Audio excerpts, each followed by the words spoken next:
Mississippi House of Representatives is now in session. Please let the House come to order. Please stand as we're led in prayer today by the gentleman from Capaya. Remain standing there for the pledge.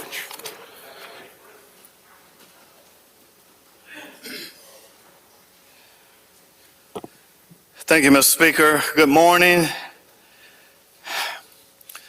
You know, Noah Webster, in his finite mind, did the very best he could to use words for descriptions. But the fact is that there is no word in the dictionary or in the English language that can adequately describe God.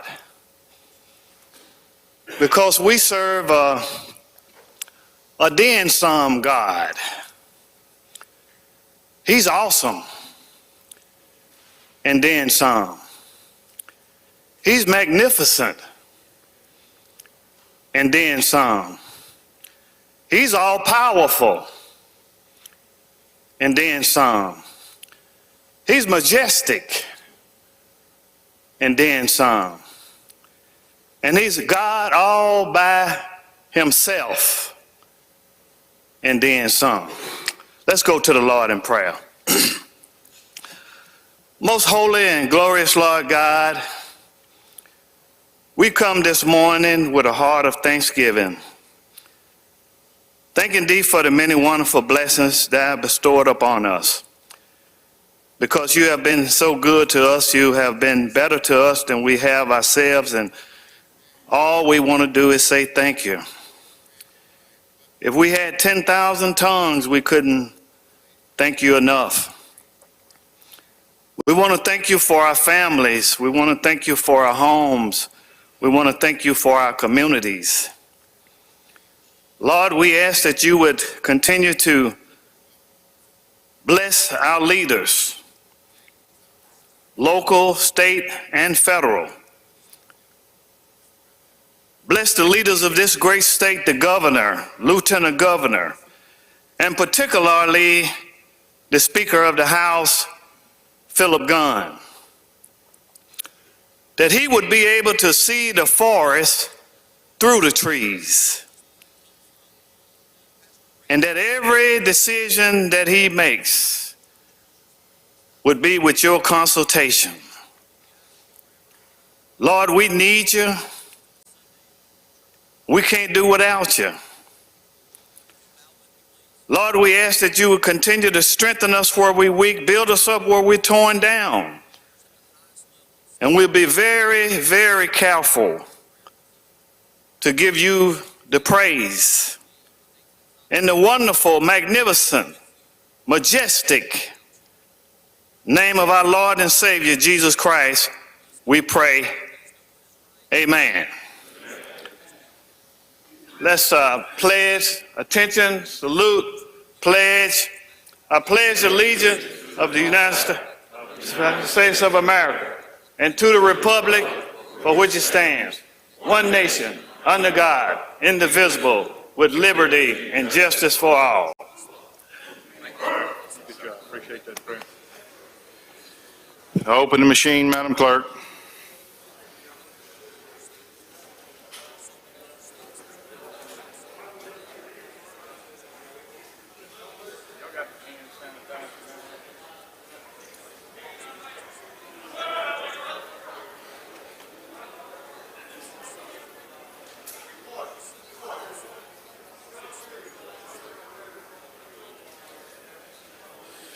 Close the machine, Madam Clerk. There's a quorum present, Mr. Speaker.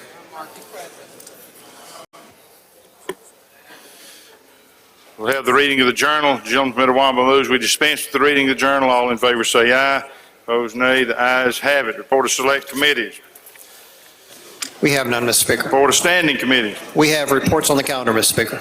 Introductions of bills and constitutional amendments. Gentleman from Marion, Mr. Morgan. Thank you, Mr. Speaker. I ask unanimous consent to dispense with the reading of the introduction. Is there objection? Hearing none, we will do that. Resolution, petitions, memorials, and other papers. We have none, Mr. Speaker. Thank you, Mr. Clerk. This time we'll have introductions of any guests and visitors that we have. Do we have any guests or visitors that need to be introduced today? All right, I do not see any. We will go to the calendar. Motion to reconsider calendars. Any chairman have an item here they wish to take up?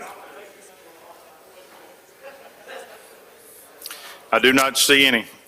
We will go to the rules calendar. Chairman of rules, you pass. All right. Brings us to the Ways and Means calendar. Chairman of Ways and Means.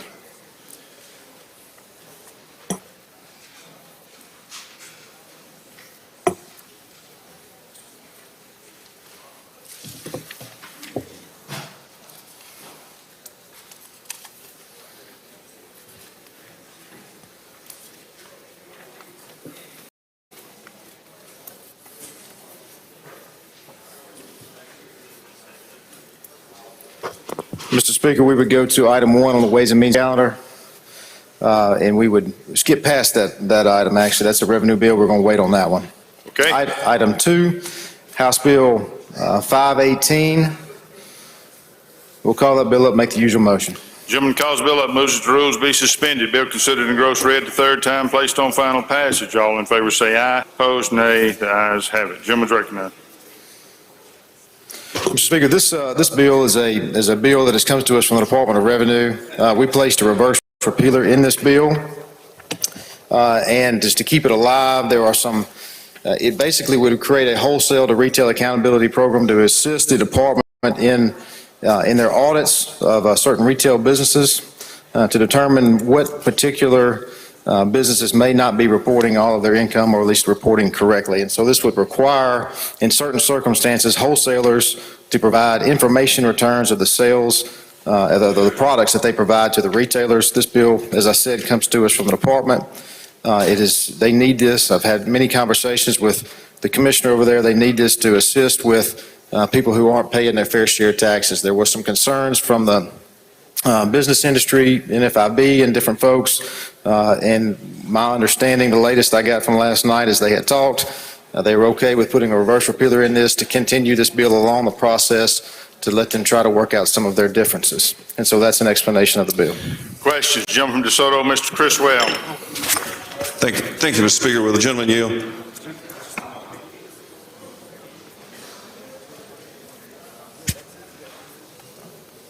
Mr. Speaker, bear with me. We're running on fumes this morning, but the amendment, the reverse repealer, has not been put in yet, and so I'd offer that as Amendment 1. Okay.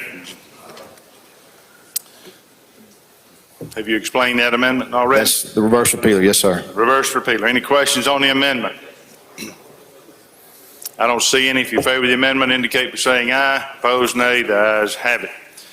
Anything further on the bill? No, sir. Any questions? Gentleman from DeSoto, Mr. Criswell. Thank you, Mr. Speaker. Will the gentleman yield? Yes, sir.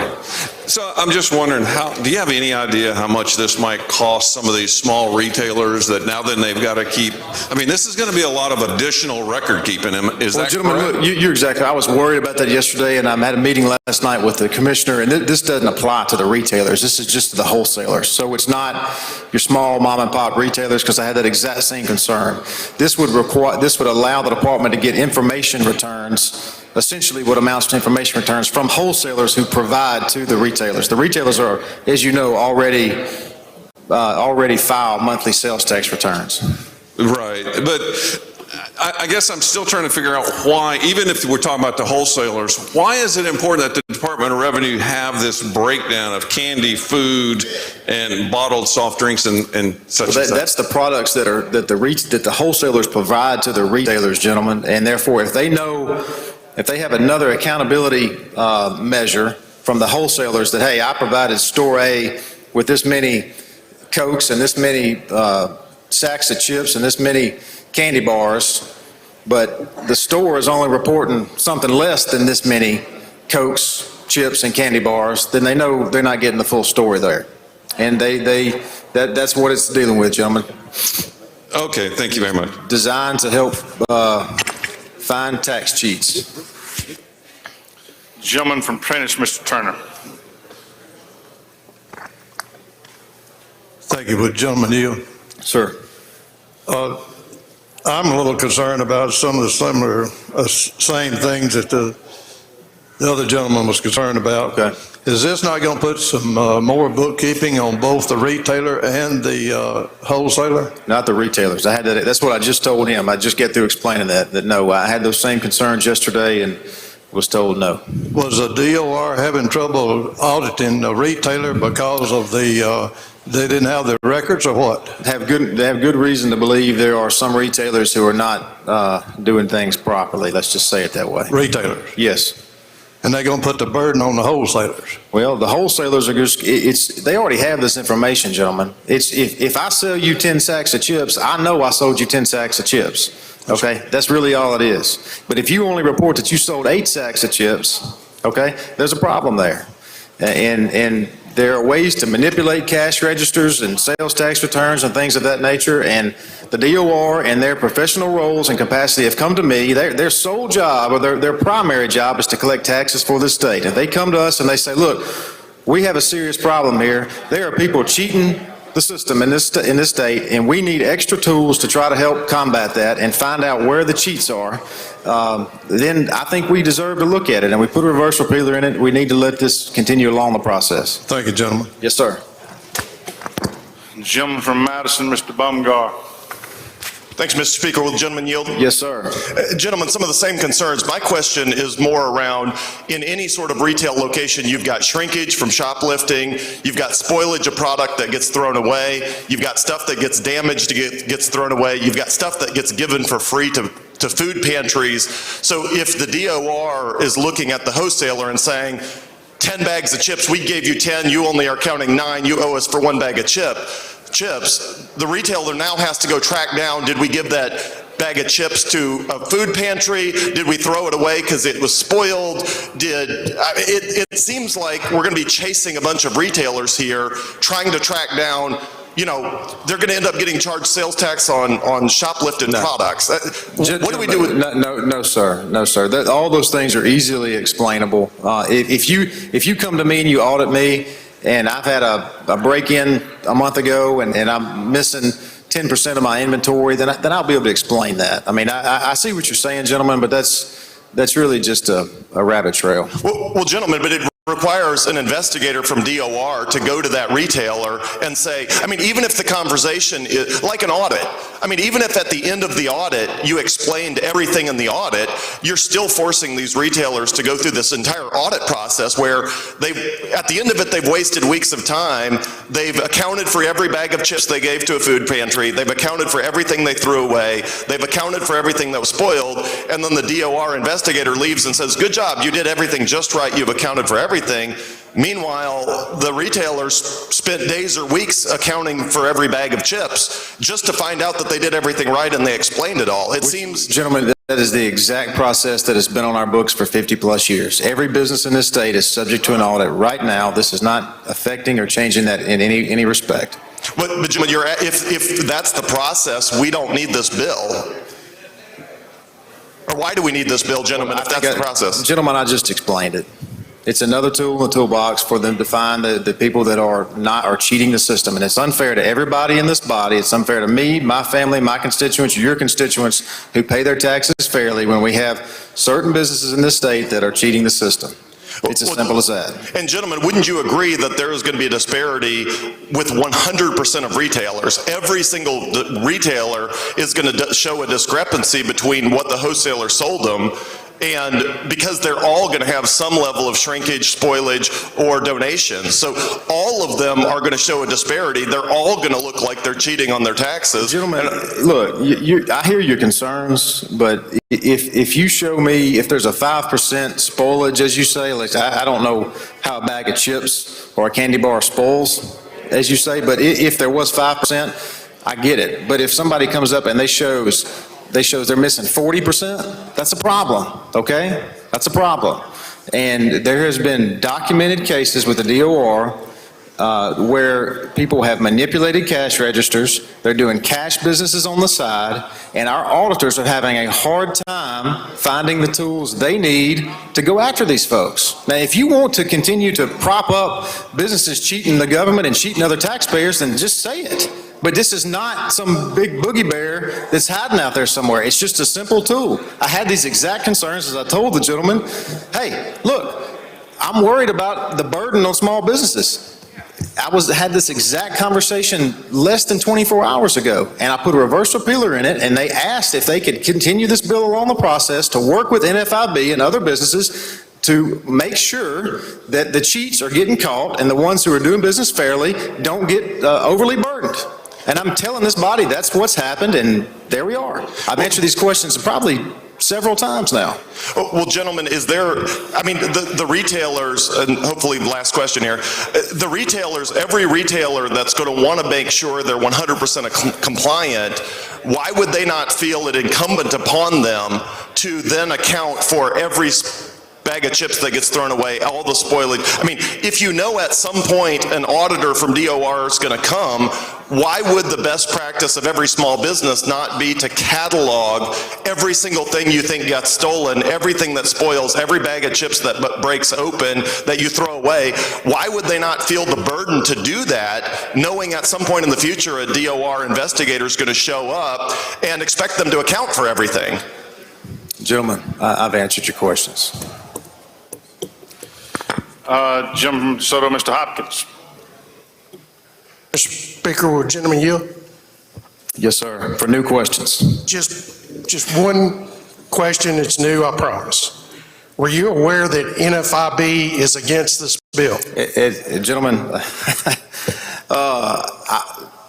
I'll answer this question. It's the last time I want to say it. I met with them multiple times. It's less than 24 hours ago, and was recommended to me, conveyed to me last night, that NFIB has agreed to put a reverse repealer in this bill to continue this bill along the process to allow them to work with DOR. If I didn't say that, I'm sorry, but I sure thought I said that.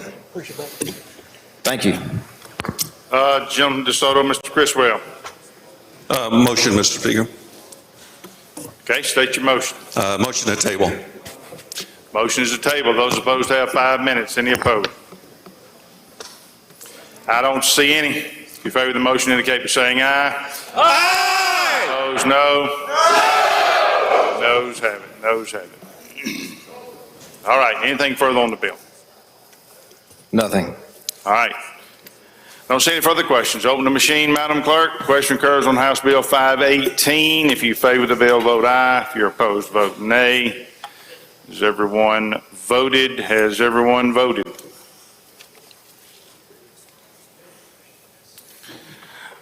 Close the machine, Madam Clerk. By vote 88 yeas, 26 nays, the bill passes. Next item.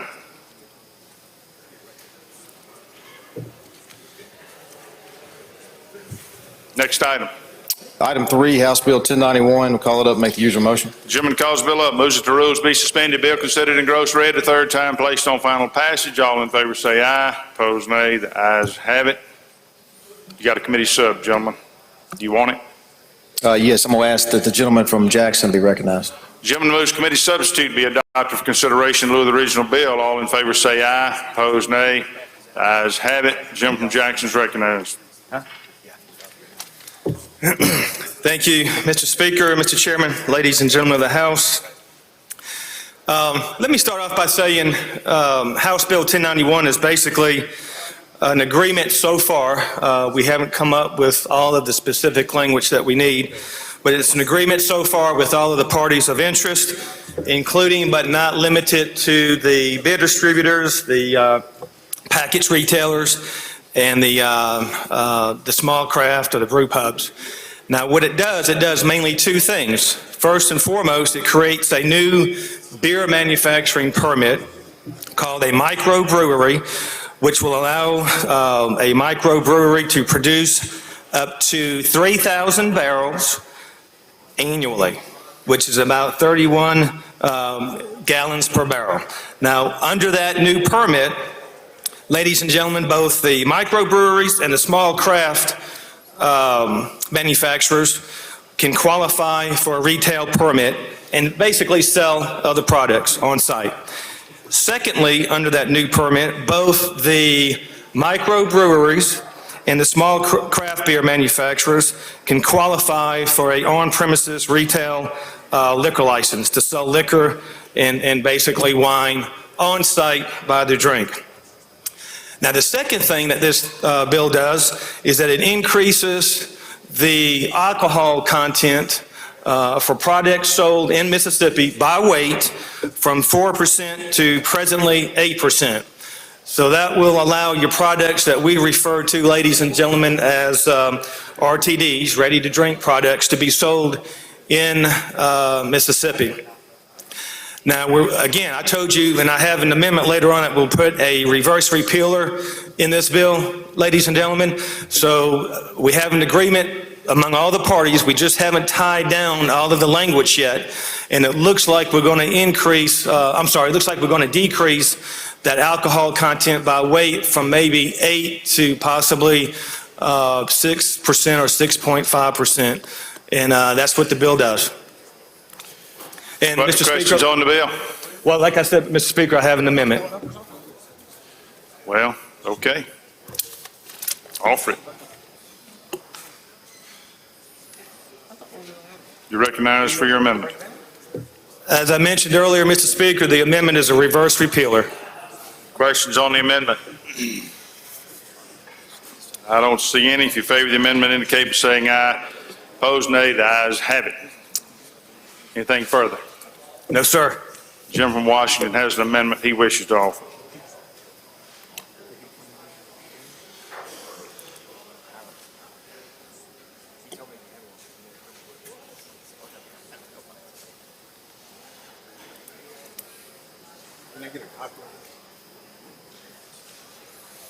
Gentleman's recognized.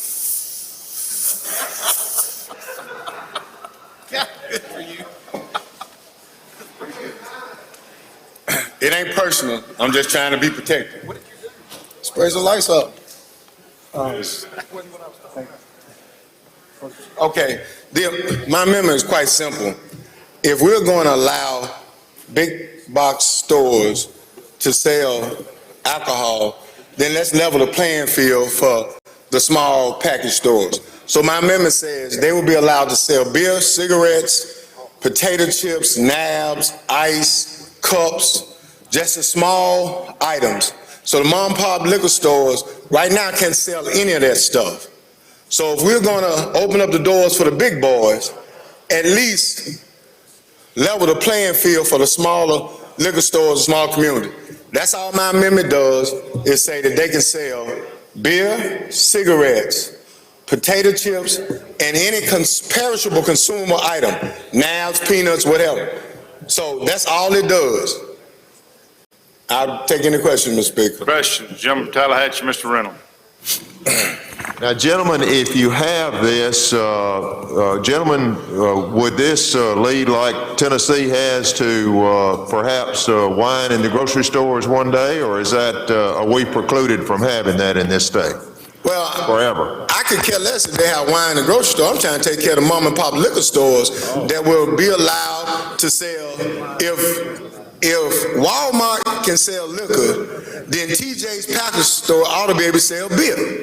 If Walmart can sell wine, TJ's liquor store should be able to sell chips, nabs, peanuts, pretzels, cups, ice, whatever. I don't see what the big issue would be about just allowing the playing field to be level. These are mom and pop stores who've been investing in our community for years. Why would we want to gut them just to take care of Kroger and Walmart?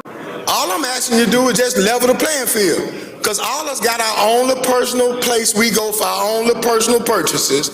And sometimes you might be a little hungry and you want some chips to go along with what you're getting, and it ain't there. And you got to go somewhere else. So all this does is allow you to have a level playing field. All right, I don't see any further questions. I recognize the chairman to respond. Thank you, Mr. Speaker. Ladies and gentlemen of the House, the gentleman talks about level playing field. That's not really the case here. We have two different fields that we're talking about. This bill right here has nothing to do with wine and grocery stores, and that may come up later on, who knows. But the bill before you, number one, has nothing to do with wine and grocery stores. That's a whole different playing field. Secondly, the gentleman's amendment, if passed, is basically a poison pill. It would kill the bill. We have an agreement. We're close to that final language. And if this passes, everything's off the table. I respectfully request that you oppose the gentleman's amendment. Recognize the author to close. Thank you, Mr. Speaker. Don't y'all buy that. Don't y'all buy what he's selling. We put stuff in legislation all the time to make it better for whomever we want to please. He pleasing Walmart and Kmart. I'm pleasing TJ and them. Them small business in all our community, this gonna help them. Don't buy that talking about kill a bill. They just put a reverse repealer in it. It ain't gonna die. Don't get caught up in the shenanigans, because this is an opportunity to take care of the small businesses in all our communities. Every one of us knows somebody who owns a package store. Every one of us has got a phone call or email from somebody who owns a package store concerned about this. Why not give them an opportunity to sustain themselves when the flood comes? All this is a barrier for the flood. All I'm asking you to do is just let them sell. If Walmart and Kroger can sell other stuff, we can sell those liquor stores. I mean, we, small business, can sell beer, chips, and all those things. That's all I'm saying. That's a fair shake. I would appreciate it if you support this amendment. Thank you, Mr. Speaker. Thank you, Mr. Chairman.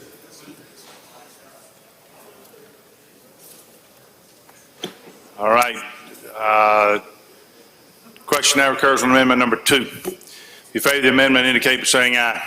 Aye. Opposed, no. No. The noes have it. The noes have it. Anything further on the bill? Final passage. Questions on the bill? Gentleman from home, Mr. Clark, you have a question? Thank you, Mr. Speaker. The gentleman here. Yes, sir. From reading the bill, and I was trying to read it, we basically creating a new permitting, right? That's correct. For the microbrewery. I know regular breweries, there is a permitting fee. I'm sorry, there's what kind of fee? A permitting fee? Is there a new fee in this, or it's going to be the same amount?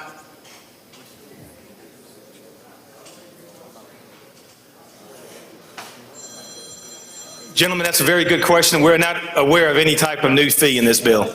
I think it is. There's some underlying language that says $1,000. That sound right?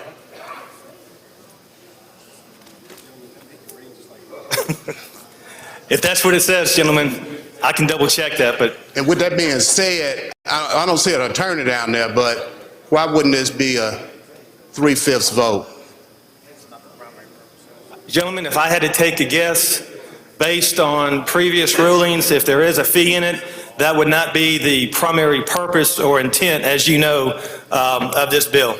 And I read previous ruling that says if it's no new fee, but it's underlying language with a new fee. So that's what kind of baffled me. I don't think that's what the previous rulings say. I would disagree with you on that. You want me to show you the previous ruling?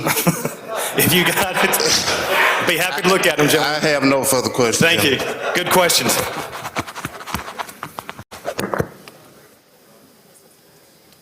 All right, I don't see any further questions. Open the machine, Madam Clerk. Question occurs on House Bill 1091. In favor of the bill, vote aye. If you're opposed, vote nay. Has everyone voted? Has everyone voted? Close the machine, Madam Clerk. By a vote of 73 yeas, 39 nays, the bill passes. I recognize the gentleman from Rankin for an introduction.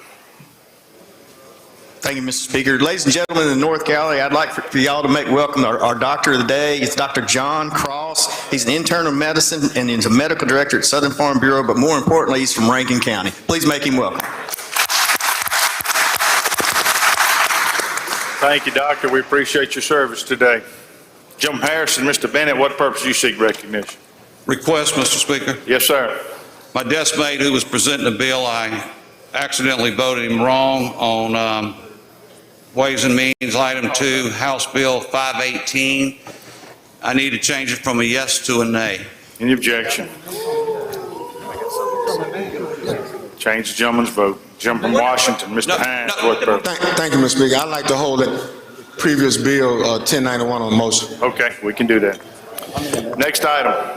Item 4, Mr. Speaker, House Bill 1076. Call that bill up and make the usual motion. Gentleman calls the bill up, moves that the rules be suspended. Bill considered and gross read the third time, placed on final passage. All in favor say aye.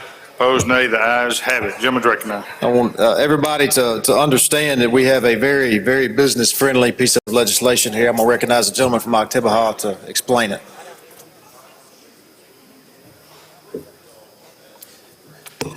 Thank you, gentlemen. Ladies and gentlemen, this is the Retail Tax Fairness Act. It's House Bill 1076. This does have a reverse repealer in it. This bill basically takes, whenever you purchase something at a store and you pay with a credit card, most of you may know or may not know, but you have a credit card fee that's attached to that credit card. Right now, whenever you purchase that, there is a fee not only on the product that you purchase, but there's a fee on the tax, and usually that's 2 or 3%. What this will do, if we are able to work on it and get it through, it will allow either that fee not to be charged on the tax, not on the product, but on the tax. To kind of give you an idea of what this costs a retailer, if you have $1 million worth of product that comes through your store, you're paying about $2,500 on tax. And that may not sound like a lot of money to some of us, but that's an awful lot of money on a small businessman. And if we pass this today, this would allow for that. Now, I will tell you that it does have a reverse repealer in here. We're trying to keep this thing alive so that we can keep having discussions about it. I don't know exactly what this will look like in the end of this process, but the intent here is not to hurt our banks. It's not to hurt our processing fees or anything like that with them, but the idea is to find a way to give these retailers some kind of way to not have to deal with that fee. And that's my explanation of the bill. I'll answer any questions if there are any.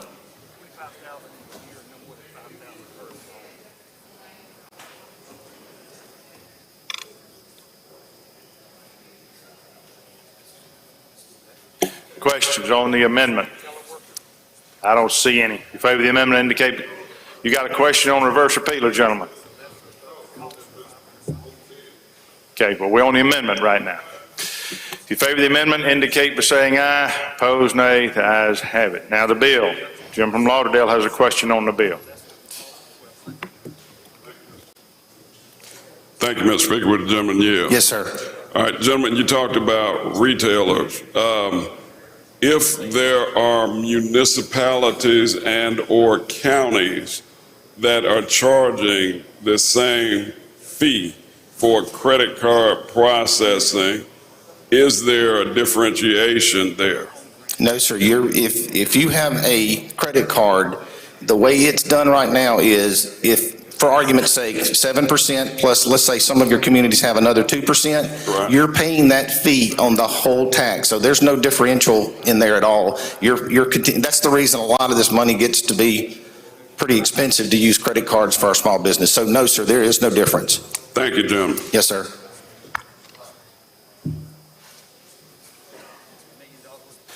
All right, I don't see any further questions. Open the machine, Madam Clerk. Question occurs on House Bill 1076. You favor the bill, vote aye. If you're opposed, vote nay.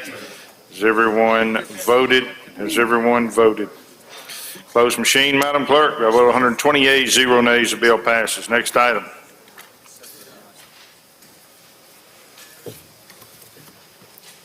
Next item will be item 6, House Bill 1142. Call that bill up and make the usual motion.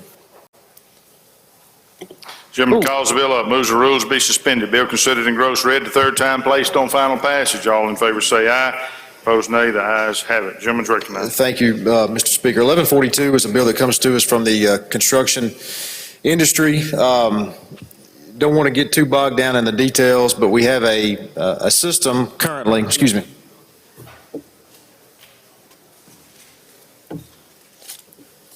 where commercial contractors in the state pay 3.5%, receive an MPC number at the beginning of the job, pay 3.5% on the total cost of the job, but that does not apply to our residential builders. The residential builders still have to pay 7% sales tax on the products that go into that job.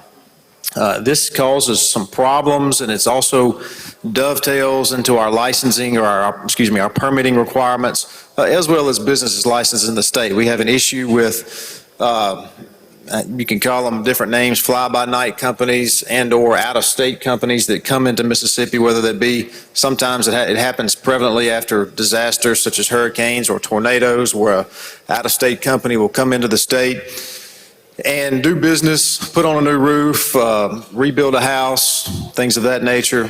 They never register with the state. The Department of Revenue really has no idea they're here. They're not required to get permits in a lot of situations to do the construction.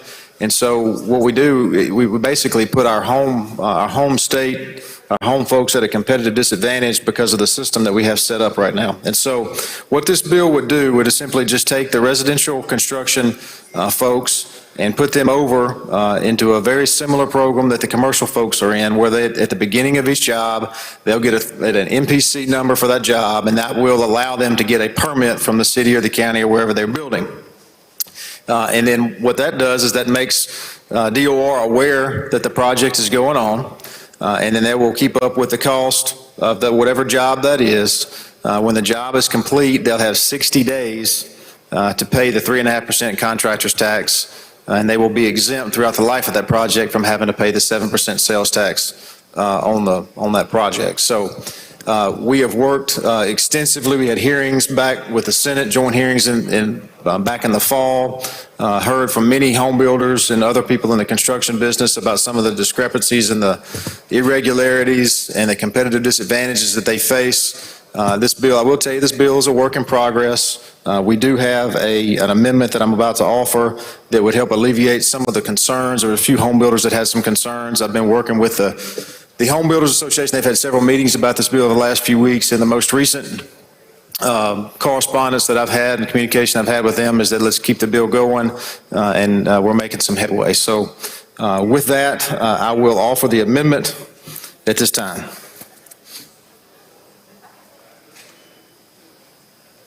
Questions? I don't see any. Oh, it's an amendment. Questions on the amendment? Don't see any. In favor of the amendment indicate by saying aye. Opposed, nay. Ayes have it. Anything further on the bill? No, sir. I don't see any questions. Open the machine, Madam Clerk. Question occurs on House Bill 1142. You favor the bill, vote aye. If you're opposed to vote nay. Has everyone voted? Everyone voted. Close the machine, Madam Clerk. By vote 107 yeas, 5 nays, the bill passes. Next item. Mr. Speaker, I believe I skipped over item 5, House Bill 1139, so I'd like to go back to that and call it up, make the usual motion. Gentleman calls the bill up, moves that the rules be suspended, bill considered and gross read the third time, placed on final passage. All in favor say aye. Opposed, nay. The ayes have it. Gentleman's recognized. Item 5,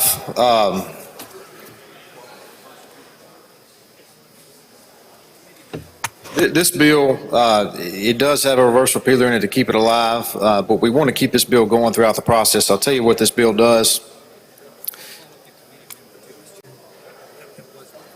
Council is telling me we need to call up the committee amendment. We good?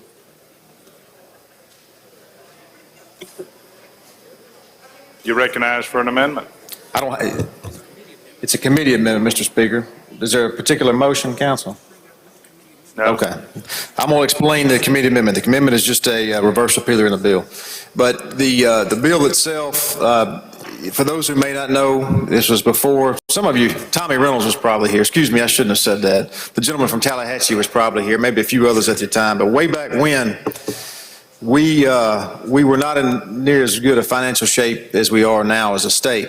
And my understanding is the way they have explained it to me, we needed some money.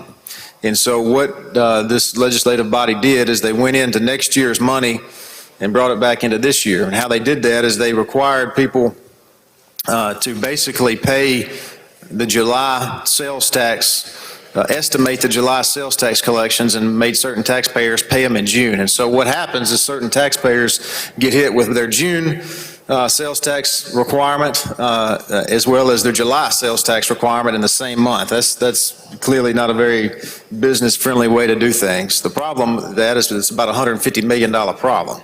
And we're sympathetic to these needs. We want to try to find a way to unwind that unfair business practice that we've done for many years, and so that's what this bill would do.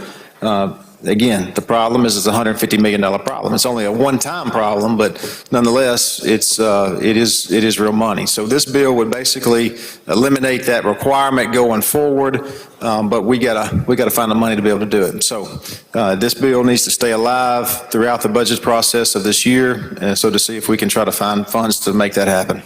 That's an explanation. Questions on the amendment? Gentleman from Prentice, Mr. Turner. Thank you. Would Gentleman yield? You may have said this, I just, for my own information, when does this go into effect if it does? I believe it's a July 1st date, gentlemen, or is it on passage? Hold on one second, gentlemen, I'll answer that question.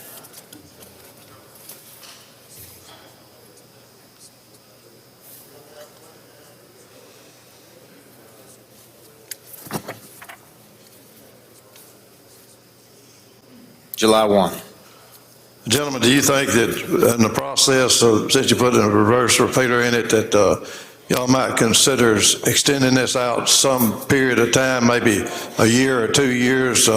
Since we've had COVID, we lost a lot of business, a lot of revenue has been cut, and we will put an additional burden on our businesses that we already need. I don't know that I'm following you, gentlemen. This would actually help businesses, is what this. Oh, I thought this was catching them up. No, this would help delay a tax payment. Well, thank you. Okay. I would invite you to listen to the explanation next time.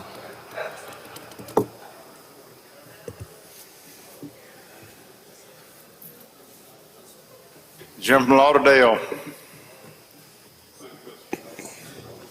Thank you, Mr. Speaker. Would the gentleman yield? Yes, sir. Gentlemen, I have the same concern that my friend has, but I'd like to make an alternative recommendation. Okay. Would you consider, upon passage, to help the taxpayers ease the burden this year? Gentlemen, we'll certainly consider that, yes. Thank you, gentlemen. Okay.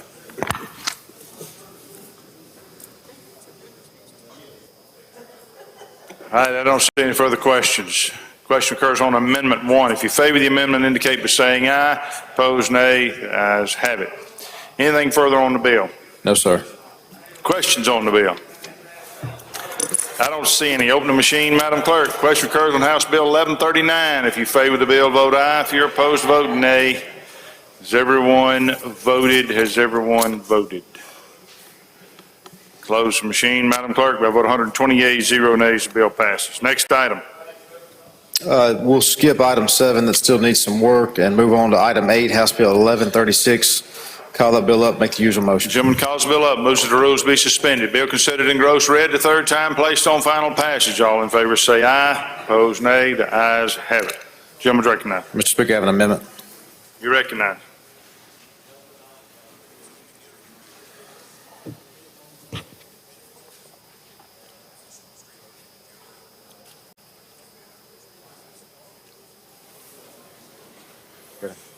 This bill is what we've referred to in the past as METRA, Mississippi Educational Talent Recruitment Act.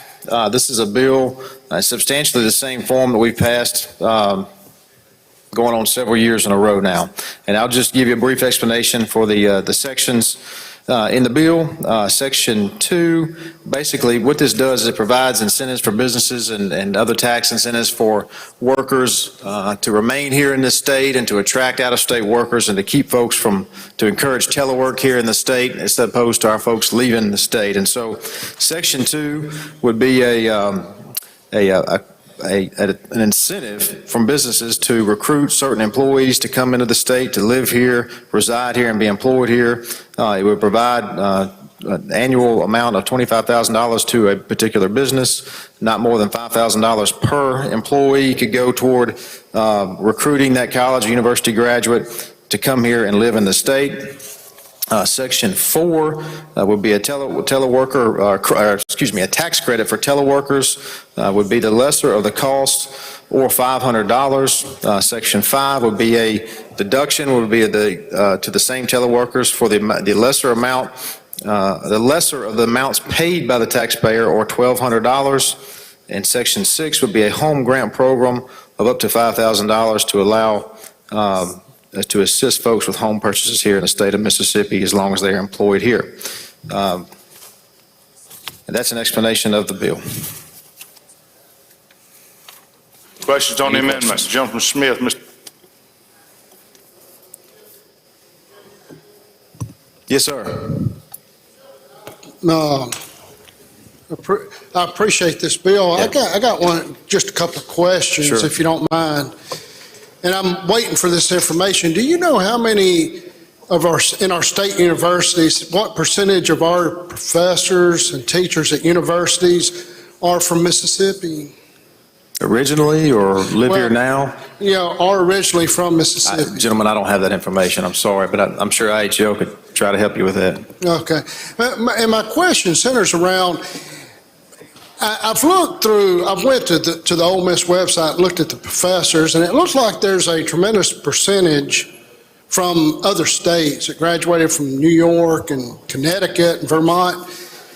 And is there any way that with the universities that are molding the minds of Mississippi children and young adults, and we talk about brain drain and things of that nature, wouldn't it be a good idea that we start at the university level saying, look, why are our young adults, are they not good enough to teach at our universities, instead of going outside the state and recruiting teachers and professors from other states? But to me, that would make better sense, starting at that level. And that's just me, but I had requested that information. I'm waiting on it as far as percentage of teachers at our state universities that are actually from Mississippi and attended college in Mississippi. And but I was just wondering, is that something y'all thought about? Well, gentlemen, I think, this bill is not particular to one particular sector of employees, and so it would apply to college professors as well. So Okay. I don't disagree with that. Okay, thank you.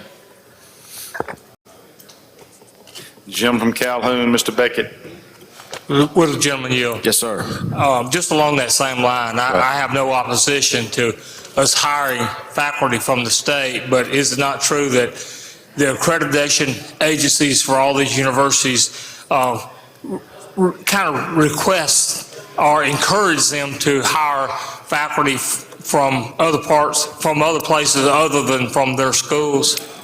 Gentlemen, again, as I told the other gentleman, IHL has some of the information, and I believe you are certainly correct there. I think the thought process from an accreditation standpoint is different viewpoints, different cultures are good on a college campus. Right. So I think they have some unique challenges as far as their accreditation agencies other than just us providing jobs for local residents. Thank you, gentlemen.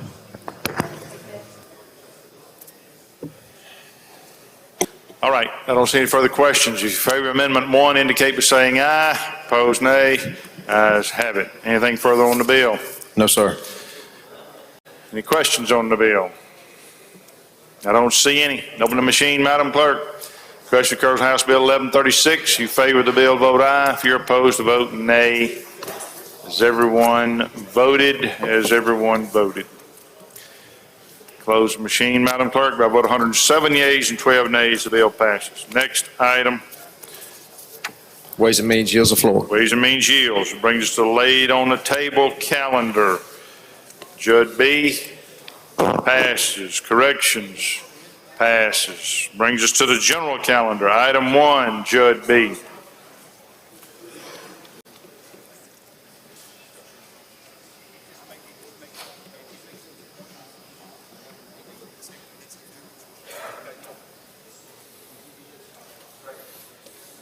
Thank you, Mr. Speaker. I would call up item 1, House Bill 883. Make the usual motion. Ask that you recognize the gentleman from the lead and handle the bill. The gentleman calls the bill up, moves the rules be suspended. Bill considered and engrossed, read the third time, placed on final passage. All in favor say aye. Opposed, nay. The ayes have it. Gentleman from the lead is recognized. Thank you, Mr. Speaker. Ladies and gentlemen of the House, this is a very simple bill. It is the ticket quota. And what it does is when the officers have to write any citations or anything like that, it means that they don't have to have any pressure from the higher ups. What this bill does is a very simple bill. It gives the officers the discretion. If they have to write a ticket, they will, and it won't have any impact for it when it comes to the citizens, but it gives the officer more leeway from the higher ups. So when it comes to writing a ticket or anything like that, they won't be pressured to write so many tickets to generate revenues for the city. So House Bill 883 is a very simple bill. It protects the officer and also protects the citizens to make sure that they had a fair shake at the time when they have an encounter with an officer. Questions on the bill? Gentleman from Lauderdale, Mr. Young. Thank you, Mr. Speaker. Would the gentleman yield? Yes. Gentlemen, am I assuming that you're currently saying that these agencies are putting mandates upon the personnel that are performing traffic duties to write tickets? That's correct. How do you know that?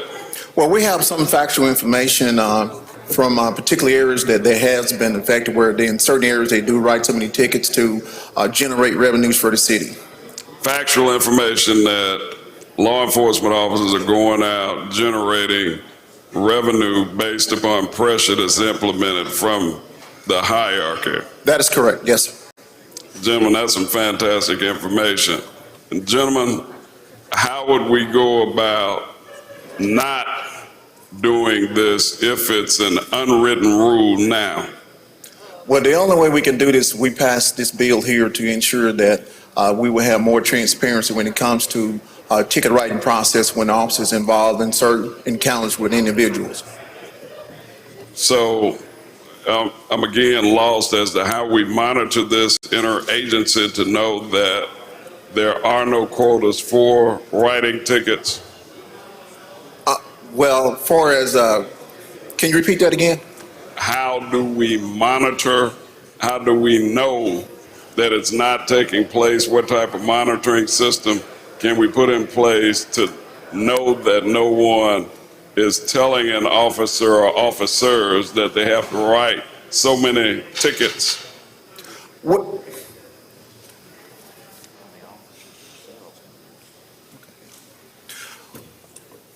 Mr. Young, the officers themselves can tell us that if they're being pressured to write so many tickets. I'm sorry, you're at the the officers well, themselves, right? yes. The gentleman from Lauderdale.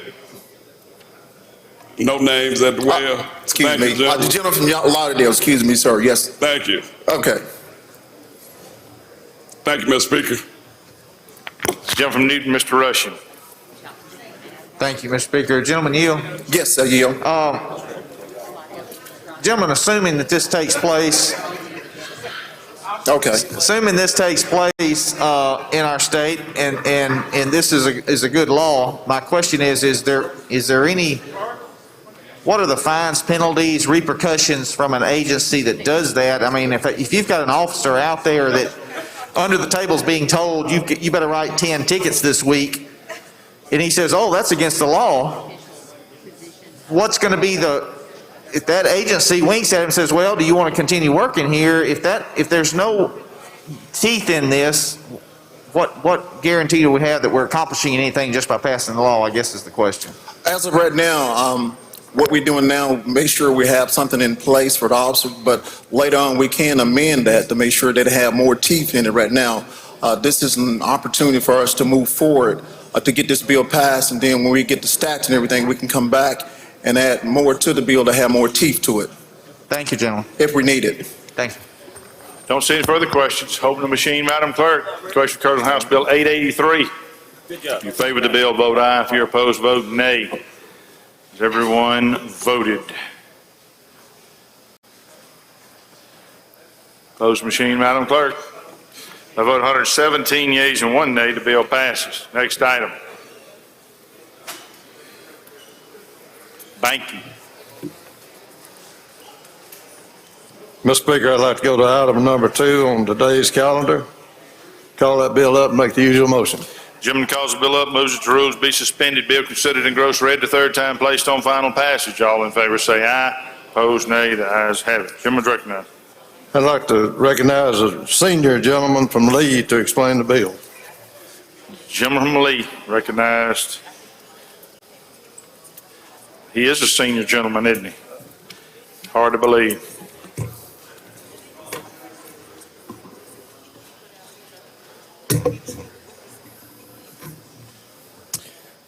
Thank you, Mr. Speaker, Mr. Chairman.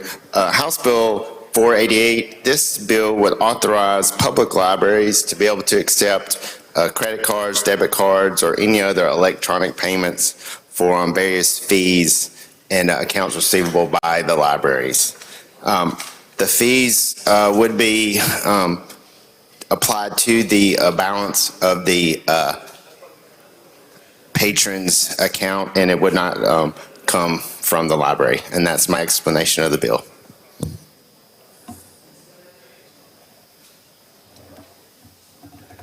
Question. I don't see Move any. final passage. Open the machine, Madam Clerk. Question occurs on House Bill 488. If you favor the bill, vote aye. If you're opposed, vote nay. Has everyone voted? Votes machine, Madam Clerk. By a vote of 118 yeas, 0 nays, the bill passes. Next item. Mr. Speaker, I'd like to go to item number 3, House Bill 953, call it up and make the usual motion. Gentleman calls the bill up, moves that the rules be suspended. Bill considered and gross read the third time, placed on final passage. All in favor say aye. Opposed, nay. The ayes have it. I'd like to recognize the gentleman from Rankin to explain the bill. We have a committee substitute. Gentlemen, you wish to adopt it. Gentleman moves committee substitute be adopted for consideration in lieu of the original bill. All in favor say aye. Opposed, nay. The ayes have it. Gentleman from Rankin is recognized. Mr. Speaker, ladies and gentlemen of the House, this is a bill dealing with management agents of homeowners association boards. As you know, in the paper recently, you've seen there was a multi-million-dollar embezzlement scandal. And so what this bill does is seeks to regulate this relationship between the homeowner association boards and the management agents. It prohibits commingling the funds. It requires at the regularly scheduled meeting of homeowners boards, current reconciliation of the operating accounts, reserve accounts, basically going over the bank statements, just gives a process to make sure everyone knows what's going on. In the bill, it says that the homeowner association shall maintain fidelity bond coverage for its directors and officers and employees that's equal to or more than the combined amount of the reserves of the association. And then the final paragraph says, unless a majority of the board members vote not to have the fidelity bond coverage, then they don't have to do it. So basically what the bill does is it says the best practice is to have a fidelity bond, but you don't have to if a majority of the board votes not to. It's just put some procedures in place to make the management agent more accountable to the homeowners board. The bill also allows the board to meet virtually in these times of COVID. Currently, they're not able to do that and legally, and so this allows them to do that. I'd be happy to yield for questions. If not, I move final passage. Questions?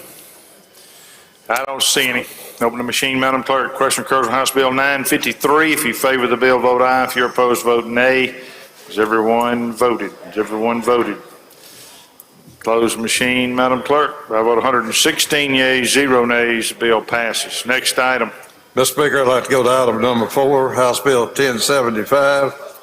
Call that bill up and make the usual motion. Gentleman calls the bill up, moves that the rules be suspended. Bill considered and gross read the third time, placed on final passage. All in favor say aye. Opposed, nay. The ayes have it. Gentleman's recognized. I ask you to recognize the senior gentleman from Lee to Gentleman from explain Lee. the bill.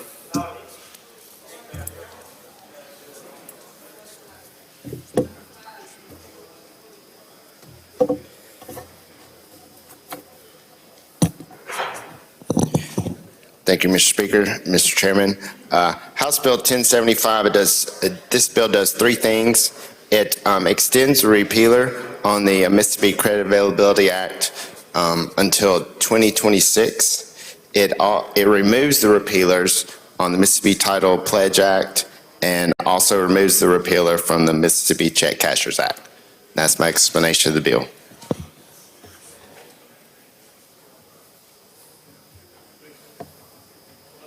Questions? I don't see any. Open the machine, Madam Clerk. Question occurs on House Bill 1075. If you favor the bill, vote aye. If you're opposed, vote nay. Has everyone voted? Has everyone voted? Close the machine, Madam Clerk. By a vote of 86 yeas, 29 nays, the bill passes. Next item. All right, Mr. Speaker, I'd like to call up House Bill 1077 and make the usual motion. The gentleman calls the bill up, moves that the rules be suspended. Bill considered in gross read the third time, placed on final passage. All in favor say aye. Opposed, nay. The ayes have it. Gentleman's recognized. All right, House Bill 1077, this bill, it defines the term what an open account is. And what we're doing here is define an open account as any transaction, whether a single transaction or a series of transactions involving the sale of goods or services between individuals or entities based on an oral or written promise or agreement expressed or implied for the account of the debtor to be paid for the goods or services after the account or debtor receipt of the goods or services and an invoice or itemized statement of account for them. So this also requires certain obligations on notification of the debt to the debtor by certified mail, priority mail, or hand delivery by affidavit. So this bill was brought to us to clear up some discrepancy that was left off in the original act that was passed in the early 80s. They never actually defined what an open account was. And so this is to clear up that because there's been some discrepancies between some judges across the state have defined a open account as a single transaction. Some have said it's multiple transactions have to meet that need. So this just defines that to have something in statute and a clear definition of that. So that's my explanation of the bill. Open the floor for any questions. Questions, gentleman from Choctaw, Mr. Hood. Does the gentleman yield? Yes, sir. I heard you say that the creditor is to send a letter by certified or regular priority mail to the current address. What do you do in the event the debtor has moved from his house and hasn't given you a current address?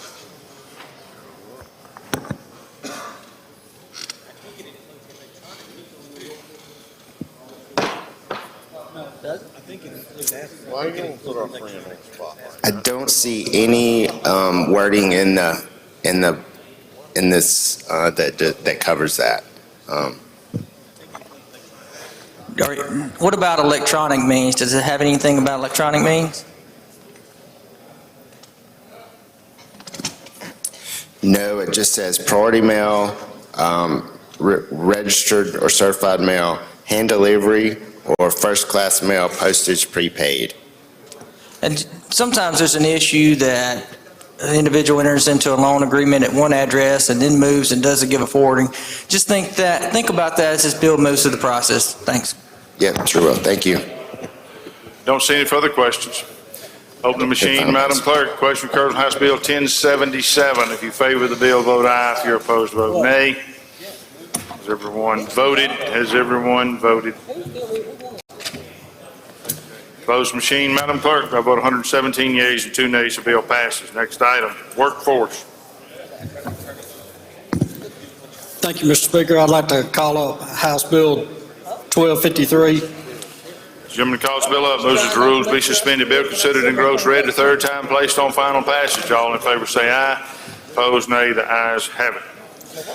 Mr. Speaker, we have a committee sub. Gentleman moves committee substitute be adopted for consideration in lieu of the original bill. All in favor say aye. Opposed, nay. The ayes have it. Gentleman's recognized. Ladies and gentlemen, this is to revise the construction management at-risk method of project delivery. It is only for projects that are over $25 million.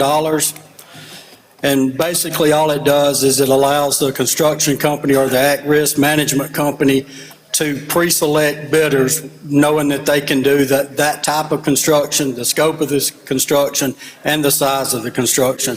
And that's an explanation of the bill.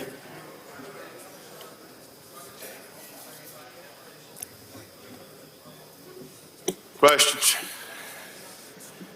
Gentleman, lady from Hines, Ms. Clark. Thank you so very much, Mr. Speaker. Would the gentleman yield? Yes, ma'am. Did I understand you said that it allows them to pre-select their bidders? Yes, well, pre-qualify their bidders. Oh. It still follows the same bid process, but it just to make sure that those companies that are bidding are qualified to do the work. Okay, so it doesn't give anybody else any additional edge over me since I'm not. No, ma'am, it's just certifying that they're capable of doing the work that they're bidding on. Okay, thank you. Gentleman from Lauderdale, Mr. Young. Thank you, Mr. Speaker. Gentleman, will you yield? Yes. Mr. Chairman, do we currently have a problem with companies of this size and scope having difficulty obtaining the required bonding so that we will know that they are capable of bidding on a $25 million project? This bill fixes that. We do have that problem in the state right now, yes, sir. We do? Okay, Yes. thank you. Mr. Speaker, I have an amendment at the proper time. The gentleman from Jackson has a question. Mr. Busby. Thank you, Mr. Speaker. Gentleman yield? Yes. I just want to know about the applicability of this bill. Is this applicable to public sector projects or private sector projects as well? Just state-run projects, state agencies. Thank you. Recognized for your amendment.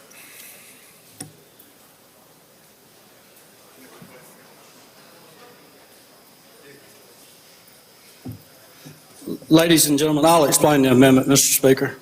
Ladies and gentlemen, all of the amendment is the version of the workforce bill that we passed earlier this week with the changes that we made yesterday with agreement from the governor's office, the Department of Education. We're just carrying that language forward just in case something happens to our bill. That's an explanation of the amendment.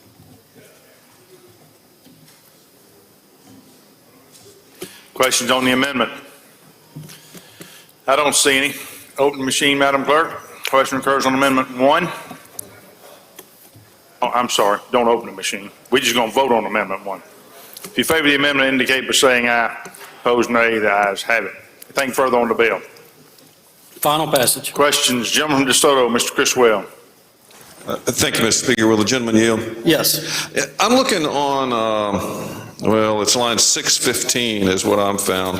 And it says school districts must incorporate in the curriculum soft skills included but not limited to social graces. Can you explain to me what that is?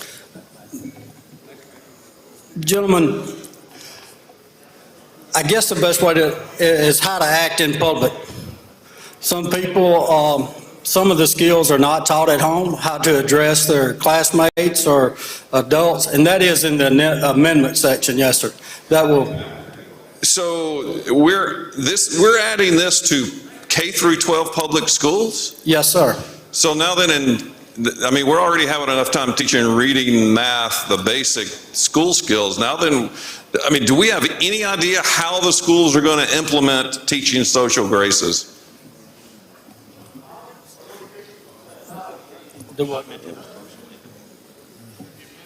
This is only included in the CTE program provisions of the bill. But yes, sir, there are a lot of students out there that do not have the skill sets that make them employable. And if those skills are not taught at home, there's a lot of families with single parent households that do not have the time to spend with their children. So yes, sir, there is some things that does need to be addressed at the K-12 level that helps make that student more employable. And this is one of those things. I guess my concern is that we're piling stuff on to K through 12, and have you talked to them about, have you talked to the Department of Education about how they can implement this, how much it's going to cost them to implement this, and how this is going to work? Gentlemen, my understanding with the conversations that we had with them yesterday, they pretty much are already implementing these programs in other phases. We just lumped it into one phase. Okay, thank you, gentlemen. Yes, sir. Lady from Pearl River, Ms. Wilt. Gentlemen, will you yield? Yes, ma'am. Who defines what these social graces are? I mean, don't you agree our kids are indoctrinated enough, and now we're going to require that they're indoctrinated again? I mean, who's social grace? Who defines that? I think what would be considered appropriate in business and what's not appropriated in a business. Appropriate in a business. Who decides that? I imagine input from the local school boards would decide that.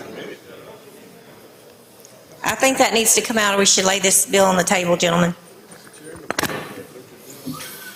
Gentleman from Hines, Mr. Bell. Thank you, Mr. Speaker. Gentlemen, you yield. Yes, ma'am. The intent of this bill is to do what? The intent of the amendment, which is what we're discussing now, is just to keep the bill alive. But it's to make CTE students and students that are not going to college more employable. That's the goal of the bill. So basically, this bill is a economic development bill, so to speak. Sure. All right. Yes, it helps people. I support it. Thank you, sir.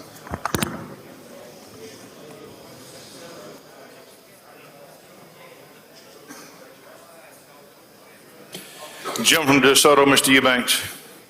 Thank you, Mr. Speaker. Will gentleman yield? Yes. I don't mean to beat a dead horse, but I saw on line 616, one of the other requirements is to teach cognitive and emotional empathy. What exactly is that? I mean, as far as in a curriculum sort of standpoint. My understanding of that would just to be able to show compassion and see something from somebody else's point of view rather than just your own. Okay, thank you.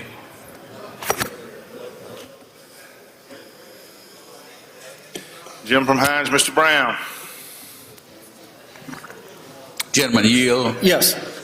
Would you say, gentlemen, that this is a component of civics perhaps trying to be put back into the curriculum, which is needed, and which is something that I'm very much concerned about? Yes, a so you can component say of that. civics that, like we used to have in the curriculum some years back.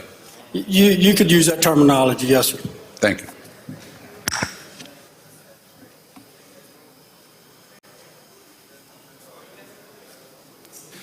I don't see any further questions. Open the machine, Madam Clerk. Question occurs on House Bill 1253. If you favor the bill, vote aye. If you're opposed, vote nay. Everyone voted. Close the machine, Madam Clerk. By a vote of 104 yeas, 11 nays, the bill passes. Next item. Okay. Thank you, Mr. Speaker. I'd like to call that item up and make the usual motion. Gentleman calls the bill up, moves that the rules be suspended. Bill considered in gross read the third time, placed on final passage. All in favor say aye. Opposed, nay. The ayes have it. Gentleman's recognized. Mr. Speaker, we have a committee sub. Gentleman moves committee substitute be adopted for consideration in lieu of the original bill. All in favor say aye. Opposed, nay. The ayes have it. Gentleman's recognized. Thank you, Mr. Speaker. Ladies and gentlemen of the House, this bill comes to us from MDES, and this is cleanup language for their department. It just clarifies the definition of unemployment, of wages. It also addresses an issue where if somebody is paid administrative leave during the COVID virus, that they cannot apply for unemployment if it's paid in full. It allows MDS to have an employee to review insufficient or incorrect data that's been turned into them. It gives them the authority to negotiate on the interest of overpayments or undue taxes. It also clarifies the language. We don't have a Department of Treasury, but we have a Department of Revenue.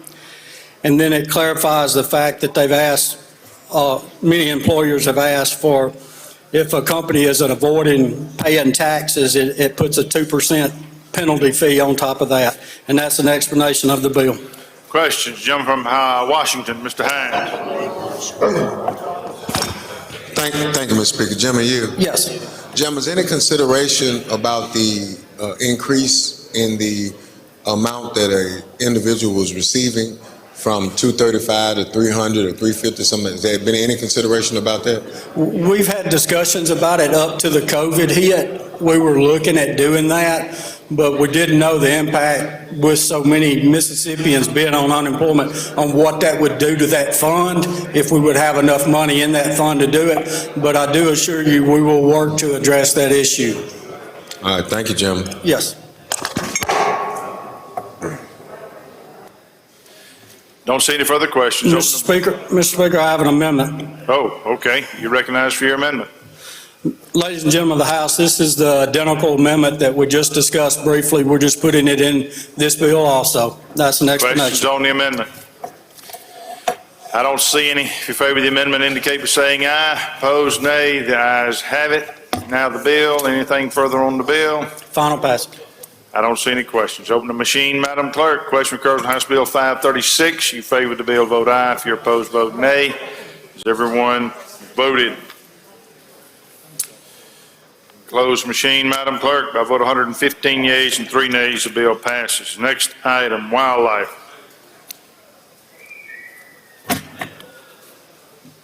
Thank you, Mr. Speaker.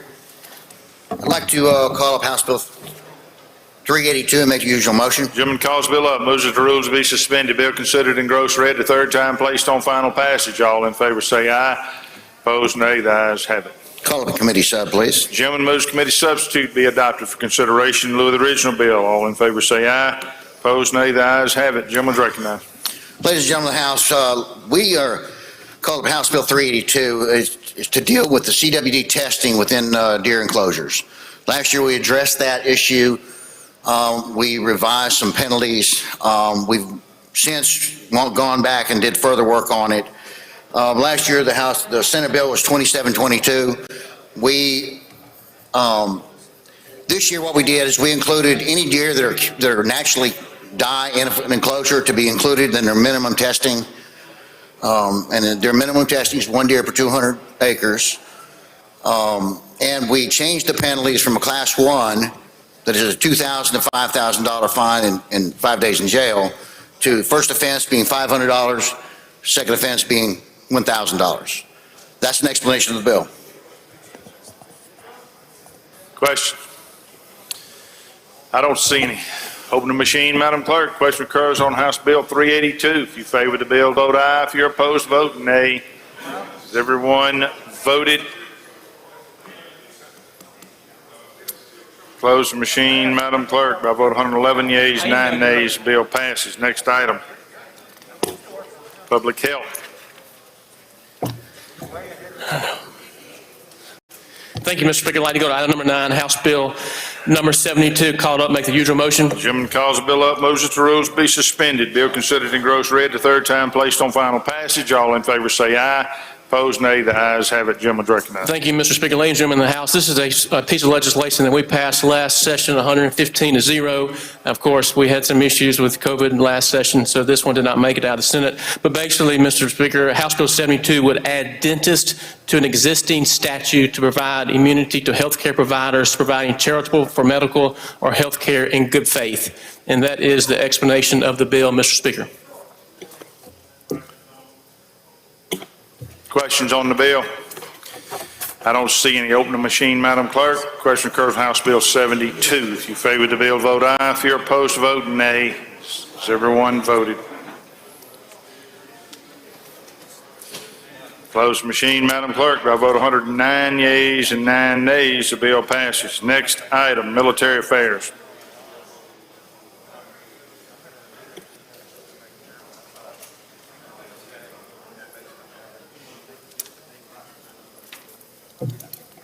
Thank you, Mr. Speaker. I'd like to call up House Bill 761. Make the usual motion. Gentleman calls the bill up, moves the rules be suspended. Bill considered in gross read the third time, placed on final passage. All in favor say aye. Opposed, nay. The ayes have it. Thank you, Mr. Speaker. Ladies and gentlemen, House Bill 761. Excuse me, gentlemen, you got a committee substitute. You want to adopt it? Yes, sir. Yes, Mr. Speaker. Gentleman moves committee substitute be adopted for consideration in lieu of the original bill. All in favor say aye. Opposed, nay. The ayes have it. Gentleman's recognized. Thank you, Mr. Speaker. This House Bill 761 comes to you at the request of Mr. Stacy Pickering, the Director of the Mississippi Veterans Affairs Board, Executive Director. His board has requested this bill. It accomplishes a couple of different things, and you guys were gracious enough to help us early on in the session with our rate of pay for our nurses and nurses' aides that's working in the veterans' homes. Those guys are not competitive with the outside civilian world, so you were able to help us with that early on. This bill would take and offer a scholarship, as to say, for nurses and nurses' aides that are working in the nursing homes. If someone wants to continue their education to become an RN, an LPN, or a CRNA, certified nurse assistant, the veterans home could enter into an agreement with these people. If they go to school, they could actually, the home could pay for that schooling, but the person would sign a contract as to say they would stay there for a couple of years. To the turnaround rate in those homes are pretty significant right now, because the rate of pay in our civilian homes, nursing homes, is much better. So this would be a retention and a recruitment tool for the nursing homes in the VA. There's 4 of them in the state, and that would help us quite a bit. Otherwise, hold on one second.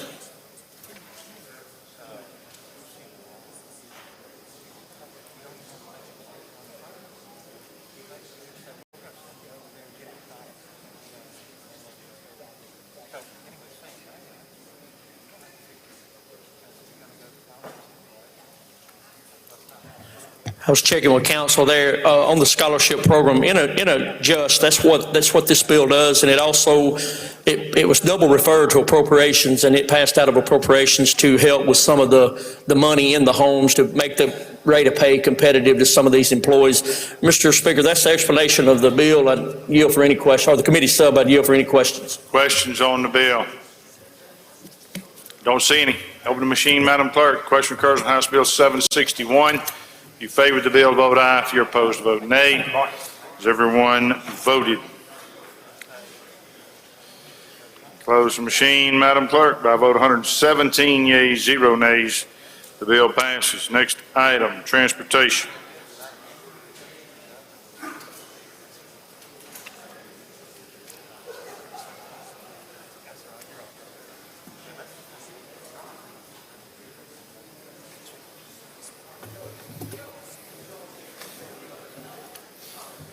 Thank you, Mr. Speaker. I'd like to go to item 11, House Bill 995. Call it and make the usual motion. Gentleman calls the bill up, moves the rules be suspended. Bill considered in gross read the 3rd time, placed on final passage. All in favor say aye. Opposed, nay. The ayes have it. Move adoption of the committee sub. Gentleman moves committee substitute be adopted for consideration in lieu of the original bill. All in favor say aye. Opposed, nay. The ayes have it. Gentleman recognized. Please recognize the gentleman from Prentice to handle the next 4 items. Gentleman from Prentice is recognized. Thank you, Mr. Speaker. Ladies and gentlemen of the House, would you stand with me for a few moments, please? House Bill 995 is Memorial Highway designation of a segment of Marshall County, Mississippi, as Representative Tommy Woods Memorial Highway. Representative Woods served in this House for 25 years. He represented the 52nd District, encompassing parts of DeSoto County and Marshall County. He was a member of this body when I was elected, and he used to sit in the middle section right there. A very quiet man. A man of great honor and integrity. Today it's an honor to present this bill before you to honor him, one of our distinguished members. If there are no questions, Mr. Speaker, I move final passage. Questions on the bill? I don't see any. Open the machine, Madam Clerk. The question occurs on House Bill 995. You favor the bill, vote aye. If you're opposed, vote nay. Has everyone voted? Close the machine, Madam Clerk. By a vote of 121 yeas, 0 nays, the bill passes. Next item. Thank you, Mr. Speaker. Call up House Bill 940. That's the usual motion. Gentleman calls the bill up, moves the rules be suspended. Bill considered in gross read the 3rd time, placed on final passage. All in favor say aye. Opposed, nay. The ayes have it. Gentleman recognized. Thank you, Mr. Speaker. This is an authorization of a highway designation near Highway 25 in Pisgah, near the exit, in honor of Olympic gold medalist Tori Bowie. Tori Bowie was born August 27th, 1990, as an American track and field athlete from Sand Hill, Mississippi, who primarily competed in the 100-meter and the 200-meter. She is a 2017 100-meter world champion and a 2016 Olympian with a 3-time Olympian medalist, winning gold 4 times in the 100-meter relay, silver in the 100-meter, and bronze in the 200. She competed collegiately for the University of Southern Mississippi and was a 2-time NCAA long jump champion, winning indoor and outdoor in 2011. She held the school's record for the longest jump and was also an NCAA runner-up outdoors in 2012. She became runner-up in the long jump in 2014 in the U.S. Indoor Track and Field Champions. Represented her country in the 2014 IAAF World Indoor Championships. I move final passage. If there are no questions, Mr. Speaker. I move final passage. If there are no questions, Mr. Speaker. I don't see any. Open the machine, Madam Clerk. Question occurs on House Bill 940. You favor the bill, vote aye. If you're opposed, vote nay. Has everyone voted? Close machine, Madam Clerk. By a vote of 118 yeas, 0 nays, the bill passes. Gentleman Apprentice, Mr. Turner, what purpose you seek recognition? He passes. Next item. Thank you, Mr. Speaker. Call up House Bill 887.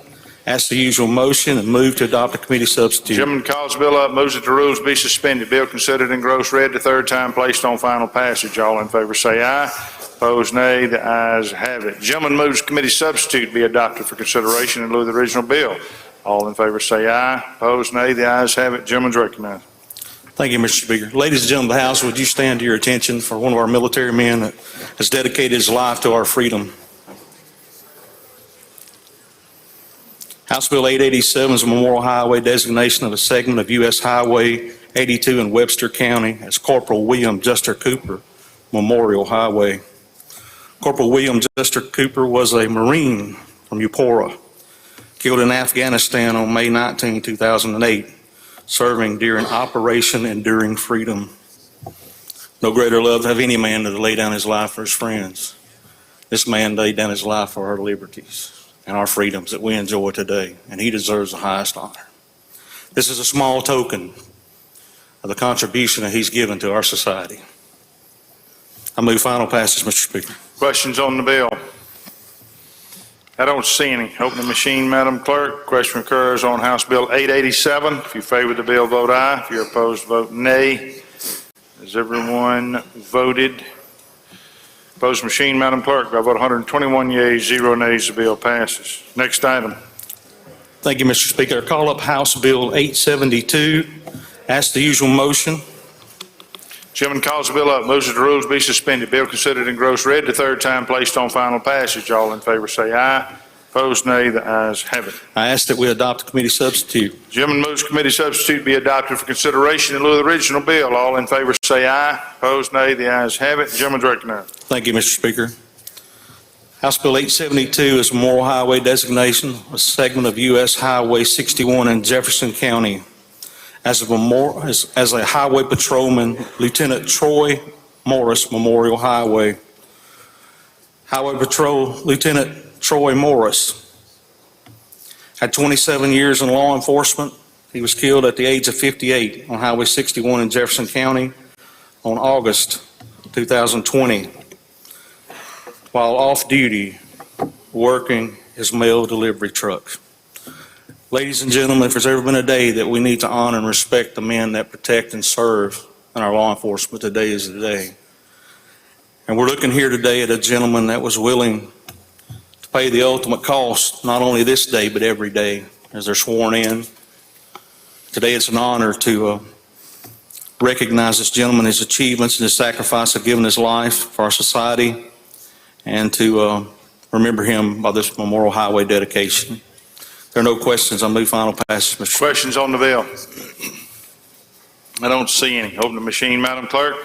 Question occurs on House Bill 872. If you favor the bill, vote aye. If you're opposed, vote nay. Has everyone voted? Close the machine, Madam Clerk. By about 120 yeas and 1 nay, the bill passes.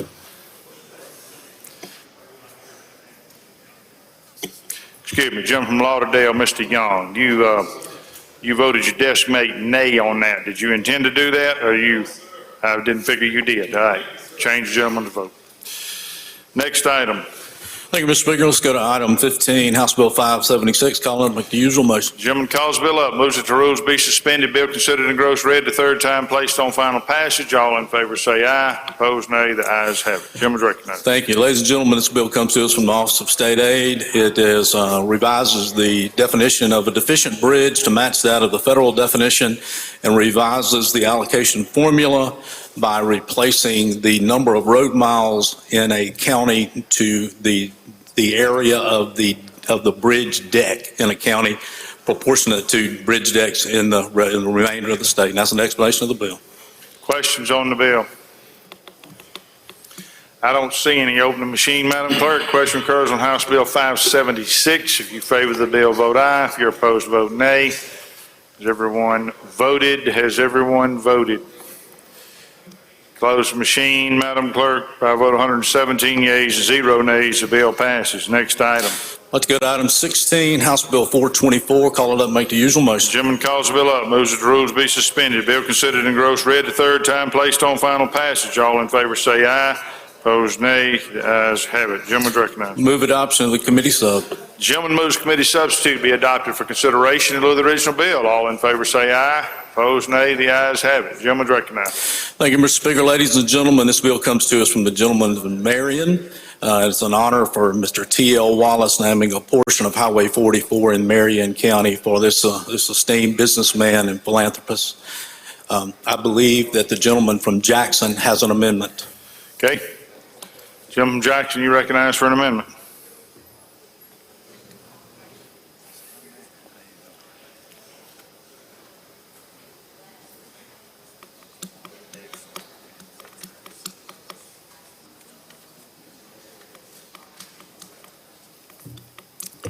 Thank you, Mr. Speaker. Several years ago, many of you will recall this House recognized the life of a young man who lived in our community by the name of Josie Wells. Josie was a U.S. Marshal that died in the line of duty. We honored his wife. We honored his family here. And what we're doing today is asking that we add an additional section to this bill that would designate a portion of Highway 63 in the area of Highway 63 in Jackson County where his family continues to live as the Deputy U.S. Marshal Josie Lamar Wells Memorial Highway. And that's an explanation of the amendment. Questions on the amendment? Do not see any. If you favor the amendment, indicate by saying aye. I'm sorry, I didn't recognize the chairman to respond. I assume he favors the amendment. Favor the amendment, indicate by saying aye. Opposed, nay. Ayes have it. Amendment is adopted. Anything further on the bill? I don't see any questions. Open the machine, Madam Clerk. Question occurs on House Bill 424. You favor, I'm sorry. Oh, is there another amendment? I don't see another amendment. Okay. Open the machine, Madam Clerk. Close the machine, Madam Clerk. By a vote of 121 yeas, 0 nays, the bill passes. I didn't see another amendment. Was there another one that I missed? Okay, I don't see one. Mr. Speaker? Yes, sir. Hold that bill on motion. Okay, we'll do that. Next item, public property.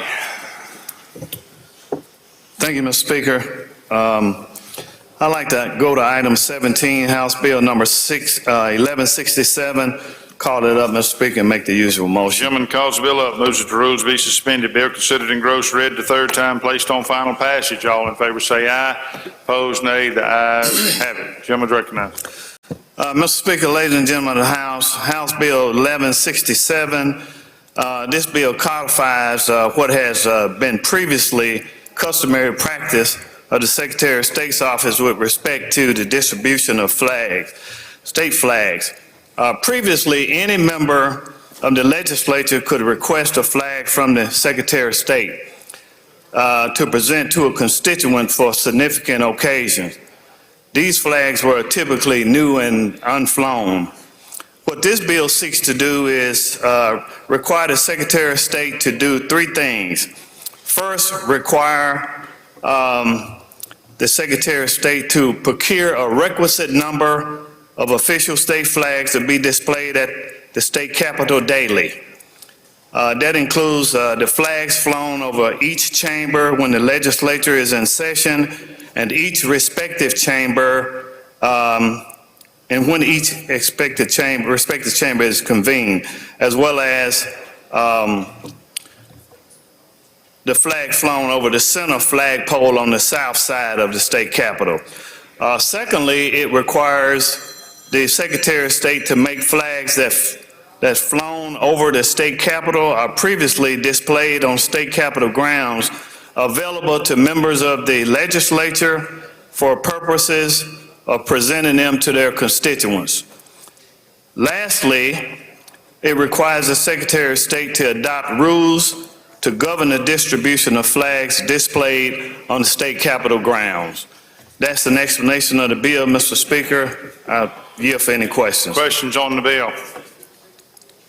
I don't see any.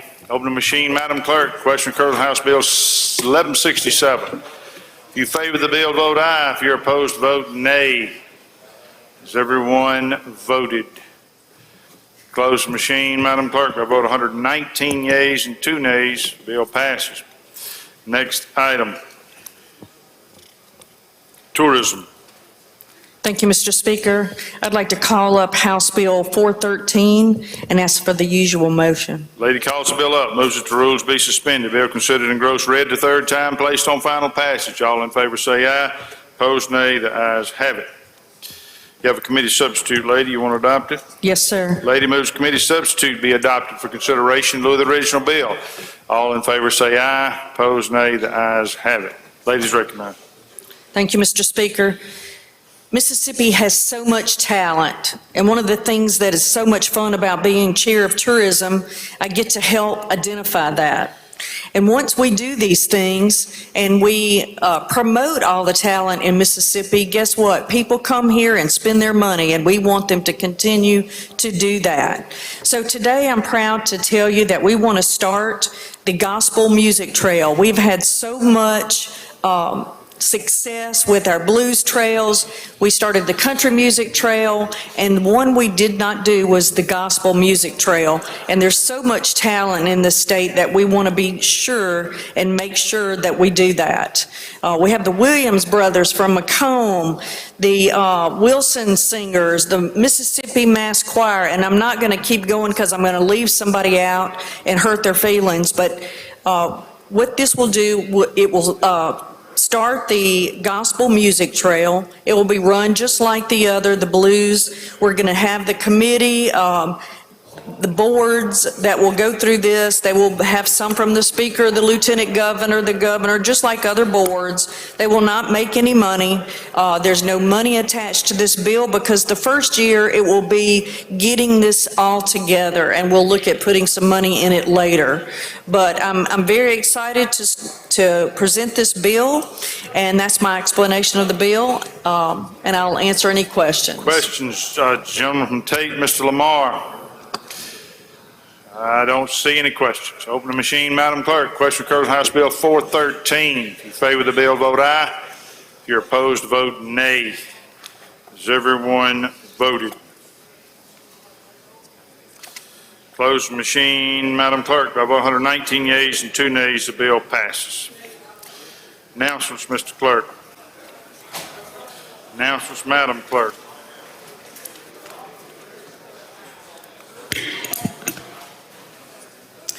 Appropriations Full Committee will meet 5 minutes.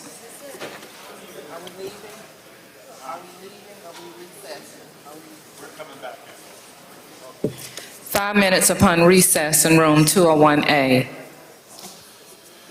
Announcements by the members. Gentleman from Tate, Mr. Lamar. Mr. Speaker, I would move that we hold item 17, House Bill 1167, on a motion to reconsider. Okay, we'll do that. Gentleman from Jackson, Mr. Reed. I think he was just making the announcement. Gentleman from Union, Mr. Creekmore. Thank you, Mr. Speaker. I'd like to change my vote on House Bill 1075 from nay to a yay. Any objection? Change the gentleman's vote. Gentleman from Pike, Mr. Porter. Thank you, Mr. Speaker. I'd like to ask the House for unanimous consent to change my vote on item number 9, House Bill number 72, from nay to yay. Any objection? Change the gentleman's vote.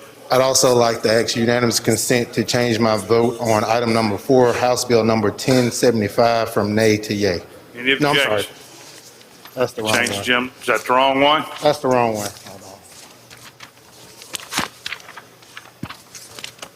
This is item number 3, House Bill 1091, from nay to yay. Any objection? Change the gentleman's vote. Gentleman from Clark, Mr. Smith. Speaker, I'd like to 90% change my vote on House Bill number 1136 from nay to yay. Any objection? Change the gentleman's vote. Gentleman from Octavia Hall, Mr. Robertson. Thank you, Mr. Speaker. There will be a rules meeting when we recess, immediately following recess. Gentleman from Lauderdale, Mr. Calvert. Mr. Speaker, I'd like to change my vote. Ask unanimous consent on general calendar item number 4, 1075, from no to yay. Any objection? Change the gentleman's vote. Gentleman from Lafayette, Mr. Williamson. Hang on, gentlemen. Try it now. Mr. Speaker, I'm asking for unanimous consent to change my vote from yesterday on House Bills 87 and House Bill 5 from yay to nay. Any objection? Change your vote. Gentleman from Jackson, Mr. Busby. Thank you, Mr. Speaker. Request unanimous consent to change my vote. Today's general calendar, item number 6, House Bill 1253, from nay to yay. Any objection? Change your vote. Gentleman from Prentice, Mr. Arnold.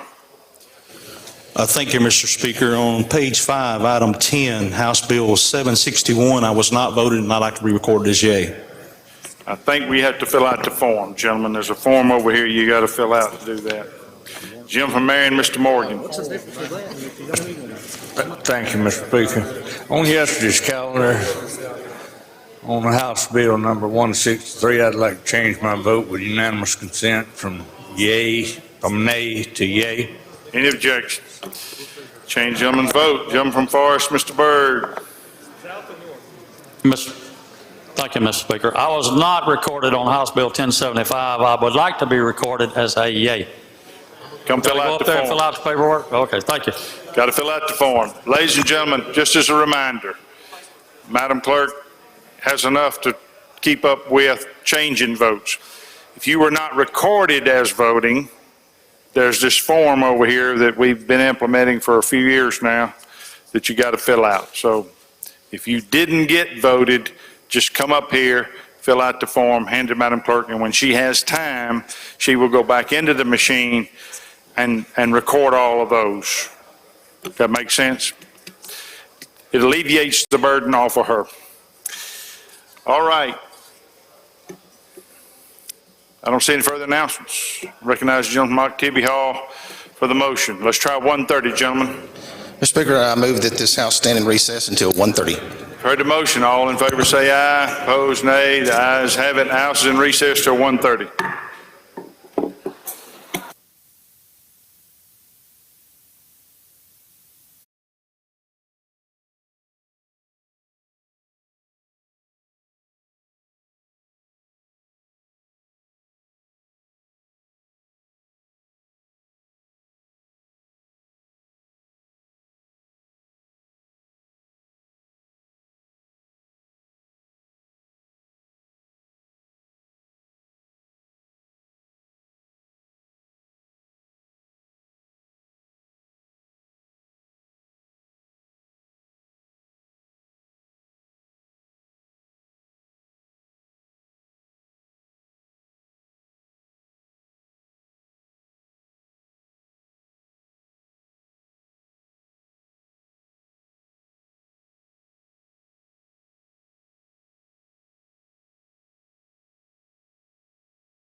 Please let the House come back to order.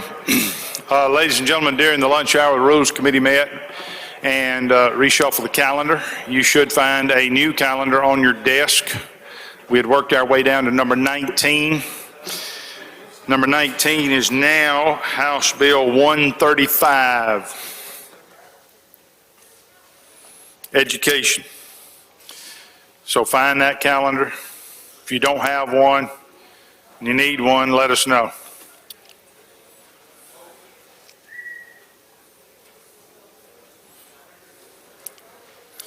Gentleman from Prentice, do you seek recognition? Mr. Arnold, do you seek recognition for anything? No, sir. Lady from Lowndes, Ms. McLean, do you seek recognition for anything? Okay, very good.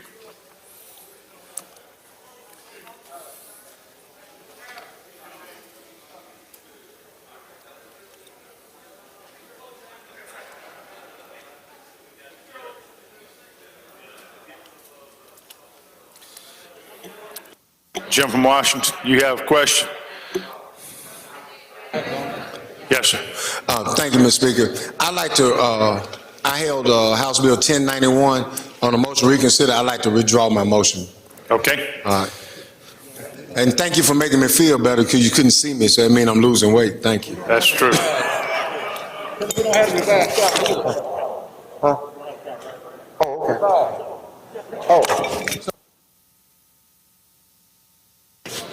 I'm sorry, sir. Say again. They said some members don't have the revised calendar. Okay. If you don't have a revised calendar, raise your hand. John, look at one, there's two of them there. One has 135. I see about 5 hands. I don't know Should be item 19. why those 5 were selected. 19.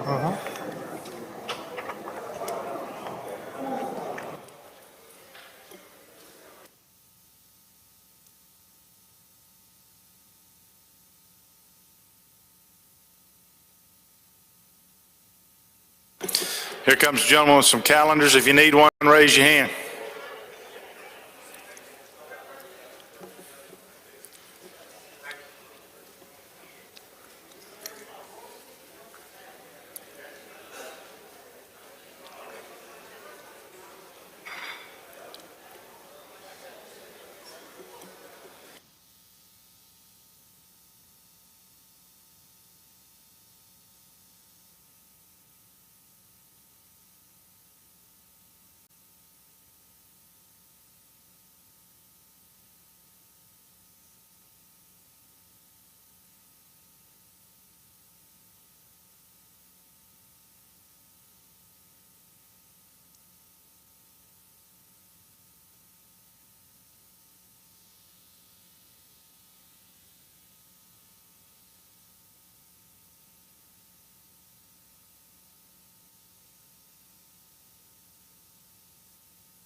All right, Chairman's recognized.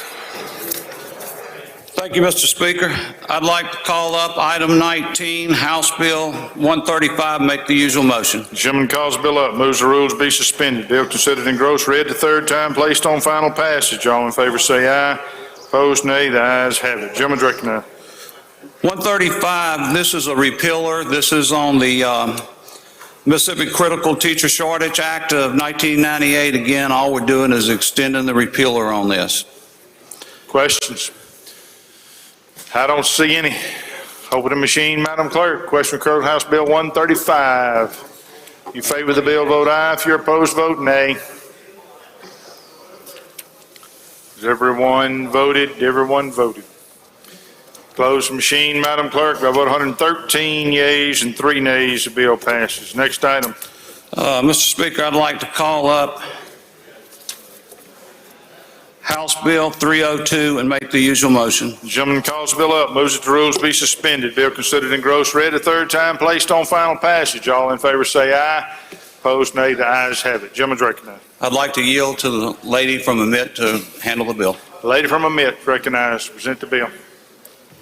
Thank you, Mr. Speaker. Mr. Speaker, ladies and gentlemen of the House, House Bill 302 is the community schools bill that we passed last year. It's the exact same bill. It authorizes implementation under the administration of a District of Innovation. It amends the District of Innovation statutes to expand the program to allow for the inclusion of community schools. A community school is a traditional public school that partners with community-based organizations to coordinate academic, social, physical health, and mental health services to reduce barriers to learning and improve educational outcomes. To qualify as a community school, the partnership must have integrated student route supports coordinated by a community school director, have expanded and enriched learning time and opportunities including before school, after school, weekend, and summer programs, have an active family and community engagement which brings students, families, and the community into the school as partners in children's education and makes the school a neighborhood hub. It includes a science, technology, engineering, and mathematics program component as a meaningful part of its curriculum and have collaborative leadership and practices. In granting the District of Innovation status, the State Board of Education is required to allow these low-performing schools and districts transitioning to the community school model a 3-year transition period before that school or district is taken over. The bill broadens the purpose of DOIs to more than just an academic improvement, but addresses socioeconomic achievement gaps and increasing student attendance to reduce chronic absenteeism, reducing disciplinary issues, increasing access to dual enrollment, increasing college preparation. The bill goes further to require the community school to publish its goal and performance targets and make the results of those targets available to the legislative education committees after a year period to provide a holistic look at the program's efficiencies and inefficiencies and a method to identify necessary changes through the use of a comprehensive needs and assessments. Lastly, the bill also allows community schools to be beneficiaries of gifts, grants, and donations from governmental, both state and federal entities, as well as private entities and individuals for purposes related to its functions as a community school. That's an explanation of House Bill 302, Mr. Speaker. I'll yield for any questions. Questions on the bill? I don't see any. Open the machine, Madam Clerk. Question occurs on House Bill 302. You favor the bill, vote aye. If you're opposed, vote nay. Has everyone voted? Close the machine, Madam Clerk. By vote 108 yeas and 8 nays, the bill passes. Next item. Speaker, I'd like to skip the next item and go to item 22, House Bill 370, and make the usual motion. Do you wish it to retain its place on the calendar? Yes. Any objection? We'll do that. Okay, the next bill, all it is. Whoa, gentlemen. We just skipped number 21. We got to go to number 22. Okay. Gentleman calls the bill up, moves the rules be suspended. Bill considered in gross read a third time, placed on final passage. All in favor say aye. Opposed nay. The ayes have it. Gentleman's recognized. The next one is, we're trying to make the public schools that are accredited by the MDE to be exempt from the purchasing laws, just like we do with the regular school district. They'll be treated just like they do regular school districts. They're accredited by MDE, and they're going to have the same purchasing as our public schools. That's all that does, is put them on an even playing field. Questions on the bill? I don't see any. Open the machine, Madam Clerk. Question occurs on House Bill 370. If you favor the bill, vote aye. If you're opposed, vote nay. Has everyone voted? Close the machine, Madam Clerk. By a vote of 113 yeas and 2 nays, the bill passes. Next item. I'd like to bring up House Bill 487, make the usual motion. Gentleman calls the bill up, moves the rules be suspended, bill considered and gross read the third time, placed on final passage. All in favor say aye. Opposed, nay. The ayes have it. Gentleman's recognized. All this does is update some laws that the libraries and stuff ask us for. These are some 90-year-old laws on the books that they don't do anymore. As requiring counties to give $300 a year and for libraries to give reports to the counties. A lot of the libraries belong to cities and stuff today, and they're just antiquated laws. All we're doing is clean up here. Questions on the bill? Don't see any. Open the machine, Madam Clerk. Question occurs on House Bill 487. If you favor the bill, vote aye. If you're opposed, vote nay. Has everyone voted? Close the machine, Madam Clerk. By vote 114 yeas, 0 nays, the bill passes. Next item. Item 24, House Bill 504, make the usual motion, Mr. Chairman. Gentleman calls the bill up, moves the rules be suspended. Bill considered and gross read the third time, placed on final passage. All in favor say aye. Opposed, nay. The ayes have it. I'd like to yield to the lady from Hines to handle the bill. The lady from Hines recognized to present the bill. Thank you, Mr. Speaker, Mr. Chairman. Ladies and gentlemen of the House, House Bill 504, it's a very simple bill. This bill clarifies the composition of the Commission on School Accreditation to reflect that the membership is now reflective of the current 4 congressional districts as opposed to 5. The membership will remain at 15.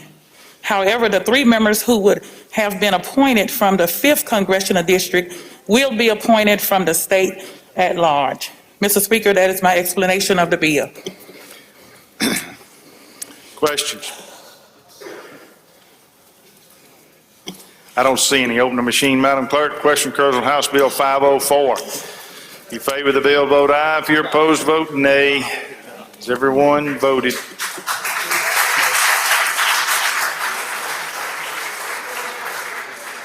Close the machine, Madam Clerk. By a vote of 116 yeas, 0 nays, the bill passes. Next item. I'd like to call up item 25, House Bill 633, and make the usual motion. Gentleman calls the bill up, moves the rules be suspended. Bill considered and gross read the third time, placed on final passage. All in favor say aye. Opposed, nay. The ayes have it. I'd like to yield to the gentleman from Harrison to handle the bill.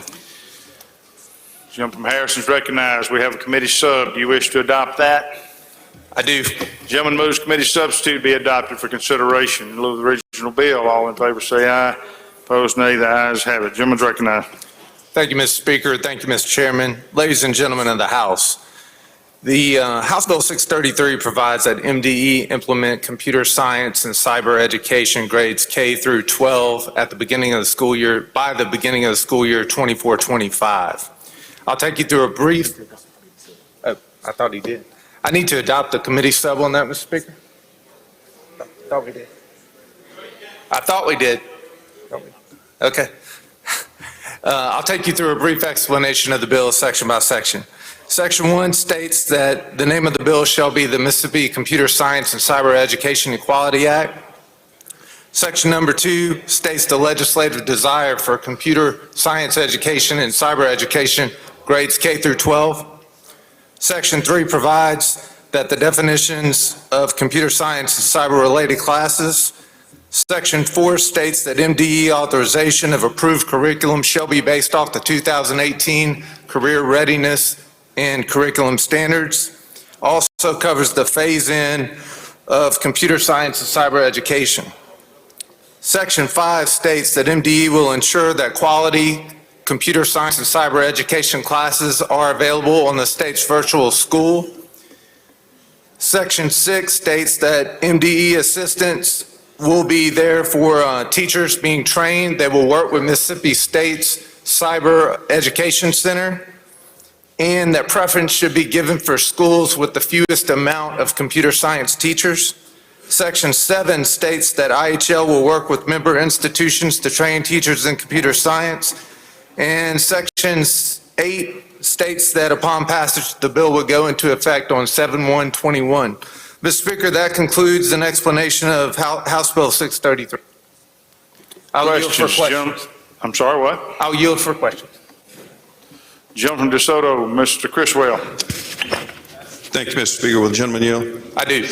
My question on this, again, is that we're adding something to K through 12. Do we have any idea how much this is going to cost them? Are they going to, how much are they going to come back for in order to implement this? Sure. The estimated cost of the program is approximately $1.5 to $2 million a year. It's estimated it would take about 3 to 4 years for total implementation. We do have a private sector commitment from companies like C-Spire, Code.org to assist. That will mitigate the cost. But make no mistake, gentlemen, half of our kids aren't getting the computer science and education they need. We need to do this. Do we know how many of the kids that are going to graduate are actually going to go into a computer science field? I'm not sure we know that, but we do know that computer science is the key to the future, and we can't afford to leave 50% of our kids without that key. Also, we know that about 1,500 jobs in computer science technology related are currently available now, and we know that these jobs pay twice the amount of the median average salary. And these jobs you're referring to, are they high school graduate jobs? I believe if you have the certification, you could just be a high school graduate but have your certificate and get that job. They do not require college necessarily. So 1.2 million a year for 1,500 jobs? No, sir. No, sir. Not at all. You're conflating that. I'm just trying to get it clear what it's going to cost and what our benefits are. Yeah, the benefit is that right now half of your children are not getting a cyber and computer science education, and they're going into a college setting or any setting in an inferior starting point from other children who have that education. Okay, thank you, Jim. Yes, sir. You're welcome. Gentleman from Calhoun, Mr. Beckett. Will the gentleman yield? Yes, sir. All right, I like your bill, but I have a couple questions that I've had school personnel ask me. Okay. What are going to be the qualifications for teachers? Because they're concerned about getting people that can teach this course and teach them properly. Yes, sir. So for elementary school, there are no qualifications that they would have to have. They can just simply implement curriculum through Code.org and places like that they would get from MDE. Now, for middle school and high school, they would be trained, and that's why it's a phased-in process from 2022-23 all the way up to 24-25. So the requirements for phase-in allows for the training, and they would get that on a perpetual basis. Is this going to be through our vocational schools? Is it going to be an academic setting, or where's it going to be? No, sir. It's through an academic track. All right. Are we going, as a state, provide the equipment that's going to be required to teach these classes? So last year, each child received a device. Right. We also upgraded our broadband through the COVID funds. And so therefore, we have a lot of what we need right there. And as far as the training goes, that's out there. We just have to get our teachers the training they need to be able to carry it out. All right. I think it's a great idea, but there's a lot of concern that we might not actually be able to do this in some of our districts. Yes, sir. Gentleman from Covington, Mr. Sanford. Gentleman yield? I do. I'm assuming this didn't pass the Senate last year. Didn't we pass this last year? We passed this overwhelmingly in the House, but due to what I think would be the COVID epidemic, it did die. Okay. And is this requiring, this is K-12, I mean, what exactly is envisioned for this? Is this a computer class for every grade from kindergarten through a certain, I mean, what is this involving? Yes, sir. So first of all, let me say there is a companion bill on the Senate side that's passed committee, and I do expect that to pass over there. Secondarily, to address your second question, the training would be, or the education would be at an elementary level, just simply getting our children used to using computers, the idea of the concept of maybe coding or algorithms and such. And then by middle school, you actually have Cyber 1 and Cyber 2 foundations that they can actually take and get a high school credit for, a Carnegie unit credit for. So, and then from there, when you get to high school, you can take more advanced coding classes and cyber education classes and such like that. So is this, do we know how many school districts already do this and how many don't? According to the statistics I read, about 50% of our high schools are offering it, about 50% of them are not. And make no mistake, that's the intent of this bill, is for our our kids that are being underserved to be able to have a shot at getting this type of education. Do we know yet whether this would require more teachers to be hired? I know that I'm younger than most people in the chamber, but we had a technology discovery in the 9th grade that was taught computer. We had computer lab in younger, K6, I guess. So I'm just curious whether this will supplant something that's maybe already there for some places, or whether this is going to require extra personnel to teach this. I believe the spirit of the bill is to train the teachers we already have. And they would be trained in, they would be able to administer the curriculum. And yeah, it would just be integrated into the curriculum, into their class structure already, especially at the elementary grade. But again, much of this is being offered through our state, but only at about 50%. We need it at 100%. Okay, thank you. Yes, sir. All right, I don't see any further questions. Open the machine, Madam Clerk. Question occurred on House Bill 633. If you favor the bill, vote aye. If you're opposed, vote nay. Has everyone voted? Has everyone voted? Opposed machine, Madam Clerk. By a vote of 113 yeas and 4 nays, the bill passes. Next item. I'd like to call up House Bill 754 and make the usual motion. Gentleman calls the bill up, moves the rules be suspended, bill considered in gross read the third time, placed on final passage. All in favor say aye. Opposed nay, the ayes have it. I'd like to yield to the gentleman from Lafayette County. Gentleman from Lafayette. Thank you, Mr. Speaker. Mr. Chairman, this is House Bill 754. This is a dyslexia recognition bill. Before I get started, we'd like to thank the Department of Education, specifically Robin Lamotis, the State Special Ed Director, for her assistance in this bill. Also, I'd like to thank the gentleman from Forest, Mr. Byrd, for his work over the years in this field. This bill would create a new code section, 37173-16, to require local school districts to make an initial determination of whether a student diagnosed with dyslexia meets the eligibility requirement under the Individuals with Disabilities Act, to have an IEP developed and to receive service. And if the diagnosis does not meet the eligibility requirements for an IEP, the district must proceed to determine the eligibility of a 504 plan. School districts are required to develop interventions and strategies to address the needs of the students. The school districts will also be required to conduct a 2-hour of in-service training every 3 years for licensed educators and paraprofessionals on dyslexia and related disorders, using training that is a program that will be developed by MDE. The bill amends Section 3-173-9 to reflect the deletion of the language and has now been codified as a new Section 37-173-16. That's an explanation of the bill. I'll yield for questions. Question. I don't see any. Open the machine, Madam Clerk. Question occurs on House Bill 754. If you favor the bill, vote aye. If you're opposed, vote nay. Has everyone voted? Close the machine, Madam Clerk. By a vote of 115 yeas, 0 nays, the bill passes. Next item. I'd like to call up House Bill 853 and make the usual motion. Gentleman calls the bill up, moves the rules be suspended. Bill considered in gross read the third time, placed on final passage. All in favor say aye. Opposed nay, the ayes have it. Gentleman's recognized. I'd like to yield to the gentleman from Lamar. Gentleman from Lamar.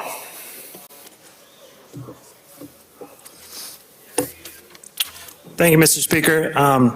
House Bill 853 consists of a few technical amendments to provisions of the Charter Schools Act. These were made by the request of the Charter School Authorizing Board. I will very briefly go over these changes. Like I said, they're all technical in nature, mostly just moving deadlines to different days.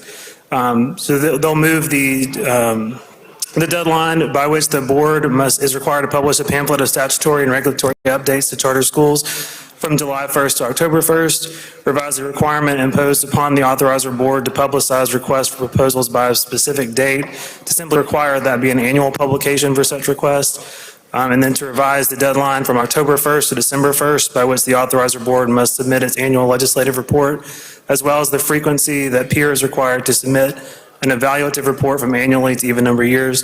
Finally, this legislation would provide one gifted education teacher unit and one special education teacher unit to charter schools in their initial year of operation. That is a brief explanation of the changes in this bill. I yield for questions.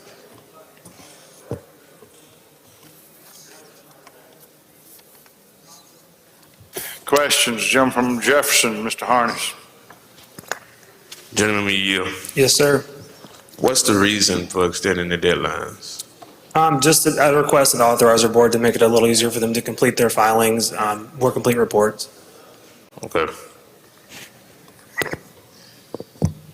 I don't see any further questions. Open the machine, Madam Clerk. Question occurs on House Bill 853. In favor of the bill, vote aye. If you're opposed, vote nay. Has everyone voted? Has everyone voted? Close the machine, Madam Clerk. By a vote of 86 yeas, 25 nays, the bill passes. Next item. Thank you, Mr. Speaker. I'd like to ask for permission to skip down to 59 and finish up the education bills. Did you do number 28 yet there, gentlemen? You didn't want to do that one?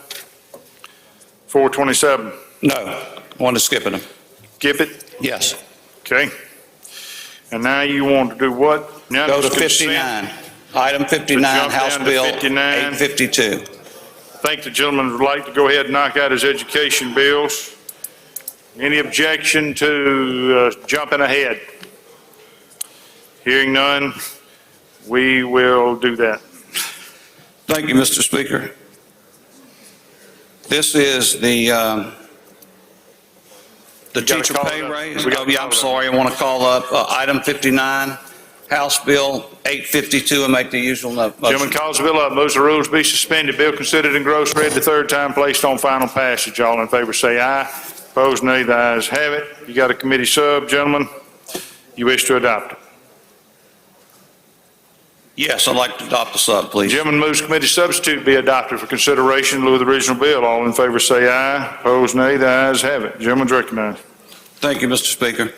This is the teacher pay raise bill. This is something that we worked on. We tried to, the budget is tight. There's no doubt about it. This is a reoccurring expense to the taxpayer. This is not a one-time expense. This is a reoccurring taxpayer.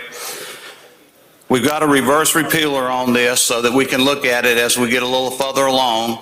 And what it is right now, it's $1,000 for teachers and it's $1,100 for teacher assistants. And virtually that's what it is. And again, I just ask you to hang with us. We got a reverse repealer on it a little further as we go with the budget. We can see if we can move those numbers. But right now, I think that's a good deal with squeezing the budget. And just remember, we have other state employees all over the state that are hurting, and we have DHS workers, we have people in regional centers that are working for $25,000 a year dealing with body fluids and stuff. They may not have the megaphone that some organizations have, but again, they're very critical to the state of Mississippi. And we're trying to help everybody, and we're going to try to get the teachers up as far as we can. And again, this is what we think the taxpayers can handle right now, and we will be looking at it. And again, that is an explanation of the bill. Questions on the bill? I don't see any. Open the machine, Madam Clerk. Question occurs on House Bill 852. If you favor the bill, vote aye. If you're opposed, vote nay. Has everyone voted? Close the machine, Madam Clerk. By a vote 117 yeas and 3 nays, the bill passes. Next item. Next item is number 60 on the calendar, House Bill 925. Make the usual motion. Gentleman calls the bill up. Moves the rules be suspended. Bill considered and gross read the third time, placed on final passage. All in favor say aye. Opposed, nay. The ayes have it. Gentleman's recognized. We'll yield to the gentleman from Lamar for the next 3 bills. Gentleman from Lamar. Thank you, Mr. Speaker.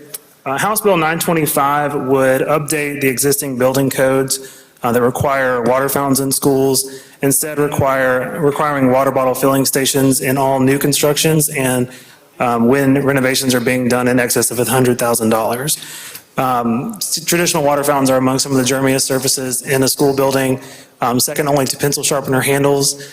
This is an extremely important bill, not just in this COVID days, but as we move forward, making sure that our students are able to get healthy, clean drinking water while they're at school. This is a pretty simple bill, again, just updating existing building codes, and if there's any questions, I'm happy to entertain those.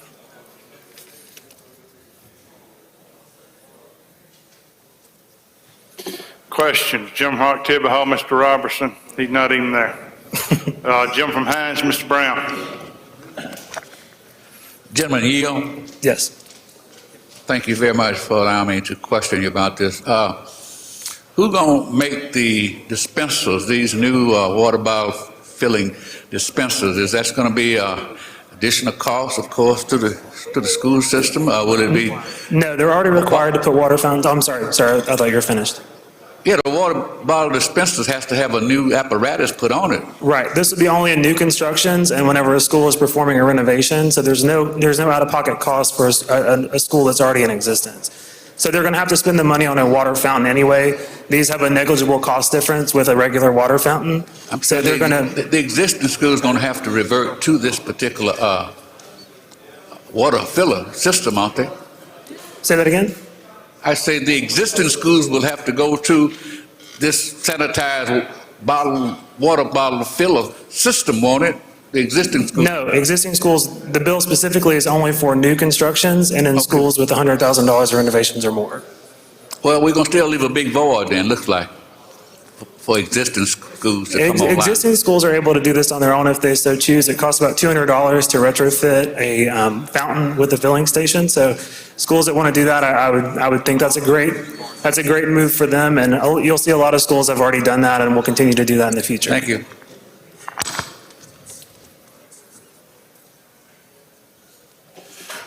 I don't see any further questions. Open the machine, Madam Clerk. Question occurs on House Bill 925. If you favor the bill, vote aye. If you're opposed, vote nay. Has everyone voted?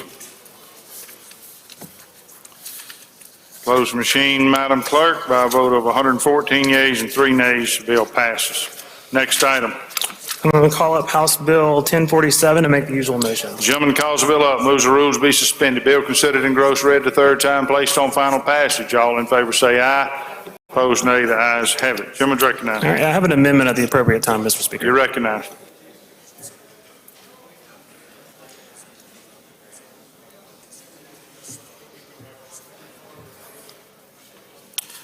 So this amendment would simply remove the language that, current language in the bill that allowed individuals employed by the Department of Education to be eligible for this teaching supplement.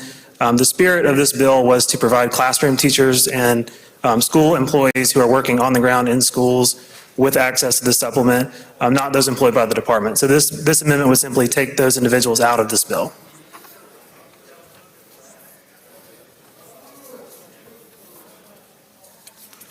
Questions on the amendment? Lady from Lincoln, Ms. Curry. I'm sorry. Could you say that again? I didn't get it. Sure, yeah. So the idea of this bill was to give classroom teachers and those employed in schools on the ground with students access to an additional supplemental pay, the National Board Supplemental Pay that's been on the books for a while now, not those who are employed by the department, working in the department. I'm sorry. They don't fall under the MAP funding formula and are salaried separately. Thank you. I just didn't get that Yeah, last part. absolutely. Any further questions? I don't see any. If you favor the amendment, indicate by saying aye. Opposed, nay. The ayes have it. Anything further on the bill? Yes, Mr. Speaker. This bill would eliminate the caps on national board certified teachers, or I'm sorry, nurses, academic language therapists, and speech pathologists who are eligible for a national board supplement. So it would remove that cap and then add athletic trainers to those eligible with a cap at 20.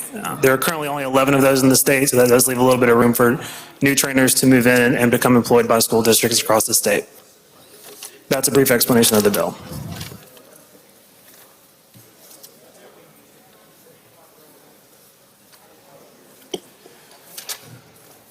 Any questions? Jim from Harrison, Mr. Haney. Gentleman Yield? Yes, sir. I might be getting old, but man, you talking fast. Say it again on the number on the athletic. Is there a cap? We removed the cap off the nurses. That's right. What's the number on the cap? I will try to talk slower for everybody. I Thank know you. this body's a bit older than perhaps I'm used to, but the The cap on athletic trainers is 20, and we're removing the cap on other professions, yes. Okay, thank you. And there are currently, for those of you that may have questions, there are 12 academic language therapists on the waiting list for a supplement and 6 nurses on the waiting list for a supplement. So this will add those to those who are already able to receive this additional pay.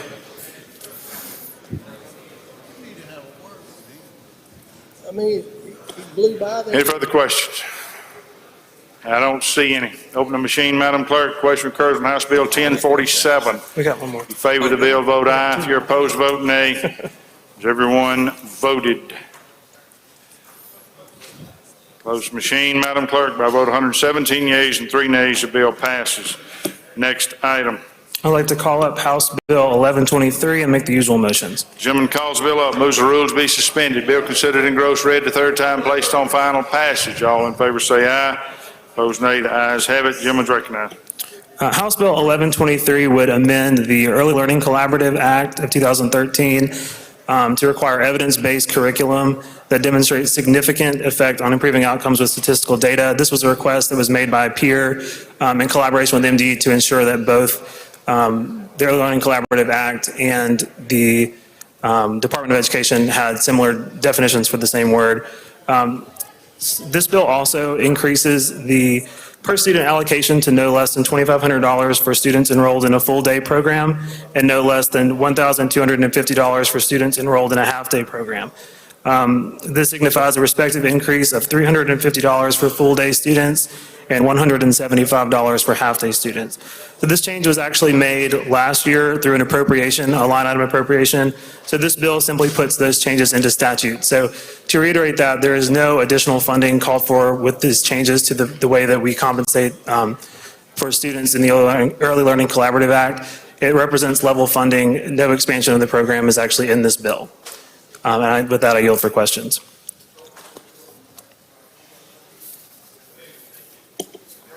Jim from Tallahatchie. Learning Collaborative, you funded level funding, so they will, I guess they will get, it'll be available, whatever benefits that they had under that program will be available for those 14 districts that have it next year. Is that correct? That's right. And gentlemen, wouldn't you agree with me that if we wanted to do early childhood education in this state, a gradual expansion under this program would be the way to do it? I would absolutely agree with that, yes, sir.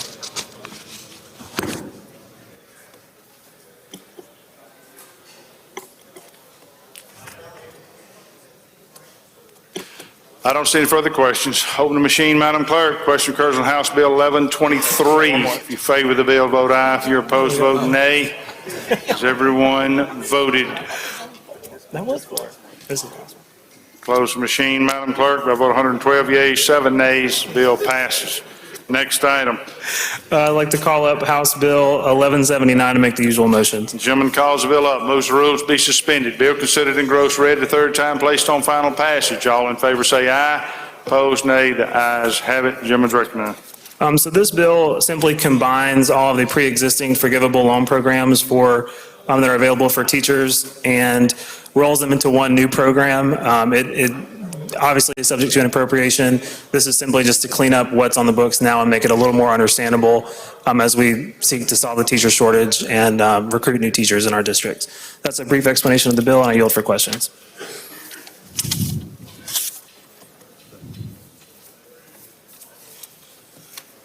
Yeah, now I'm finished. Gentleman from Scott, Mr. Miles. Thank you, Mr. Speaker. Will the gentleman kneel? Yes, sir.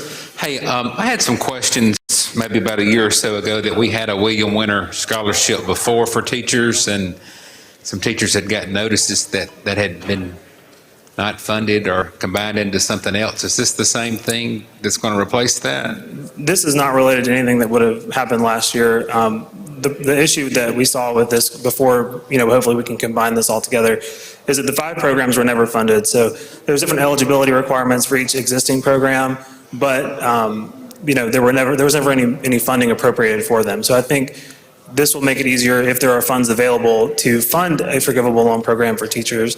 But again, that's subject to appropriation.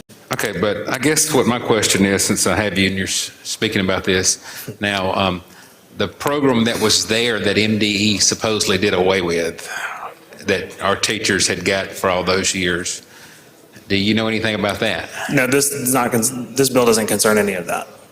I understand, but can you do some research on the I will do William some Winter research, absolutely. scholarship program that we had for teachers that some of the teachers lost their stuff on? Sure, I will look into that. Thank you. Gentleman from Fayette, Mr. Williams. Thank you, Mr. Speaker. Gentlemen, you yield? Yes. Does this teacher loan repayment program, does it go to potentially to all teachers, or who is it targeting? No, it's obviously there would be a limited number of teachers who could participate in the program, subject to funding. There are different requirements. I'm happy to go through those if you'd like me to briefly go through what's required of participation.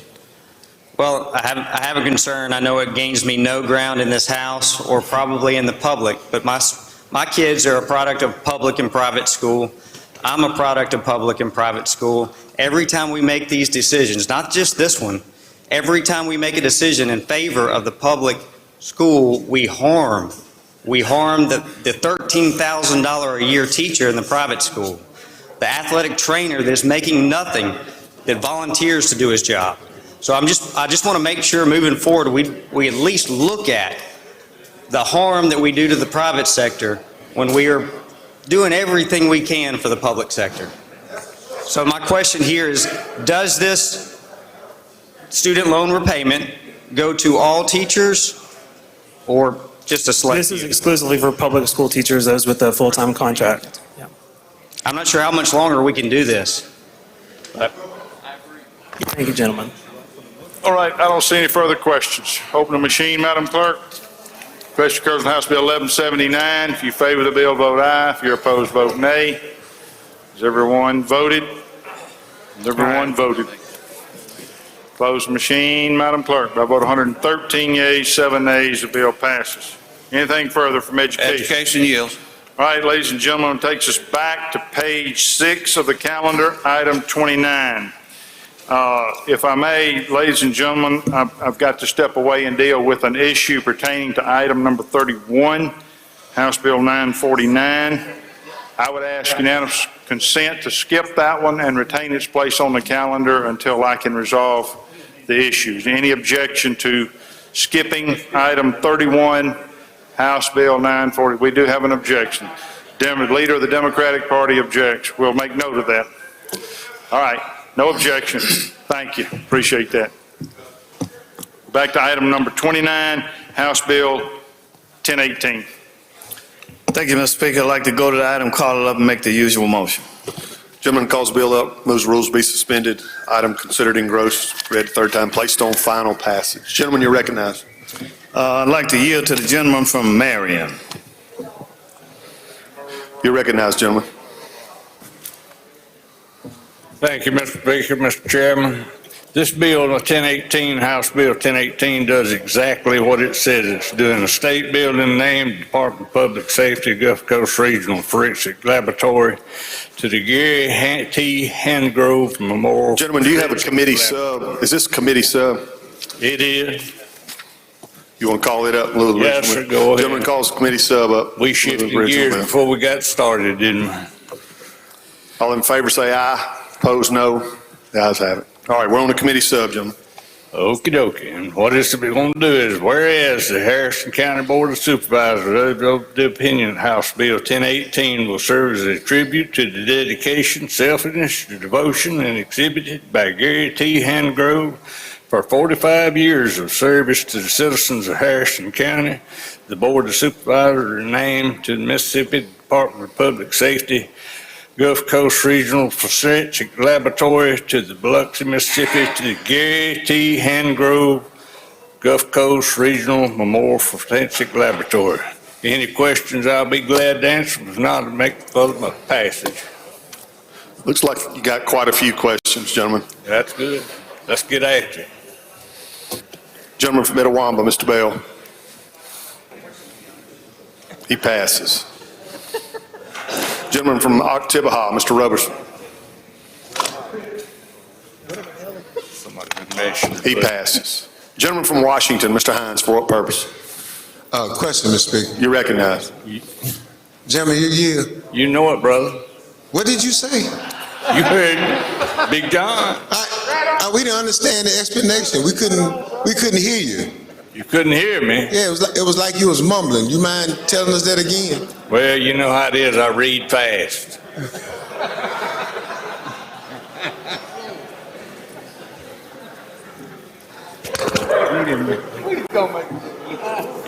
No further questions. Final passage, Mr. Speaker.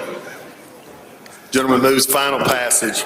Open machine, Madam Clerk. If you favor the bill, vote aye. If you're opposed, vote nay. Has everyone voted? Has everyone voted? Close the machine, Madam Clerk. By a vote of 117 yeas, 0 nays, the bill passes. Next item, gentlemen. Thank you, Mr. Speaker. I'd like to go to item 30, House Bill number 1156, and make the usual motion. Gentleman calls the bill up, moves the rules be suspended, the bill considered engrossed, read the third time, and placed on final passage. All in favor say aye. Opposed, no. The ayes have it. Gentlemen, you're recognized. I'd like to yield to the distinguished gentleman from Hines. Gentleman from Hines is recognized.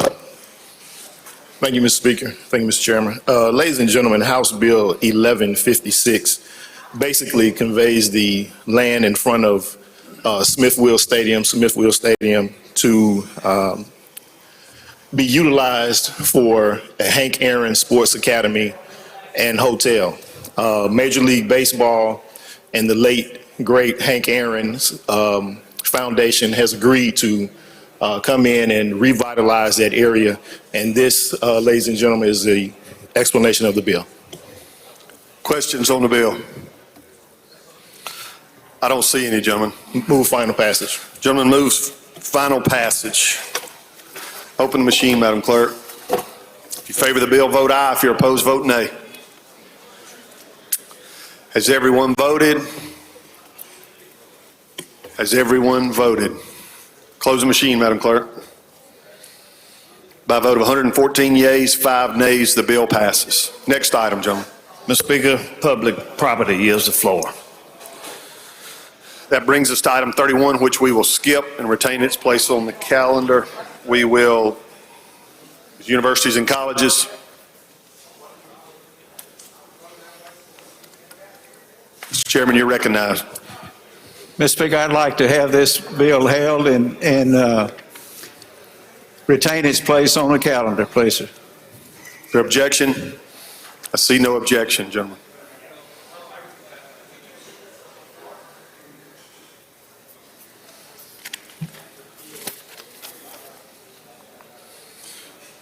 We'll next go to item number 33, the Chairman of Banking. Thank you, Mr. Speaker. I'd like to go to item number 33, House Bill 377. Call it up. Gentlemen, you got a committee sub on that. I do have a committee sub in lieu of the original bill. Gentleman moves a committee sub be adopted for consideration in lieu of the original bill. All those in favor, say aye. Opposed, no. The ayes have it. Thank you, Mr. Speaker. Ladies and gentlemen of the House, the title of this is to add the term bona fide proof of purchase to the list of definitions of the Mississippi Pawn Shop Act. And you will find these on on lines 69 through 73, and I will read those to you. Bona fide proof of ownership means a document that serves as evidence that an individual is the owner of a certain item that includes but is not limited to a bill of sale, receipt of purchase, certificate of title, warehouse receipt, or other similar documents. So we see here that the information to give some sort of latitude in that language on that line. And on lines 85, there's the omission there is information. The original language was transactional information, and now it's transactions. And we go back to on line 87, 75-67305, that refers back to the original language it's already in the law. And so that's what that language is. And the other transaction there with the omission is the transactional information that was changed to transactions. Mr. Speaker, and we have one more on line 102. Mr. Speaker, that's an explanation of the bill. You yield for questions, gentlemen? I do. Gentleman from DeSoto, Mr. Criswell. Thank you, Mr. Speaker. Will the gentleman yield? Yes, sir. So I'm looking at the bona fide proof of ownership. I'm just trying to understand that. So if I want to pawn my watch that I've got here, I've had for several years, I've got to take a bill of sale or a receipt for that watch in order to pawn it. Is that correct? No, it says, as I made note there when I mentioned that, I said other similar documents. It does not have to be that in other languages, but it is not limited to. I guess that's my question is, what is an other similar document? Well, that would be judgmentally, that'd be something that the owner of the pawn shop would have to decide.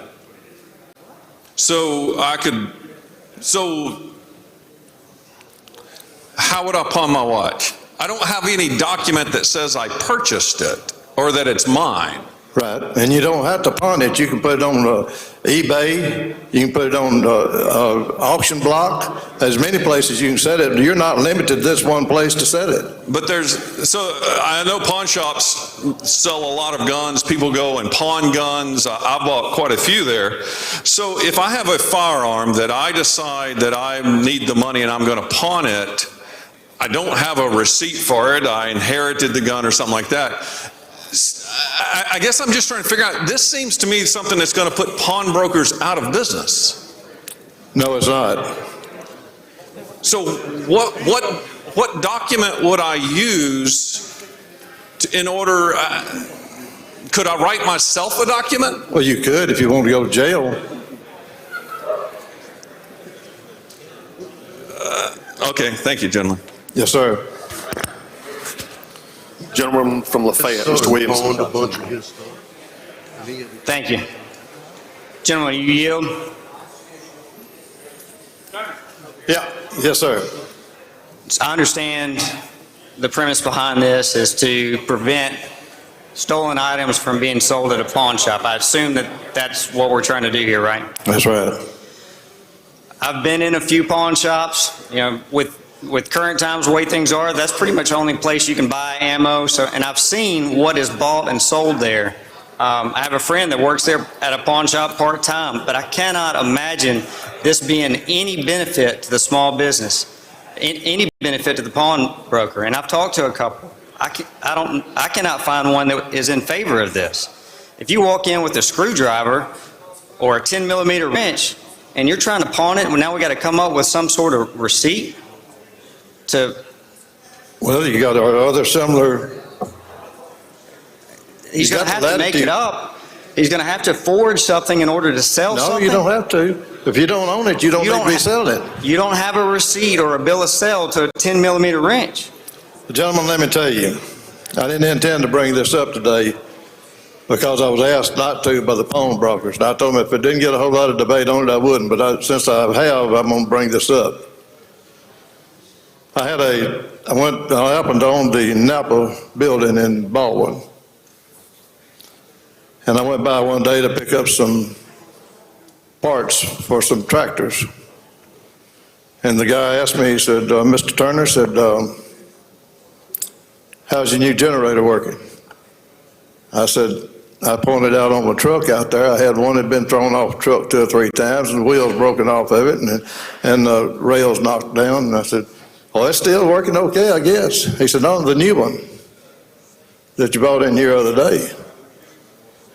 So there'd been one charged to me that I didn't buy. And I got to looking for that generator. And I found it in Tupelo at a pawn shop. I asked the guy, I said, how much is it going to cost me to get it back? And he told me. I said, well, I want to buy it.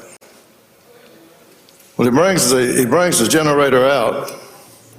It's still in the shipping box that it came in, that it was sitting on the floor in the pawn shop.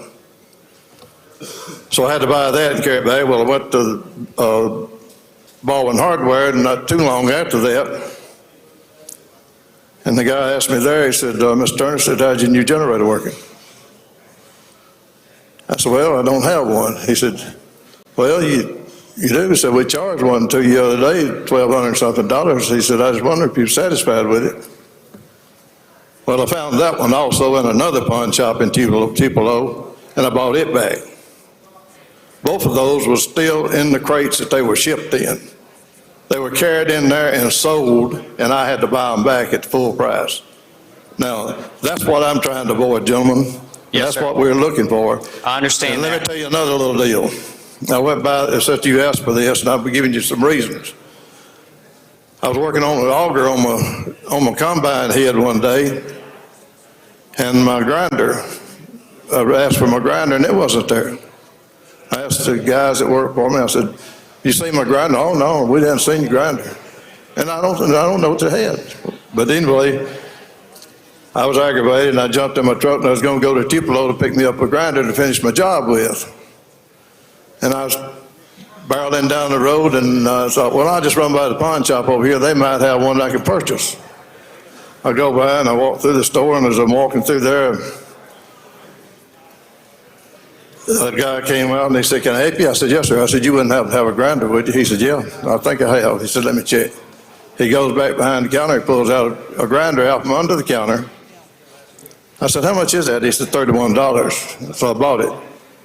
I said, that's the second time I bought this grinder. That's mine. I said, now who brought that grinder in here? He said, let me check. And he looked around there, and I said, now you got a record, haven't you? He said, no, I don't have a record. I said, why don't you? He said, well, I think it's over at our office over in Ripley. I said, okay, see if you can get it down here in the next couple of days. Well, he did. He brought it down there in the next couple of days, but he didn't bring it because he didn't have it. I went by and asked him about it. He said, no, we just don't have that. I said, you mean to tell me you don't have any transactional information at all about this? He said, no. And he said, I said, well, I think y'all need to be audited. Now, that pawn shop's not open anymore. But now, this is what we're trying to avoid, gentlemen. There's nobody trying to take any aim at anybody, but we're trying to do something. And I've got a reverse repeater to put in this bill to send it on to the Senate. And if you could come up with better language on it, you do it, and we'll work on it. But now, that's what we're trying to avoid, and I ask you to help me, and I'll help you. I understand. I think our focus, we've all been harmed by some sort of criminal activity, and we could probably legislate things that would help our personal endeavor. But I plea, let's look out for the law-abiding business owner before we harm all of them across the board. Well, you're going to have an opportunity to work on this as it goes to the other end and back. And listen, gentlemen, I hope you're not suggesting that I am an anomaly in this deal, because I'm not the only one that's ever gone through this. I don't suggest that. Thank you. Gentleman from Hines, Mr. Bell. Thank you, Mr. Speaker. Gentlemen, you here? Yes, sir. So, just two quick questions. I heard the exchange from you and the other individual about not having a receipt or proof of ownership. So I'm kind of confused on it, and I certainly empathize with you on your property being stolen, having to purchase it back. But there was also opportunity for you to file fraudulent charges against those individuals. So just say if I had I tell you what, say if I had a old baritone instrument, I don't have a receipt on it. I've had it since high school and I just want to drop it off, pawn it. I don't have a receipt. This prohibits me from pawning this instrument. Am I correct? I'm sorry, your voice was a little muffled. I'm sorry. So what I was saying was, if I had an instrument that I was going to pawn, that I've had for a long time, I don't have a receipt for it or a bill of sale, would this affect my opportunity to pawn? Well, that would be between you and the pawn shop owner and that other similar things that it says right there that I pointed out. I didn't see that in the. Well, it's on line, well, the first one's on line 71, and the second one is, Could you read it to me, sir? a bona fide proof of ownership means a document that serves as evidence that an individual is the owner of a certain item.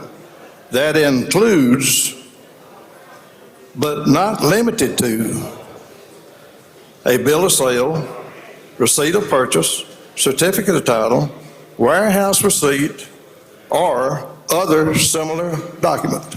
So that makes my point. In other words, it goes right back to the first three words, bona fide proof of ownership, 4 words. Right, so that makes my point. Right. So I don't have any of that.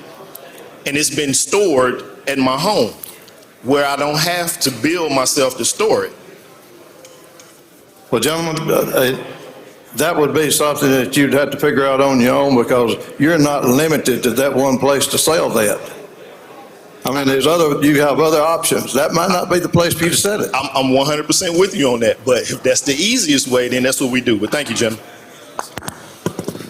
Gentleman from Madison, Mr. Baumgar.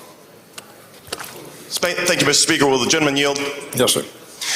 Gentlemen, I think we all agree with the sort of the intent here, but my concern is that the average citizen doesn't have any proof of ownership for probably 95 to 99% of all of their assets. I mean, nobody keeps receipts on anything. And my concern is from a private property perspective, not only do I think this would put effectively all pawnbrokers out of business, but from a private property perspective, I don't have the rights to dispose of any of my assets if I don't have a receipt, and almost nobody has a receipt for their stuff. Is there not a better way of solving this, gentlemen? Well, maybe it is. Maybe you have that. I'm going to give you the opportunity to work with us on this if you allow me to amend the bill, and we'll look for your input in it. But you're not limited. Here's the thing. You're the only one that's limiting yourself to set it to a pawn shop. It's not me. It's not just legislation. It's your option. You've got several places you can do it.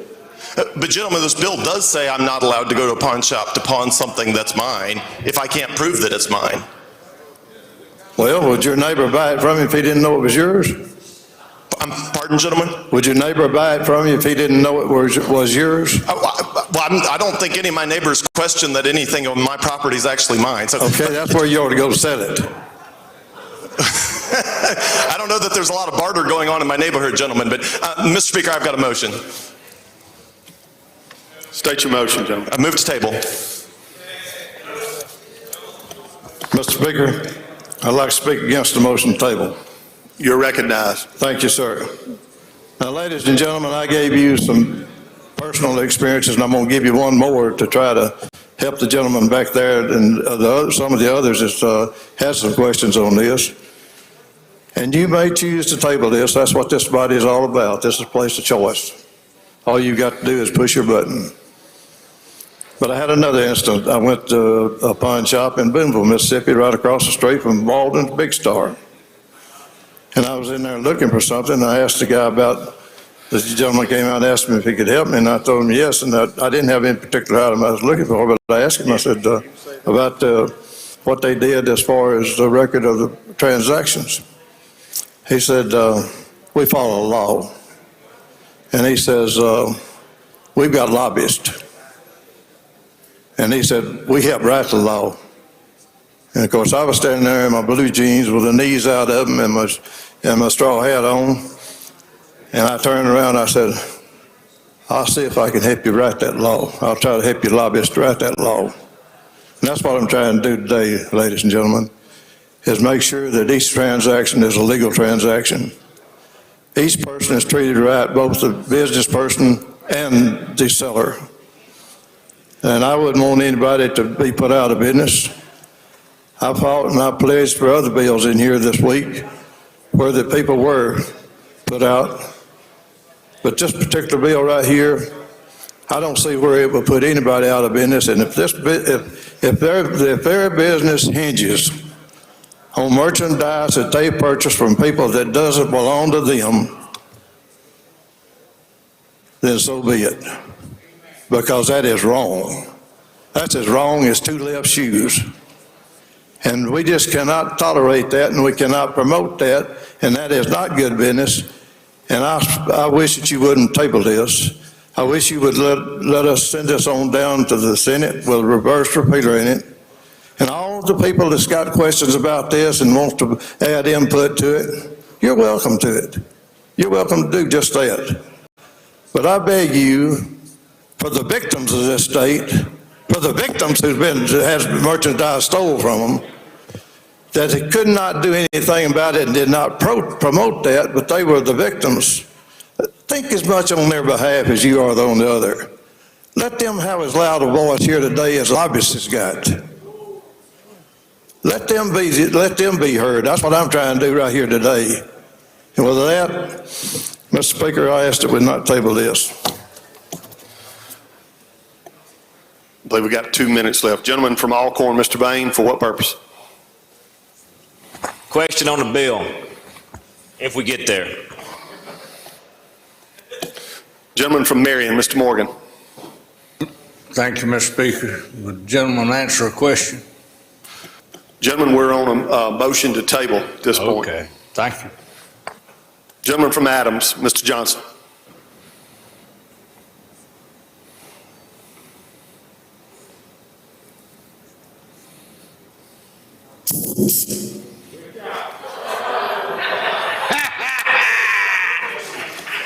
I don't know who that was for. Which one of y'all? Anyway. I don't know who it was for, but I appreciate it. I just rise to speak in opposition to the motion to table. And the spirit of it is I agree with the people who question. I agree with the concerns of the proponent of the motion to table.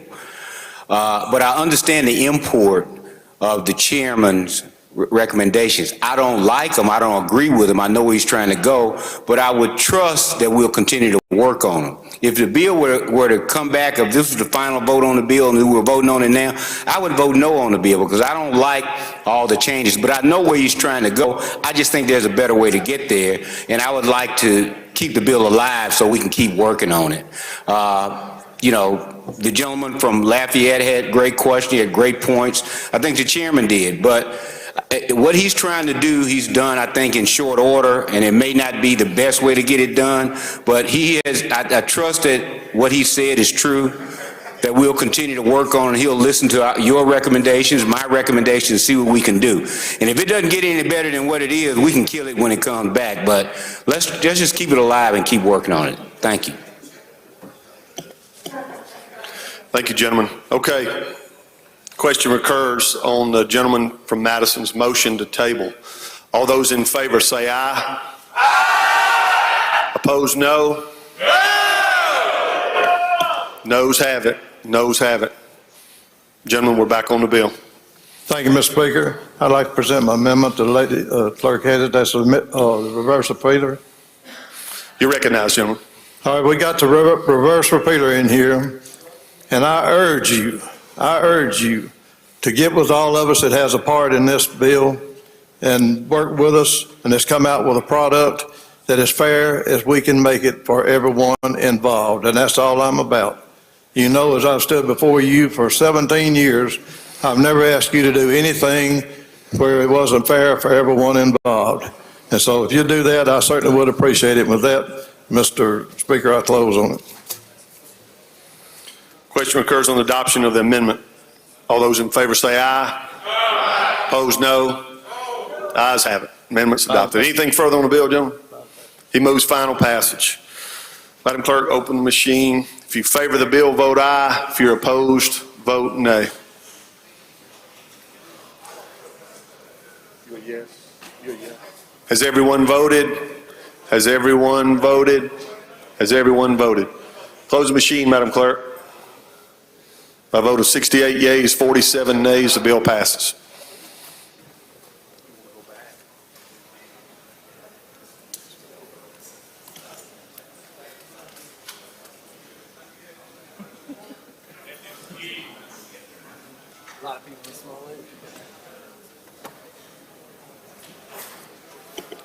All right, ladies and gentlemen, we were able to skip a couple of items back on page 6. I want to go back to item 31, conservation.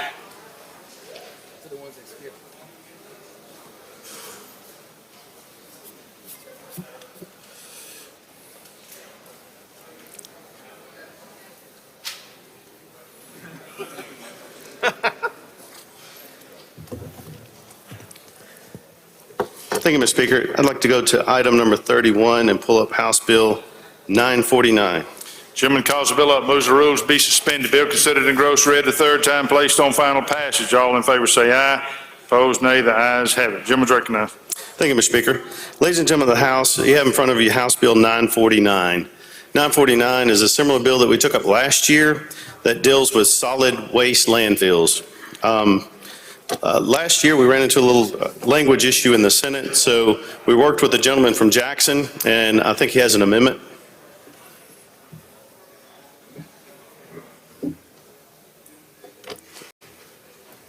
The gentleman from Jackson worked with some of the local supervisors to try to help clean the language up. Recognize the gentleman from Jackson for an amendment. Thank you, Mr. Speaker. House Bill 949, in its, I guess, in its beginning form, affects every county and every landfill in every county. And what we've done is we've added some language that limits the impact on really any county to just landfills, solid waste sanitary landfills that accept household garbage. There's probably a dozen different types of landfill permits through DEQ. In the original bill, it affected all of them. Now it only affects permitted landfills that are currently accepting waste that is household waste, period. And so they're actually listed out in the amendment that says these other types of permitted landfills are not subject to this particular bill.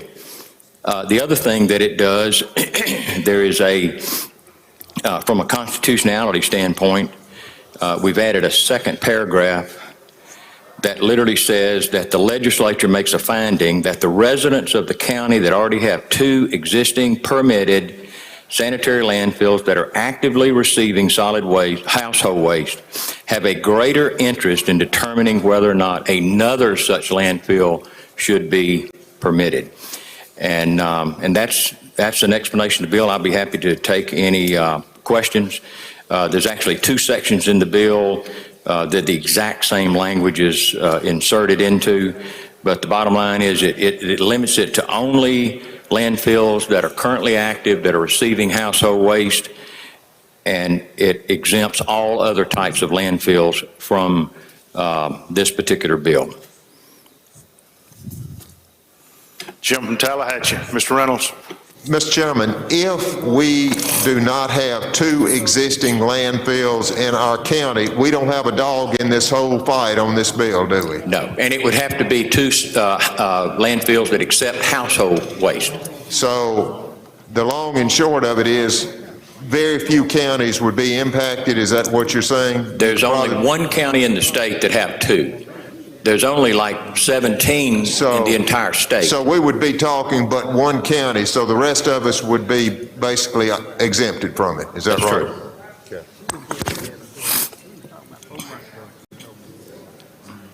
Gentleman from DeSoto, Mr. Chris Well. Thank you, Mr. Speaker. Will the gentleman yield? Certainly. I apologize because I think you've probably already said this, but I was trying to read ahead. In order to get the 3rd landfill, it requires the people of the county to have a vote on that one? Well, that's not in the amendment. That's in the original bill. That's in there. Okay, I just wanted to make sure I understood this correctly. I'm on the amendment. Okay, all right, thank you. If it's in the bill, then. Jim from Marshall, Mr. Kincaid. Yes, sir. Would you yield for a question? Certainly. I had a quick question back to the gentleman from Tallahassee's original question about currently we only have 1 county in the state that's got 2 landfills. Well, we only have, this particular type of landfill, right. And didn't we discuss this last year about and I believe it was local and private, that it was just dealt with Madison County? We did not have a local and private.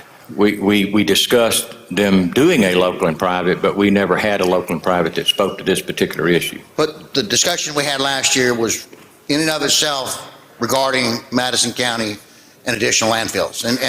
And certainly, the fine people in Madison County should have their way, and if they don't want any more landfills, I certainly would endorse that. But I have a question about us trying to expand our circle of influence and dictate from one end of the state to the other how we determine that, number one. Number two, and I think that's the point the gentleman was making. Number two, I have a question about permit holders. And if we, whether it's got to do with the amendment or not, but as I understand the language in this, that the permit holder is restricted to just the existing permit holders and it can't be extended. Is that correct? Restate your question, I'm sorry. So currently we have a landfill that's got a permit holder and no other permit can be granted by another permit holder, is the way I understand this. You mean the state can't exist, it can't... The landfill operator, the operators. Well, at the end of the day, I don't want to confuse the permit holder with the, it's my understanding what this would do would limit a county within their existing solid waste plan to have more than two proposed landfills that accept household garbage. If there's already two, before they could add that to their plan, they would have to have a vote by the people. Which leads me to the point that my concern is that I just want to make sure that this language doesn't lean more towards one provider than another, that we have equal opportunity for these landfill providers. Now, understanding that it's got to go to a referendum to get another one approved, and certainly, but even if we did that, we can only go to the same provider that currently provides it to us? I don't think it's limited to that, and that would be within the bill, not within the amendment. The gentleman's time's expired on the amendment. Question now recurs, excuse me, I recognize the chairman to respond to the amendment. Mr. Speaker, it's a friendly amendment. We support the amendment. All right. Question occurs on amendment. Number one, if you favor the amendment, indicate by saying aye. Opposed, nay. Ayes have it. Anything further on the bill? Anything further on the bill? No further question. No further question. I move final passage. There is one. Gentleman from Madison, Mr. Blackman, you have a question?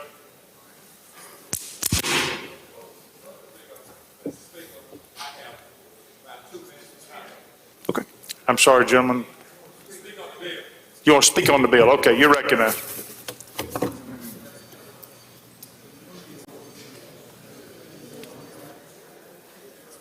Thank you, Mr. Speaker. This is probably not going to be necessary because I think this bill is going to pass with a substantial vote. But you recall last year that this bill came up and it passed. I think the problem was expressed by some has been cured with this amendment. But as you know, everybody has their own likes and dislikes about what they want in their particular community. The good people in Madison County, particularly those that are going to be affected by this facility, if it were permitted in this 89 acres that they propose, it's going to be surrounded by people who already have homes. And those of you who pass through Madison County and get off the highway, you know that in Madison County, this area of the state, of the county is the envy of the state. Those of us who don't live in that area wish somehow we could just have a home or something over there we could visit sometimes. We have the Natchez Trace that's going to be running, that runs in the area where this waste plant will be located. Everybody, not just the citizens of in Madison County, enjoy the Natchez Trace, particularly in that particular area. The walking trails that are there, the water resources that are there, all of those things have to be taken into consideration. The people who know best whether or not they want to undertake being exposed to such a facility are the people living in that area. And they should have the right to have an expression on whether or not they want that kind of facility there. And a referendum allows the voices to be heard. If the project is worthy, they'll speak to it. But in Madison County, you already have two such facilities, Canton and you have one in Richland down here. Also, Scott County supplies, the facility in Scott County supplies part of Madison County. So Madison County already has exposure and access to 3 such facilities. So I don't know, maybe the people want another one. But I think they need and deserve the opportunity to have a vote on that. Thank you. Ask you to support the bill. All right, I recognize the chairman to close. I don't see any further questions. Move final passage, Mr. Speaker. All right, open the machine, Madam Clerk. Question occurs on House Bill 949. If you favor the bill, vote aye. If you're opposed, vote nay. Has everyone voted? Has everyone voted? Close machine, Madam Clerk. By a vote of 105 yeas, 6 nays, the bill passes. Next item will be item 32. Yes, sir. Universities and colleges. No, sir, if we can go back and pick up item number 32, House Bill, oh, I'm sorry. You're right. You want to do that one too? Yes.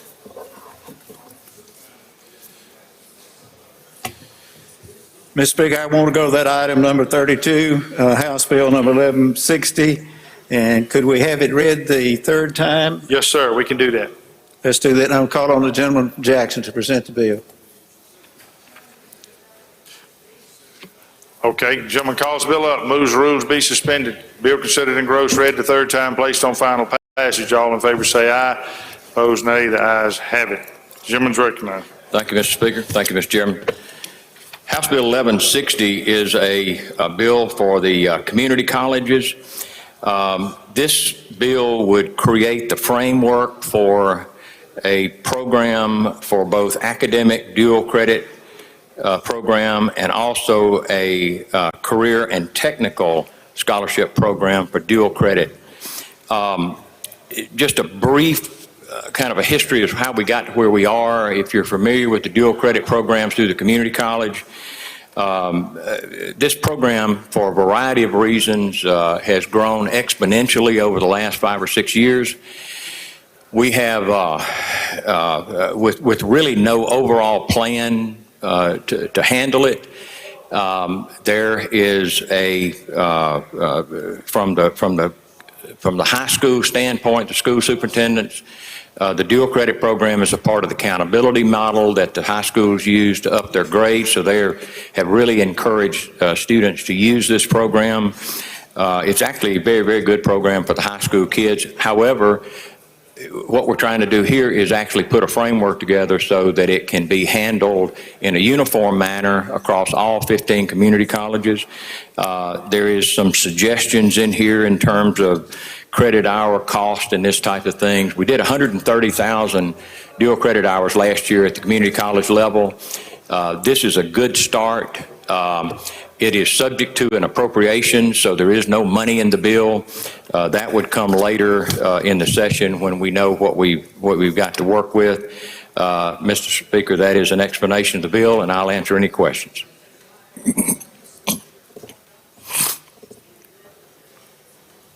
Questions? I don't see any. Open the machine, Madam Clerk. Question occurs on House Bill 1160. If you favor the bill, vote aye. If you're opposed, vote nay. Everyone voted. Closed machine, Madam Clerk. By a vote of 118 yeas and 1 nay, the bill passes. Next item. Banking. Wait a minute, hang on. We're going down to item 34 now, insurance. Thank you, Mr. Speaker. Ladies and gentlemen of the House, I'd like to go to the next item, 34, House Bill 331. Call up the committee sub in lieu of the original bill. Gentleman calls the bill up, moves the rules be suspended. Bill considered engrossed, read the third time, placed on final passage. All in favor say aye. Opposed nay. The ayes have it. Gentleman moves committee substitute be adopted for consideration in lieu of the original bill. All in favor say aye. Opposed nay. The ayes have it. Gentleman's recognized. Thank you, Mr. Speaker. Please recognize the most capable Vice Chairman, the gentleman from Warren, to handle the bill. Gentleman from Warren, recognized to present the bill. Thank you, Mr. Speaker. Thank you, Mr. Chairman. Ladies and gentlemen, House Bill 331 is brought to us by the organization and the businesses themselves, the professional employer organizations. We ended up dropping the Model Act from the national organization, but we're still working to conform it to Mississippi laws. We're working with the Department of Insurance on it, so we have added a reverse repealer to it.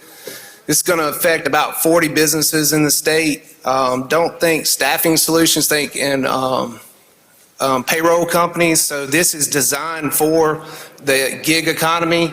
So if somebody's working for multiple employers, we're just trying to figure out how we can handle their benefits like 401k, life insurance. So it's just a pass-through for that organization. So we're still working on it. We got a reverse repealer on it, and that's my explanation of the bill. Question? I don't see any. Open the machine, Madam Clerk. Question occurs on House Bill 331. If you favor the bill, vote aye. If you're opposed, vote nay. Has everyone voted? Close the machine, Madam Clerk. By vote 113 yeas and 3 nays, the bill passes. Next item, elections. Thank you, Mr. Speaker. Let's go to item number 35, House Bill number 1048, and call it up my usual motions. Gentleman calls the bill up, moves the rules be suspended. Bill considered in gross read the third time, placed on final passage. All in favor say aye. Opposed, nay. The ayes have it. Gentleman's recognized. I would like to recognize the gentleman from Tippah. Gentleman from Tippah, recognized to present. Thank you, Mr. Speaker, Mr. Chairman. Brief explanation of this bill. This will change the qualifying deadline for all statewide offices, countywide office, and members of the Mississippi House of Representatives until February the 1st instead of March 1st. That's the explanation of the bill. I entertain any questions. I move final passage. Question? Question. I don't see any. Open the machine, Madam Clerk. Question occurs on House Bill 1048. If you favor the bill, vote aye. If you're opposed, vote nay. Has everyone voted? Close the machine, Madam Clerk. By vote 117 yeas and 1 nay, bill passes. Next item, Judge B. Thank you, Mr. Speaker. I'll call up item 36, House Bill 1323, make the usual motion. Gentleman calls the bill up, moves the rules be suspended. Bill considered in gross read the third time, placed on final passage. All in favor say aye. Opposed, nay. The ayes have it. Gentleman's recognized. Thank you, Mr. Speaker. This bill amends Section 2541-7, which is our open meetings law, and exempts, all the bill does, I know that language, but all that bill does is it exempts human trafficking, the Human Trafficking Task Force, or any type of strategy sessions, anything that has to do with the nature of sexual exploitation of children or of 18-year-olds who are victims of commercial sexual exploitation. Any type of business committees or transactions that have to do with that are exempted from the task force meetings are exempted from the Open Meetings Act. The rationale behind that is simple. That's you're dealing with minors, you're dealing with victims of sexual assault. So we're just saying that that stuff doesn't need to be made public. And that's an explanation of the bill. Questions? I don't see any. Over the machine, Madam Clerk. Question occurs on House Bill 1323. If you favor the bill, vote aye. If you're opposed, vote nay. Everyone voted. Close the machine, Madam Clerk. I vote 118 yeas and 0 nays. The bill passes. Next item. Thank you, Mr. Speaker. I call up next item 37, House Bill 1328, make the usual motion. Gentleman calls the bill up, moves the rules be suspended. Bill considered in gross read the third time, placed on final passage. All in favor say aye. Opposed, nay. The ayes have it. Gentleman's recognized. Thank you, Mr. Speaker. House Bill 1328 creates a study committee or task force called the Mississippi Warrant Task Force to provide the purpose of the task force, which is to study and to look at the way that warrants are being issued in Mississippi, and to report back to the legislature, to report back to the proper folks to see if the practice of no-knock warrants or warrantless searches is being abused. That's the purpose of the bill. This task force will study it. Members of the task force are the Commissioner of Public Safety, Executive Director of Mississippi Bureau of Narcotics, Executive Director of the Association of Police Chiefs, Executive Director of the Prosecutor Association, Executive Director of the Sheriff Association, Director of the Mississippi State Public Defender Office, one member of the House of Representatives, one member of the Lieutenant Governor, appointed by the Lieutenant Governor, and a member of the Department of Investigations by the Commissioner appointed by the Commissioner of the Department of Public Safety. Again, this is to look at and study how warrants are issued throughout the state. That's an explanation of the bill, Mr. Speaker. Question, Jim from Hines, Mr. Brown. Gentleman Yield. Yes, sir. I may have overlooked it, but I didn't hear you mention nobody from the general public to serve on this evaluation committee. I would think that we ought to have somebody from the public involved and Let me just check that, but I think you're in the review of these warrants. No, you're correct. There's no quote unquote member of the general public. Public is the one that's affected by it. I understand, and I think that's something that. Thank you, gentlemen, and please consider that. Let me understand. I appreciate that, and let me say that that's what we're going to be studying, and that report will be made public. So, final passage, Mr. Speaker. I don't see any further questions. Open the machine, Madam Clerk. Question occurs on House Bill 1328. If you favor the bill, vote aye. If you're opposed, vote nay. Has everyone voted? Close machine, Madam Clerk. By vote 118 yeas, 0 nays, the bill passes. Next item. Thank you, Mr. Speaker. I'll call up the next item, House Bill 874, item 38, and make the usual motion. Gentleman calls the bill up, moves the rules be suspended. Bill considered in gross, read the third time, placed on final passage. All in favor say aye. Opposed, nay. The ayes have it.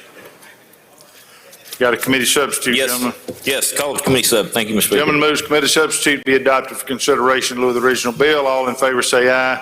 Opposed, nay. The ayes have it. Gentleman's recognized. This is more or less a cleanup bill from the vaping bill that we did last year. The first part of the bill requires that, of course, it's consistent in moving it to 21 to purchase a vape product, which is in compliance with federal law, but it requires that a government ID be presented to purchase the product. Again, we're looking at making sure that the hands of youth is not getting a hold of this stuff and keeping it out of our youth use. The second part of the bill creates or mandates that the Attorney General have a product registry of vaping products. This comes to us from the Vaping Retail Shops Association, really, and the purpose of it is to keep the adulterated product out of Mississippi and let us know what we're selling. It has to be a product that's been approved by the FDA, has to be a product that's been approved by various organizations. The Attorney General keeps a record of that and makes sure that every product that is sold in Mississippi is legal, is not something that is going to make our youth or anybody sick, for that matter. That's an explanation of the bill, Mr. Speaker. Gentleman DeSoto, Mr. Hopkins. Thank you, Mr. Speaker. Will the gentleman yield? Yes, sir. Gentlemen, are there any exceptions made in this for the military? Say our kids that are joining at age 18, there's no exception for those people who are putting their life on the line that maybe want to smoke? No, but again, 21 was passed last year. That was the law last year, and it was up to federal, and we complied with federal law on that. Right, but we could make an exception for Mississippi. I would imagine that could be done, yes, sir. Okay, thank you, gentlemen. Gentleman from DeSoto, Mr. Eubanks. Thank you, Mr. Speaker. The gentleman yield? Yes, sir. I don't smoke or chew or vape. What is the currently, is it 18 or 21 before you can buy cigarettes? It's 18. Or buy chewing tobacco or other nicotine products? You qualified, gentlemen. I think we moved it up to 21. Okay, and we did that last year with vaping? Yes. Okay, so this isn't doing anything different as far as changing age? We're not changing the age. That is current law. We're doing some cleanup language where we had to comply with some code sections, but yes, that's it. Thank you. I don't see any further questions. Open the machine, Madam Clerk. Question occurs on House Bill 874. If you favor the bill, vote aye. If you're opposed, vote nay. Has everyone voted?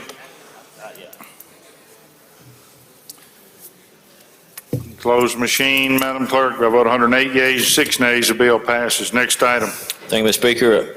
I'd call up item number 39, House Bill number 974. Make the usual motion. Gentleman calls the bill up, moves the rules be suspended. Bill considered engrossed, read the third time, placed on final passage. All in favor say aye.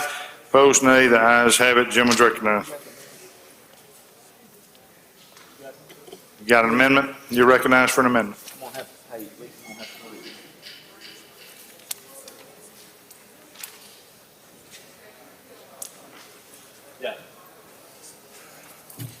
All right, Mr. Speaker, the first amendment we have, this is the DPS bill. They've come to us asking to help them and make some changes to the department.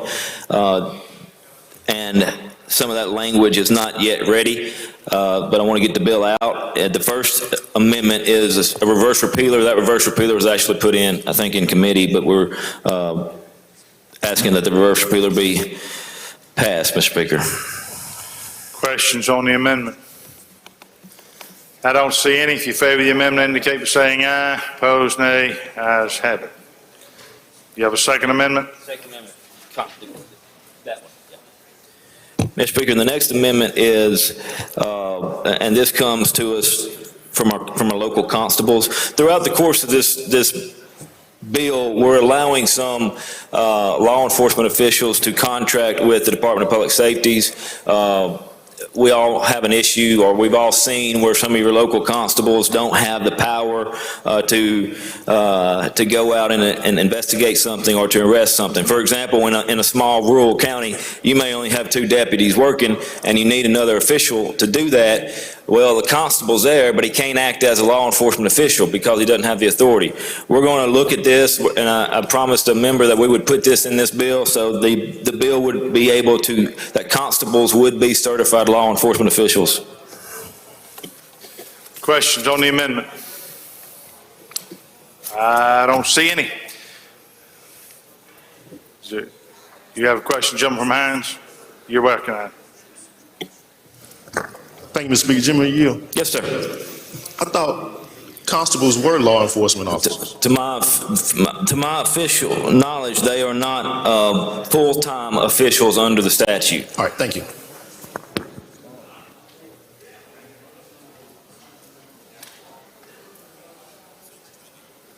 Gentleman from Calhoun, Mr. Beckett. Would the gentleman yield? Yes, sir. Does that mean our constables will have to go through a law enforcement academy like police officers do? They'll have to do some type of training. We're going to work through that in the process. I don't want to make them to go completely through it, but we're going to work through that in the process. What if you elect someone, then they choose not to go through it? I think I'm not changing requirements with this bill. I'm just allowing them to be considered potentially as full-time employees. So the ones that don't do it, then this won't apply to them then? That's right. That's the intent, anyway. Gentleman from Marion, Mr. Morgan. Thank you, Mr. Speaker. Gentleman Yield. Yes, sir. I think you just struck a nerve with me. Okay. My son got elected constable. He's going to graduate Friday morning. And it's my understanding that he had to go through the academy his first year that he was re-elected. Is that right? Correct. I had just a little trouble. Ask me that again, gentlemen. I said it was my understanding that he had to go through the academy somewhere to get his certification after his first, or during his first year of being elected. I believe that's right. Okay, thank you. All right, I don't see any further questions. Question now occurs on amendment number 2. If you favor the amendment, indicate by saying aye. Opposed, nay. Ayes have it. Anything further? One last amendment, and then I'll talk about the bill, Mr. Speaker. Yes, sir. All right, the last amendment comes to us from the place where fun forgot, Mississippi State. It is a part of this bill has to do with making it illegal to fly drones over a correctional facility. This comes, like I said, at the request of a Department of Public Safety. Believe it or not, people will fly these drones in and drop contraband into the inmate. So we're making that illegal. Mississippi State, along with some other utility places, have asked us to make an exception for those that, for them. They have some type of waiver from the FFA that allows them to fly their drone. I have no issue with it. The Commissioner of Public Safety had no issue with it. It's just, and it's very limited, I think, just to state and some public utility companies. So that's an explanation of the amendment.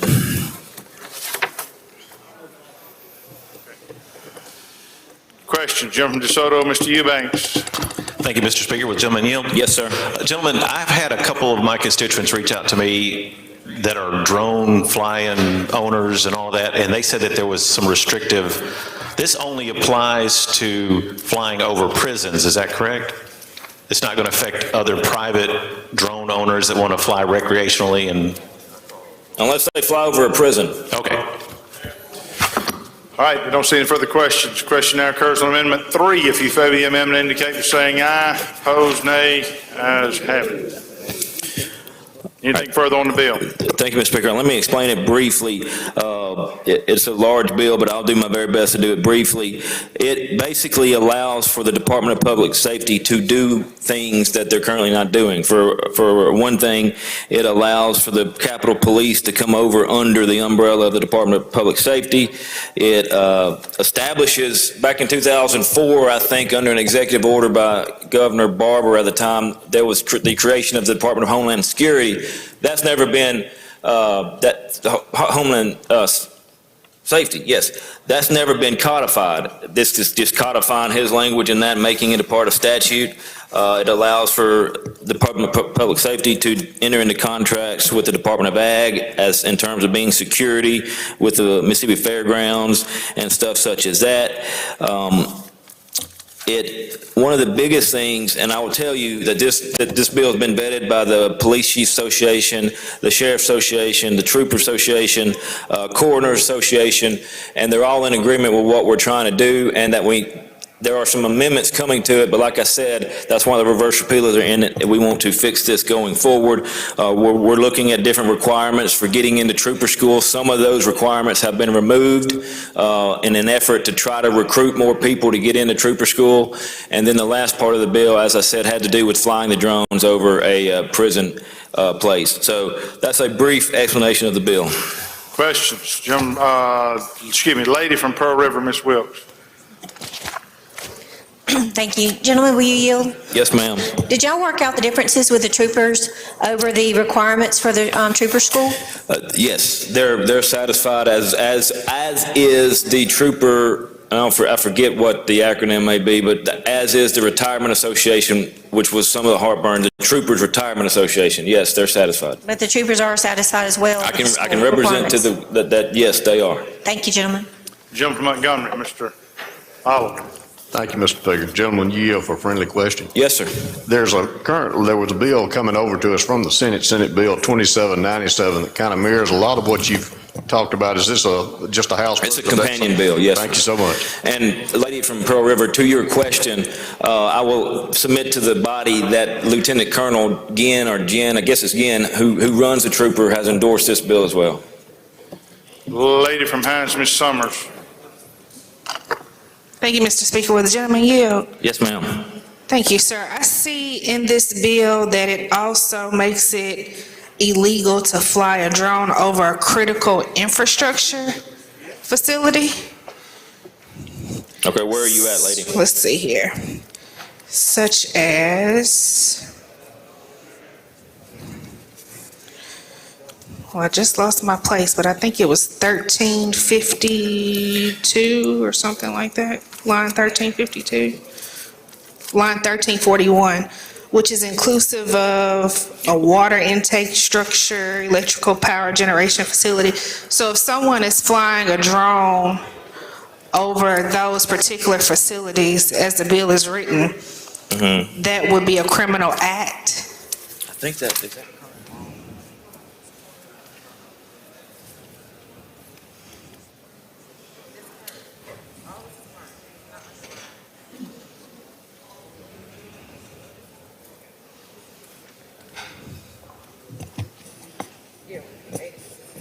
Yeah, at the request of the Department of Public Safety, yes. But again, there are waivers that allow them to do that, that they can get. Public Safety tells us that FFA grants some waivers, that there's also some other organizations, some type of unmanned aircraft association that allows for those waivers to occur.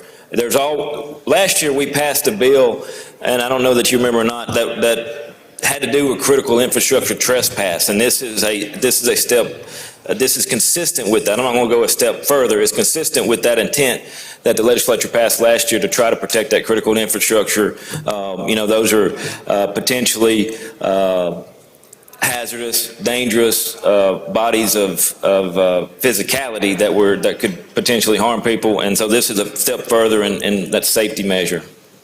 I think I remember that bill, gentlemen, and so if someone was doing a protest at one of these facilities and someone else wanted to fly a drone to watch the protest or whatever, they would need to get a waiver in order to do that? I think you would have to, if you get that waiver from FFA, which I'm understanding can be given. I know cities have to have them. I know Oxford had a situation years ago with somebody flying over the square with it without that waiver. So yes, I think you would have to have the waiver to do that. Again, the critical infrastructure part and the crimes that you're asking, I think, isn't considered in this bill. I think that's more along what we passed last year. Thank you, gentlemen. Gentleman from Harrison, Mr. Haney. Gentleman yield.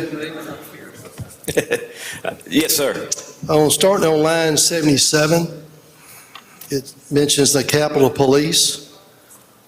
It being underlined, have they been under the DPS? Is that something new?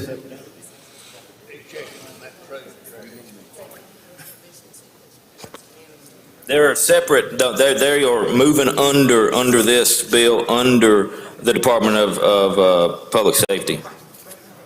So do you know who they are? They're currently under DFA, I believe. Okay. And I guess the other part, I see the new one saying that the Commissioner of Capitol Police needs a bachelor's degree or something like that. Where are you at? Is that in yeah, that's line 81. Okay. 981. I guess, it seemed like I believe in college education, but if you have a law enforcement officer who's got 30 years experience, we're making them have a degree, and you have somebody that expert 30 years, trying to make somebody 30 years experience go back to school. If they qualify, are we going to cut out some good qualified people by requiring a college degree? Certainly I'm not going to say that everybody that doesn't go to college is not qualified, but I will say that the Commissioner of Public Safety wants this language in there specifically for his specific reasons, and he's requested that language. I think he feels as though being the Department of Public Safety and Capitol Police, that he feels more comfortable with somebody having that level of education. Thank you, sir. All right, I don't see any further questions. Open the machine, Madam Clerk. Question occurs on House Bill 974. If you favor the bill, vote aye. If you're opposed, vote nay. Has everyone voted? Has everyone voted? Close the machine, Madam Clerk. By a vote of 114 yeas and 3 nays, bill passes. Next item, wildlife. Mr. Speaker, may I have permission to move down and handle my last Judge B bill on number 42? Gentleman requests unanimous consent to go to item 42. Any objection? Hearing none, we will do that. You're recognized, gentlemen. Thank you, Mr. Speaker. Ladies and gentlemen, this is the bill that we passed out unanimously last year. I told the body the story of Tamika Drummer, James Vardaman, who are doing life sentences on a simple possession of drug. What the bill is habitual offender bill. It got caught up more or less in kind of the COVID, what I would call collateral COVID damage. But what it does is it amends the habitual offender statute. It puts into it a 15-year look back, requiring that to be eligible for the the habitual offender, you have to commit 3 crimes within a 15-year period. That 15 years runs from either the date that you were convicted, if you did not go to prison, or the date you finish, the date that you are released, walk out of the doors of prison. So in other words, somebody can't do their 15 years in prison and then have a look back problem. So that's how that works. The biggest issue that we're seeing, look, we had a hearing on this in maybe December or November of last year. David Savavian, there's a letter on your desk from him, from the American Conservative Union. He testified that Mississippi probably has the harshest and, in his words, unholiest habitual offender law in the country. And the reason being is because somebody like Tamika Drummer, who had a simple felony possession of marijuana, is now doing life in prison. So what I want to do, and what we did last year when we passed this bill, was in order to get that life, the instant offense, the offense that you're actually in court with, has to be a violent offense. So, in other words, you'll get the maximum sentence if you commit a third offense under the law, but you're not going to get life. Keep in mind, it takes $18,000 to $20,000 a year for us to house an inmate in the Department of Corrections. Someone like Tamika Drummer, who's now done about 15 years on a 3-year sentence. You can do the math about what we spent on that. So that's an explanation of the bill. Like I said, we passed it last year unanimously, and I'm asking for final passage, Mr. Speaker.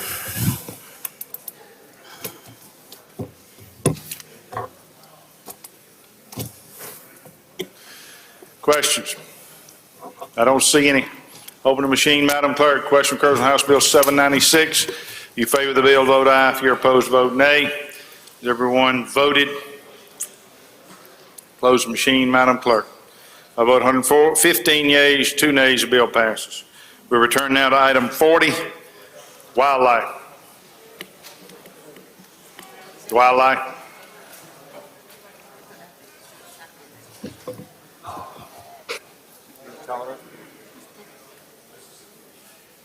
Thank you, Mr. Speaker. Call up House Bill 1231. Make your usual motion. The gentleman calls the bill up, moves the rules be suspended. Bill considered in gross read the third time, placed on final passage. All in favor say aye. Opposed, Recognize nay. the The ayes have gentleman. it. You got a committee substitute, gentlemen. You want to adopt it? Yes, let's adopt the committee sub. Gentleman moves committee substitute be adopted for consideration of the original bill. All in favor say aye. Opposed, nay. The ayes have it. Recognize the gentleman from Tate to present. Gentleman from Tate, Thank you, Mr. Speaker. We have an amendment. you're recognized for an amendment.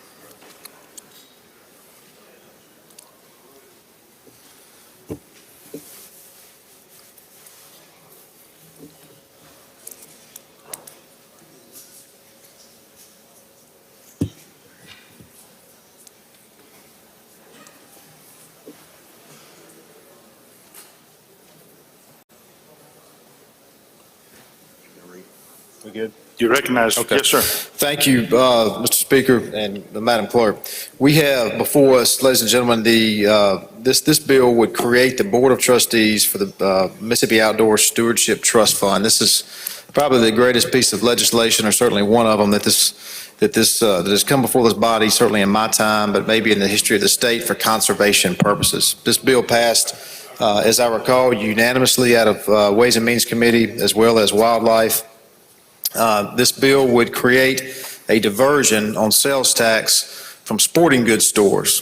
First year would be 10 million, second year 12 million, third year 15 million, capped out at a total of $20 million that would go to the Board of Trustees for the Mississippi Outdoor Stewardship Trust Fund to be used for conservation purposes all over this state, which would also include outdoor recreation, other type of outdoor sports, shooting, firearms, hunting, fishing. It could be utilized by cities, counties, state agencies. Our state parks could access these funds for upgrades and improvements that are desperately needed at our state parks, as well as other nonprofit organizations such as other conservation organizations such as DU, and the list goes on, but certainly Ducks Unlimited is a part of this and one of the most recognizable names that are behind this piece of legislation. That's an explanation of the bill, Mr. Speaker, and I will be happy to take any questions. Questions on the bill? I don't see any. Open the machine, Madam Clerk. Oh, is that an amendment? Okay. Question occurs on amendment number 1. If you favor the amendment, indicate by saying aye. Opposed, nay. Ayes have it. Anything further on the bill? I don't see any questions. Open the machine, Madam Clerk. Question occurs on House Bill 1231. If you favor the bill, vote aye. If you're opposed, vote nay. Has everyone voted? Close the machine, Madam Clerk. By a vote of 117 yeas and 2 nays, the bill passes. Next item. Judiciary A.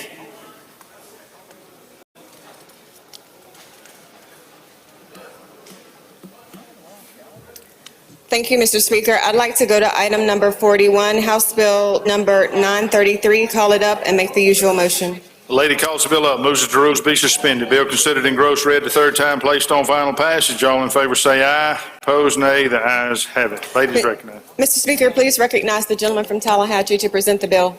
Gentleman from Tallahatchie, recognized, present. Mr. Speaker, ladies and gentlemen, this bill is necessitated by Code of Federal Regulations 45 CFR 303.56 subsection C, little section 3. This is requiring states to adopt guidelines in order to prevent incarceration from being considered involuntary employment. Sum and substance of what this bill would do to comply with a federal act would be to provide that if an individual were incarcerated and lists a reason, of course, child support, criminal child support failure is not one of them, nor is child sex offenses or anything like that. But if they're incarcerated for a period of 180 days, child support would stop during that period of time. That's all. We're on number 933. That is 933. You're right, gentlemen. Go ahead. That is 933. And Yes, sir. require, You're right. You're recognized. That's what the bill does. It complies with federal law, Code of Federal Regulations. A federal act requires it, suspends child support after 2 months imprisonment, will pick it back up, and if it's for 6 months imprisonment required by federal law, we want to comply. Everybody's in agreement. What was that federal regulations section again there, gentlemen? Well, Mr. Speaker, I mostly do mine in 20 CFR, but this is 45 CFR. All right. So, there you go. Okay, Gentleman Covington, you have a question? Gentleman, yield. Yield.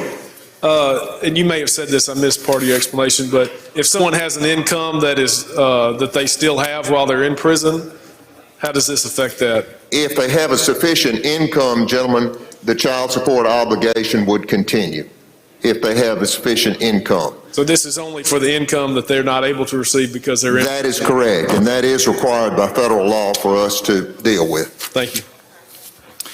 All right, I don't see any further questions. The gentleman from Washington has an amendment he wishes to make.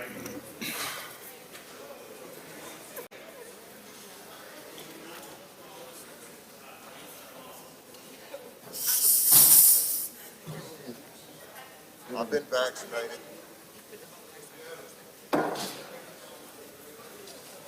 Thank you, Mr. Speaker. Ladies and gentlemen, for the last month, I'm going to tell you if you give me a second. For the last month, I've been trying to help a young lady whose identity was stolen, and her child support card was used. It took all of her money. She had been saving up to get her car repaired so she could transfer her and her child. It was over $1,200. She contacted the company that disperses the money. She contacted the Department of Human Services. It took her 27 phone calls to get the company to say, we deny your claim. She had police reports.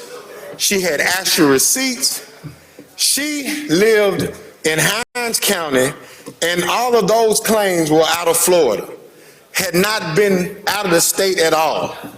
We called the Department of Human Services. They said, we'll do what we can. They called a credit card company that holds the card for the child support, and they said no. Now, what my amendment simply does, it says that if a child support recipient can prove that his or her identity was stolen, that the company shall reimburse their funds upon the request or approval from DHS. DHS tried to mitigate it, but it has not happened. Now, I don't know about y'all, but in times like these, when every penny counts, we should not be torturing a person who is trying to take care of their child. The father has paid on time, has never been late. She went to the store, made a purchase, someone stole her identity, and she has been crucified. 27 phone calls. Come on, y'all. That's unfair. So all I'm saying is, if you can prove your identity was stolen, you had a proper documentation, your money will be returned to you. Every other credit card company does this. I don't know why this company is not doing it. That is unfair to that child. That is unfair to that parent. That is just outright unfair. And I don't know about any of y'all, but if y'all call over there to the child support folk, you either get a robocall or you get put on hold forever and a day. These folk making over $30 million a year off our folk. And you cannot get through to a person to give you a simple answer. Enough's enough. Because I know if they done this to this young lady, who followed all the steps, all the procedures, they doing it to other folk. That's my amendment, Mr. Speaker. I yield for questions. Lady from Lincoln, Ms. Curry, for a question. Thank you, Mr. Speaker. Will the gentleman yield? Yes, ma'am, I will. I too have one of those young ladies that I've tried to help, and I have not been able to help her at all. And her ex-husband has paid child support, and her children are suffering. So I too would love your amendment to pass, and I know I'm supposed to be asking a question, and I'm seriously trying to think of one, but can I help you in any way to get this amendment? Yes, ma'am, you can encourage your friends and colleagues to vote for this amendment. Thank you. That was good, lady. You should be a lawyer. All right, I don't see any further questions. I'm going to recognize the chairman to respond. Thank you, ladies and gentlemen of the House. This is the first opportunity that I've had to see the gentleman's amendment. I do oppose the gentleman's amendment. While I do understand, and I say this wholeheartedly, I understand the plight that the gentleman has, as well as the lady, from Lincoln, with respect to child support recipients that have had their identity stolen. When I spoke to DHS, as well as, I believe it would be the lady from Madison, I believe I got your county right, or it may be Hines, when she contacted me about this bill, and I spoke to DHS, the original intent was for this particular bill was twofold.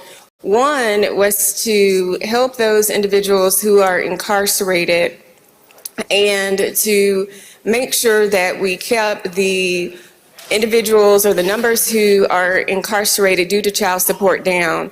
When I talked to DHS in the earlier part of the year, they told me that this is something that they had been working on for several months.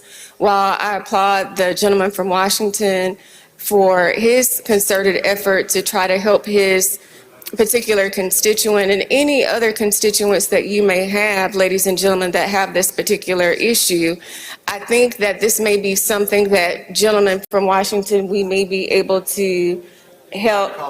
They don't want to do it. The only way to make it happen is to do it. That we may be able to help later on in another bill or down the road. Again, this is the first that I've heard of it. The gentleman from Washington with all due respect, didn't bring the issue to me prior to us taking up this particular piece of legislation, I would respectfully ask that you oppose the gentleman's amendment. I do want to make sure that this bill, as it goes to the Senate, that it survives. Again, this is an important piece of legislation. You have heard the chairman from Corrections stand up here, talk about all that he's trying to do with correction reform. In fact, you've had me, here at this well for countless hours asking me about, what are we doing with the numbers for corrections? What are you doing for corrections, lady? And so this is one of the measures that we are passing, or we are presenting to you, ladies and gentlemen of the House, to actually help with the numbers of corrections. So I would ask respectfully that you would oppose the gentleman's amendment. Again, as this bill moves along, I'll continue, gentleman from Washington, to talk to DHS and try to see what we can do to help these recipients who have had their identity stolen. Gentleman from Tallahatchie wishes to speak on the amendment. Mr. Chairman, ladies and gentlemen, this is an important bill. It does require us to comply with federal law, and we need to do that for our child support process to be in compliance with the law, and it helps people who need help so they are not weighted down when they get out of their incarceration. The gentleman has brought forward some suggestions right now. We did not have an opportunity to address these in committee, and they need to be done in something that's germane and proper. I think it would, the better requirement of operation of child support needs to be done, and if and problems need to be dealt with. The chairman has said she will deal with this issue. What the gentleman wishes to be dealt with will be, now that it is just this moment, this bill has been suggested to be amendment. This bill has been worked on for a long time. The world was created in 7 days. It wasn't created in 7 minutes. So please let us work on this issue. Let us work it through the process. This amendment would not help us today, but the chairman has committed to try to work with the gentleman and anyone else to try to deal with any problems that we have. Let's follow the committee process. Let's try to work this issue through. We got to comply with federal law, and we need to work with the committee process. The lady is working diligently to try to do that, and we want to do what he wants. If the gentleman will take yes for an answer, yes, the committee will work on it. Yes, the chairman wants to work on it. Yes, we want to have a good process. This amendment would be not germane if that point would be raised. Nobody's raising that point because they want to help the gentleman do what he wants, but help us pass a lawful bill that we need to do to comply with federal law. And he will have relief before we get out of this place. But let us get past this bill that we need right now. Technically, the world was created in 6 days. Lord rested on the 7th. Yes, sir. Thank you. The only thing that gentleman said that made sense is vote yes. The only thing he said that made sense was vote yes. Ladies and gentlemen, eventually somebody has to stand up for the small and the least of these. Eventually somebody has to see that there's an injustice going on.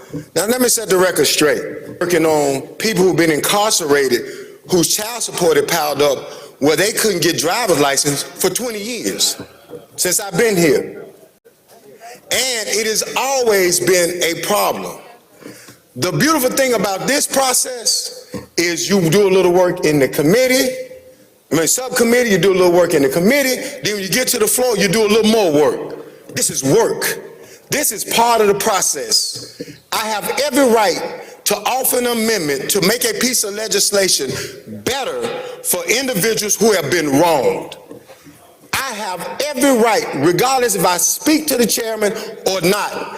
If an individual idea or concept comes up that I feel or you feel it will make a piece of legislation better, we have the right to offer it. Without consultation,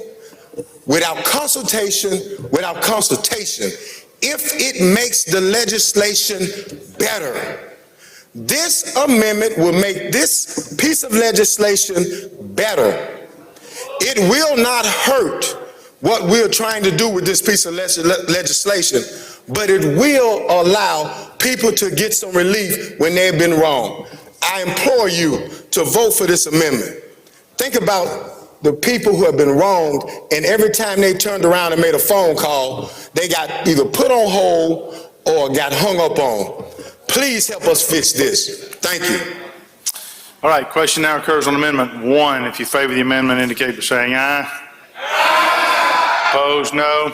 No. House isn't voting. If you favor the amendment, indicate by saying aye. Aye. Opposed, no. No. Ayes have it. The ayes have it. House is still not voting. But all right, anything further? All right. Okay, open the machine, Madam Clerk. Question occurs on House Bill 933. If you favor the bill, vote aye. If you're opposed, vote nay. Has everyone voted? Has everyone voted? Close the machine, Madam Clerk. By vote 117 yeas and 1 nay, the bill passes. Next item, we already took up item 42, which brings us to item 43, municipalities.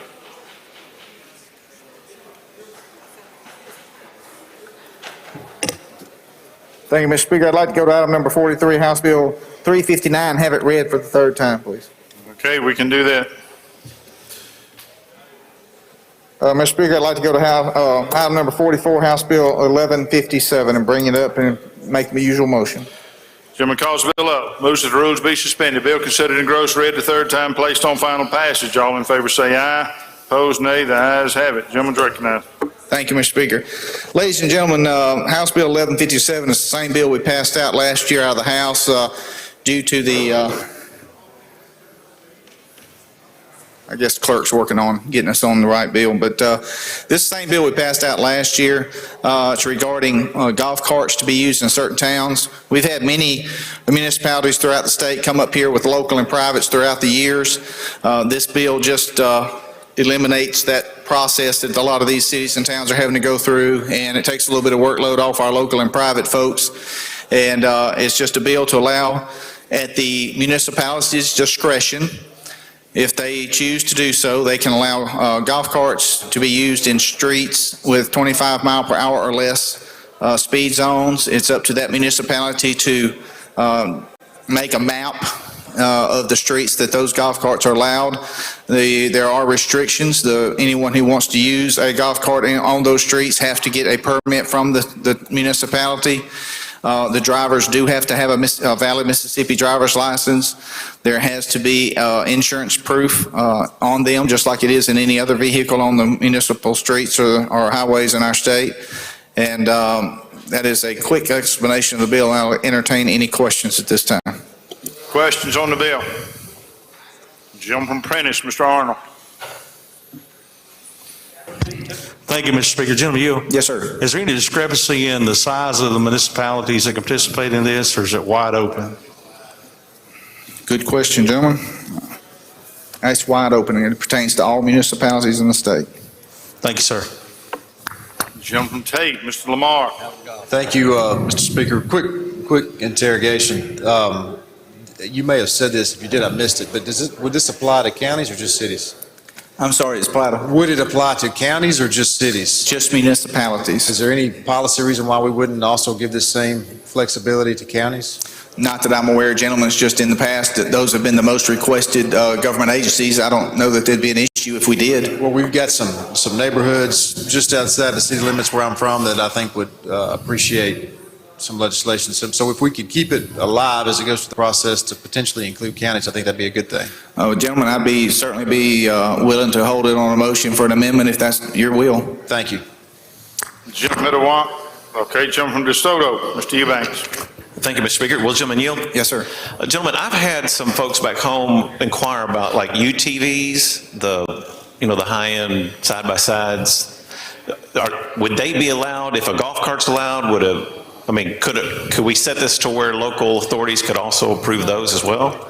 I would have to look at the details of the bill on that, gentleman, because golf carts, there's still a restriction in certain criteria that they have to meet. Right. So I don't know if you could incorporate UTVs or side-by-sides into that same language. That may be something we have to address at a later date. I don't know. I couldn't tell you. Okay, good deal. Would we work on that maybe? I'm not opposed to doing that, no, sir. All right, thank you, sir. All right, I don't see any further questions. Move final passage. Open the machine, Madam Clerk. Question occurs on House Bill 1157. If you favor the bill, vote aye. If you're opposed, vote nay. Everyone voted. Close the machine, Madam Clerk. By vote 115 yeas and 2 nays, the bill passes. Next item. And this county affairs. Thank you, Mr. Speaker. I'd like to go to House Bill 493, item 45 on today's calendar. Call it up, make the usual motion. Gentleman calls the bill up, moves the rules be suspended. Bill considered engrossed, read the third time, placed on final passage. All in favor say aye. Opposed, nay. The ayes have it. Gentleman's recognized. Please recognize the gentleman from Charleston to handle the bill. Gentleman from Tallahatchie, recognized, present the bill. Mr. Speaker, ladies and gentlemen, this bill has the potential of doing two things. First, saving tens of millions of dollars to our local governments throughout counties and cities counties throughout the state and cities, and also giving more income to some of the employees for those jurisdictions. It's a win-win situation. The state of Nebraska has this presently, and this is modeled after what the state of Nebraska allows. Those employees that are Medicare eligible, if they choose, it's in their discretion and the local government. If both those choose, they may offer those employees, and the employees may, if they choose, but they do not have to, agree to accept Medicare as their primary insurance. And they must bring proof that they've done that, and then the local governments can pay them either through additional insurance or additional compensation, some stipend as a result of that. What would happen is they would have more take-home pay, and the local governments would have a big chunk or a substantial chunk of individuals that are on the insurance of that municipality or county removed. And might I say, this would be an area where a great deal of claims, the older an individual is, the higher the rate of claims, and much higher, and expenses go much. So this would help the overall cost of your county's insurance or city's insurance and your reinsurance cost.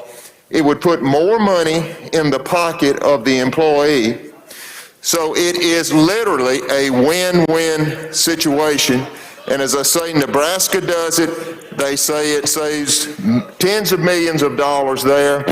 We would not be last in the nation on this. We would be, but it would be saved money. So move passage. No further question. I don't see any questions. Open the machine, Madam Clerk. Question occurs on House Bill 493. If you favor the bill, vote aye. If you're opposed, vote nay. Has everyone voted? Close the machine, Madam Clerk. By a vote 116 yeas and 5 nays, the bill passes. Brings us to item 46, elections. Thank you, Mr. Speaker. Ladies and gentlemen of the House, I'd like to go to item number 46 as House Bill 1019 and call it up and make the usual motion. Gentleman calls the bill up, moves that the rules be suspended. Bill considered engrossed, read the third time, placed on final passage. All in favor say aye. Opposed, nay. The ayes have it. Gentleman's recognized. All right, ladies and gentlemen, this is a piece of legislation that adds a new code section, then changes some provisions of existing law. This is a bill that would require campaign finance laws to be applied to the governor's inauguration. This would require reporting of campaign gifts, donations, and expenditures. It would require the formation of a committee and would have a treasurer with the Secretary of State's office, just like you and I have to do on our campaign finance laws. It mirrors what's required by us. The statute sets out the dates to do this, and same $200 threshold for that we have as far as the just the random amounts that you don't have to list how they were individually spent, and doesn't have any limitations, just requires reporting of the receipts and expenditures. And it makes a few other changes, and it adds that, then it goes in and makes the other changes that are required in the other statutes. But that's primarily what it does. I'll be glad to answer any questions. Gentleman from Forest, Mr. Watts. Thank you, Mr. Speaker. If the gentleman will yield. Yes, I'll be glad to yield. What is the current law on this? As far as I know, they're just not required to report. I know you don't have to file those reports publicly, and I don't think you have to list the amounts that individuals give you in your campaign. Okay. And do you know how much money we're dealing with?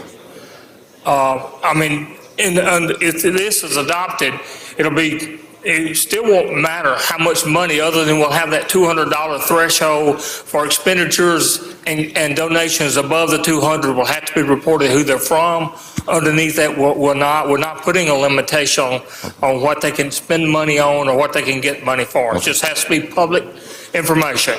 Is this before us? Yeah, right now it's not regulated at all. It's not regulated. Is this before us from the governor's office? This did not come from the governor's office. All right. I got you. This came from a member. Okay, thanks, sir.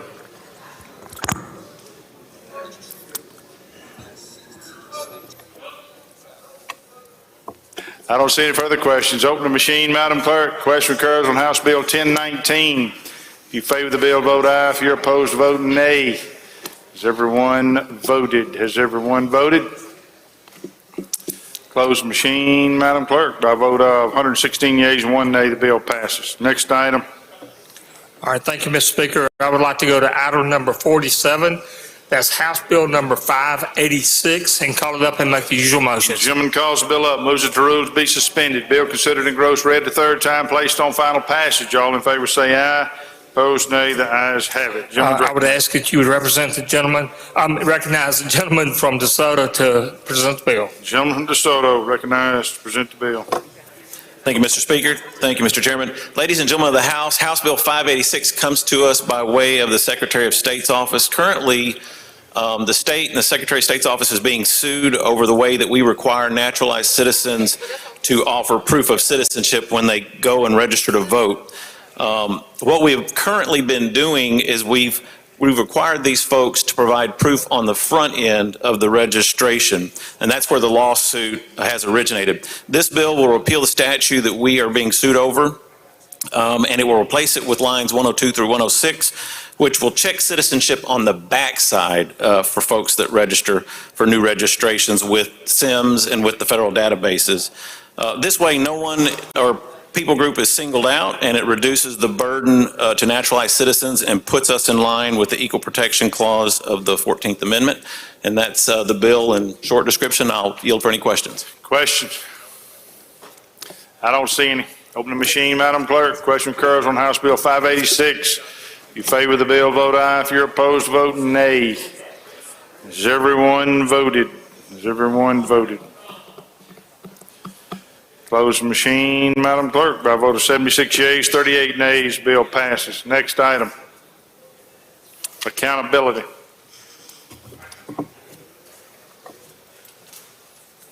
Thank you, Mr. Speaker. We'd like to call up the committee sub. Oh, no.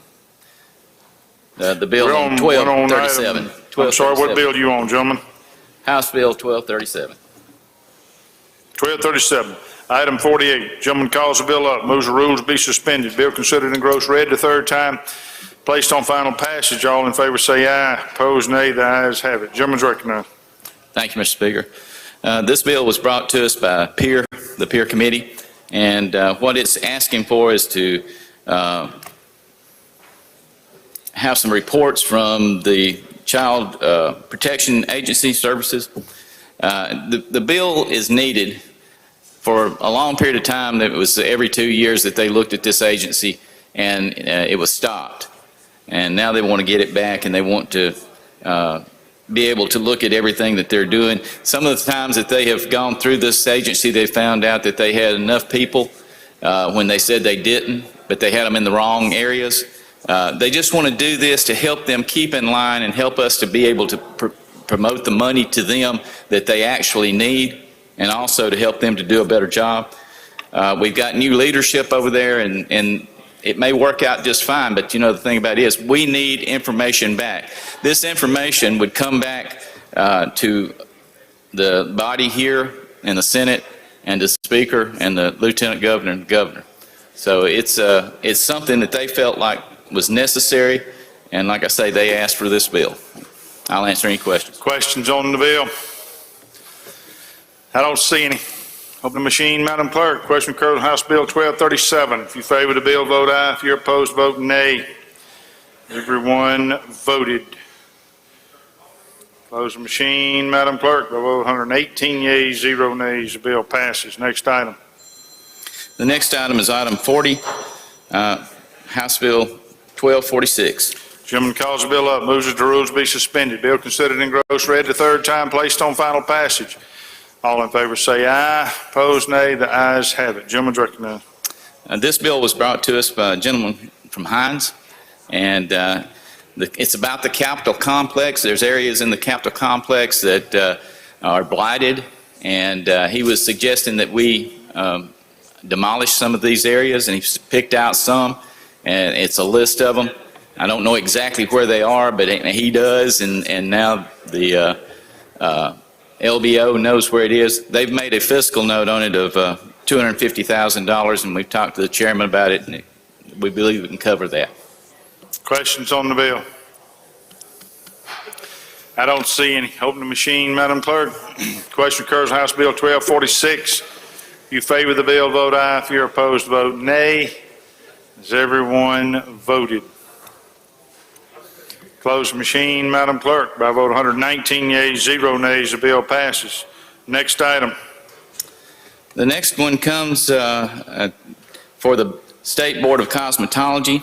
Now this bill... You want to call it up, gentlemen? That is the... Yes, sir. We'll call up the committee sub, but we need to get back to the bill. So call it up and then table it. You want to table the committee sub? Yes. Okay. Gentleman calls the bill up, moves that the rules be suspended. Bill considered in gross read the third time, placed on final passage. All in favor say aye. Opposed, nay. The ayes have it. Gentleman moves to table the committee sub. Those opposed have 5 minutes. Any opposed? I do not see any. If you favor the motion, indicate by saying aye. Opposed, nay. The ayes have it. Back on the original bill. Going back to the original bill, this takes out some of the language that had to do with the braiders and the other things. Simply what this bill does is extend the repealer on the Cosmetology Board to 2024. Questions? I don't see any. Open the machine, Madam Clerk. Question occurs on House Bill 1312. If you favor the bill, vote aye. If you're opposed, vote nay. Has everyone voted? Close the machine, Madam Clerk. By vote 110 yeas and 2 nays, the bill passes. Next item. The next item, I'd like to call up House Bill 1313. Gentleman calls the bill up, moves the rules be suspended. Bill considered in gross read the third time, placed on final passage. All in favor say aye. Opposed, nay. The ayes have it. Gentleman's recognized. Would you recognize the representative from Lamar? Gentleman from Lamar. Thank you, Speaker. Thank you, Chairman. All that HB 1313 bill does is amend the Section 331133 to extend the date of the repealer on the sections of law which create the State Board of Funeral Service that prescribes its duties and its powers. It also reenacts the sections that created the board, and it makes a little non-substance minor spelling correction. If any, I'll open the floor up to any questions at this time. All right. Questions? Gentleman from Rankin, Mr. Newman. No, he passes. Gentleman from Tishomingo, Mr. Carpenter. Gentleman, Yes, sir. does this cover the operator of a crematory? If it's under those powers. Is it?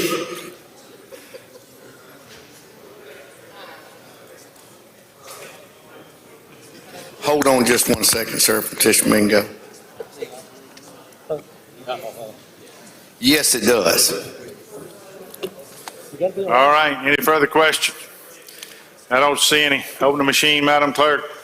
Question occurs on House Bill 1313. If you favor the bill, vote aye. If you're opposed, vote nay.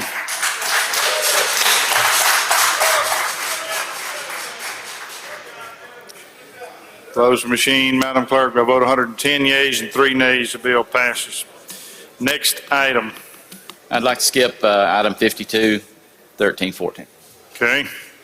Next item, interstate cooperation.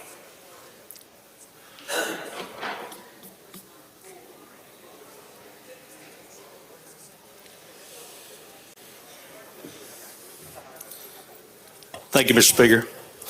I'd like to call up House Bill 1062 and ask the usual motion. Jim calls the bill up, moves the rules, be suspended, bill considered and gross read the third time, placed on final passage. All in favor say aye. Opposed, nay. The ayes have it. Gentleman's recognized. Amen. This is our daylight savings time bill, and we've passed this out of the House many times, and it's always went to the Senate, and it has never seen the light of day over there.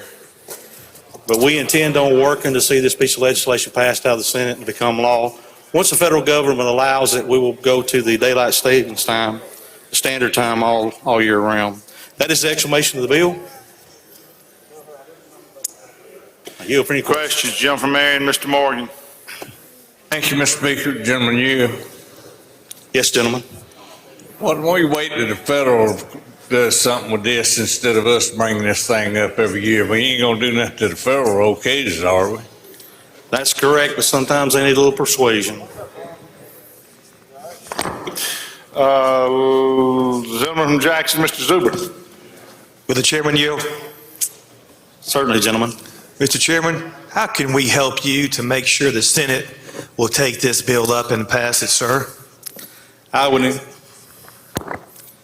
encourage every member of the House to reaffirm that you support this piece of legislation and require the Senate to take it up and pass it on out.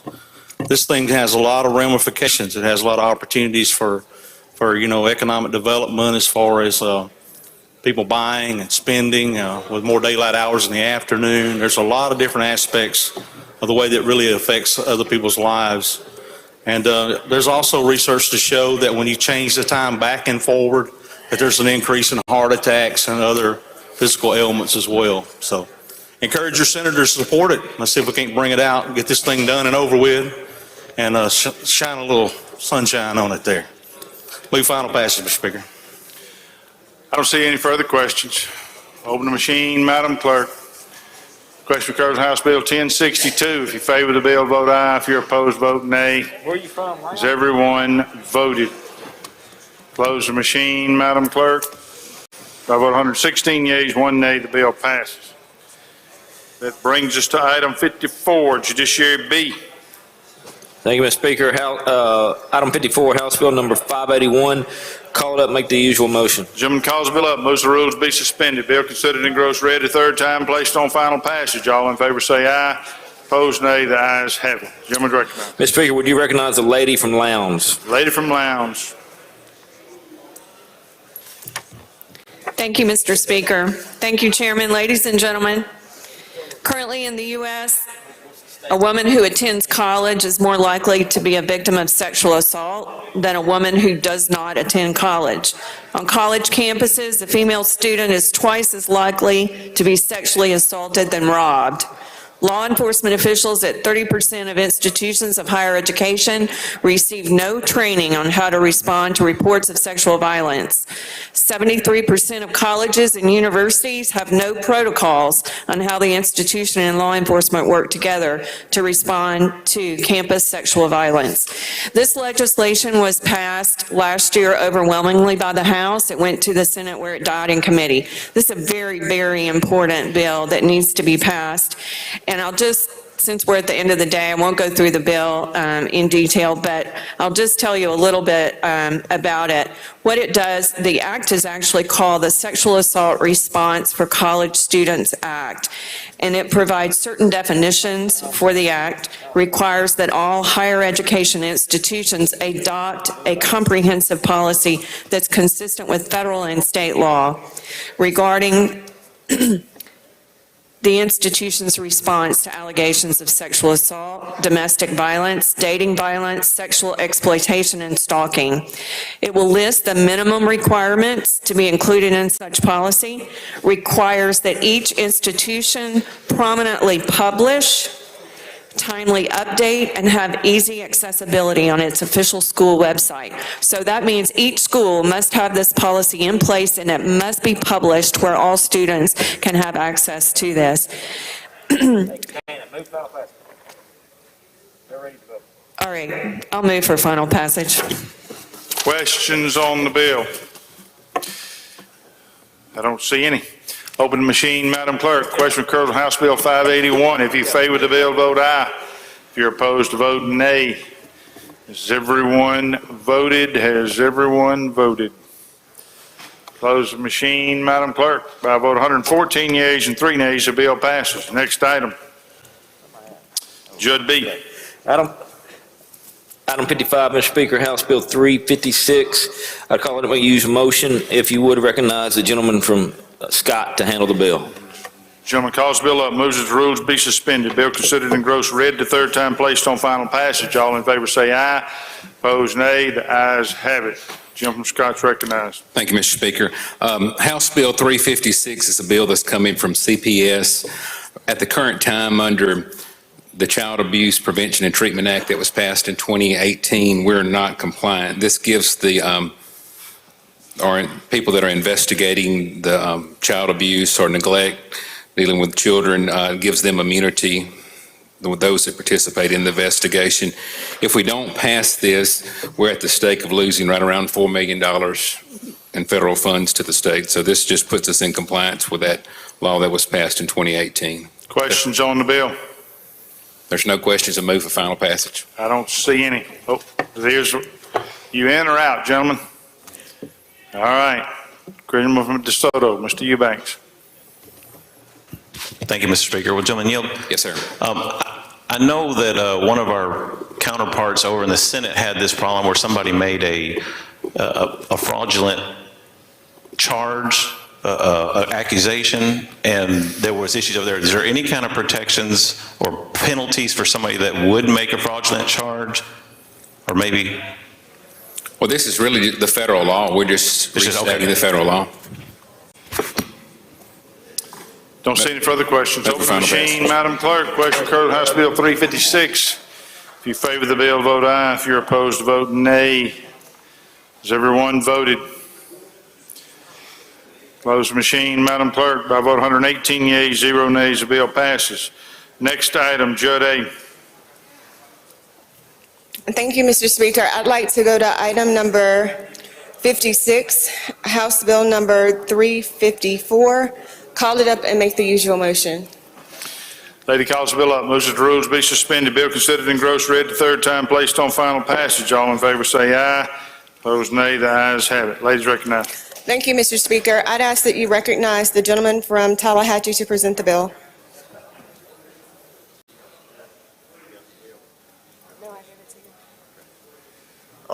Mr. Speaker, ladies and gentlemen, this bill would allow municipal judges to order a defendant to remedy real property ordinance violation and would give them a reasonable time in which to do so. This passed the committee unanimously, and the committee feels it would help to, get our properties in order. It wouldn't impose any burden on anyone unreasonably, but would give them an opportunity to fix their property and help beautify our communities and make them safe. That's all the bill does. Questions? Gentleman from Lowndes, Mr. Kareem. Will the gentleman yield? Yes. Yes, sir. Mr. Kareem.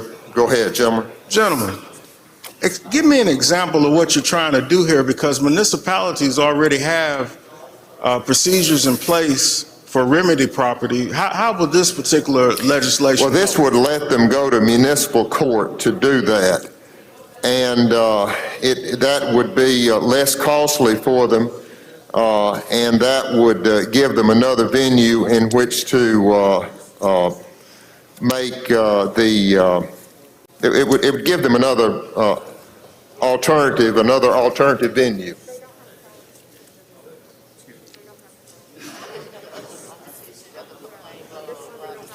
They don't have to file a complaint with this one. It's easier.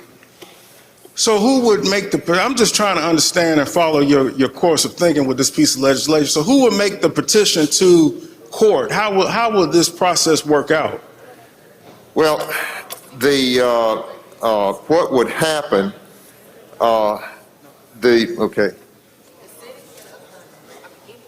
anybody could apply for it directly to the judge for such an order.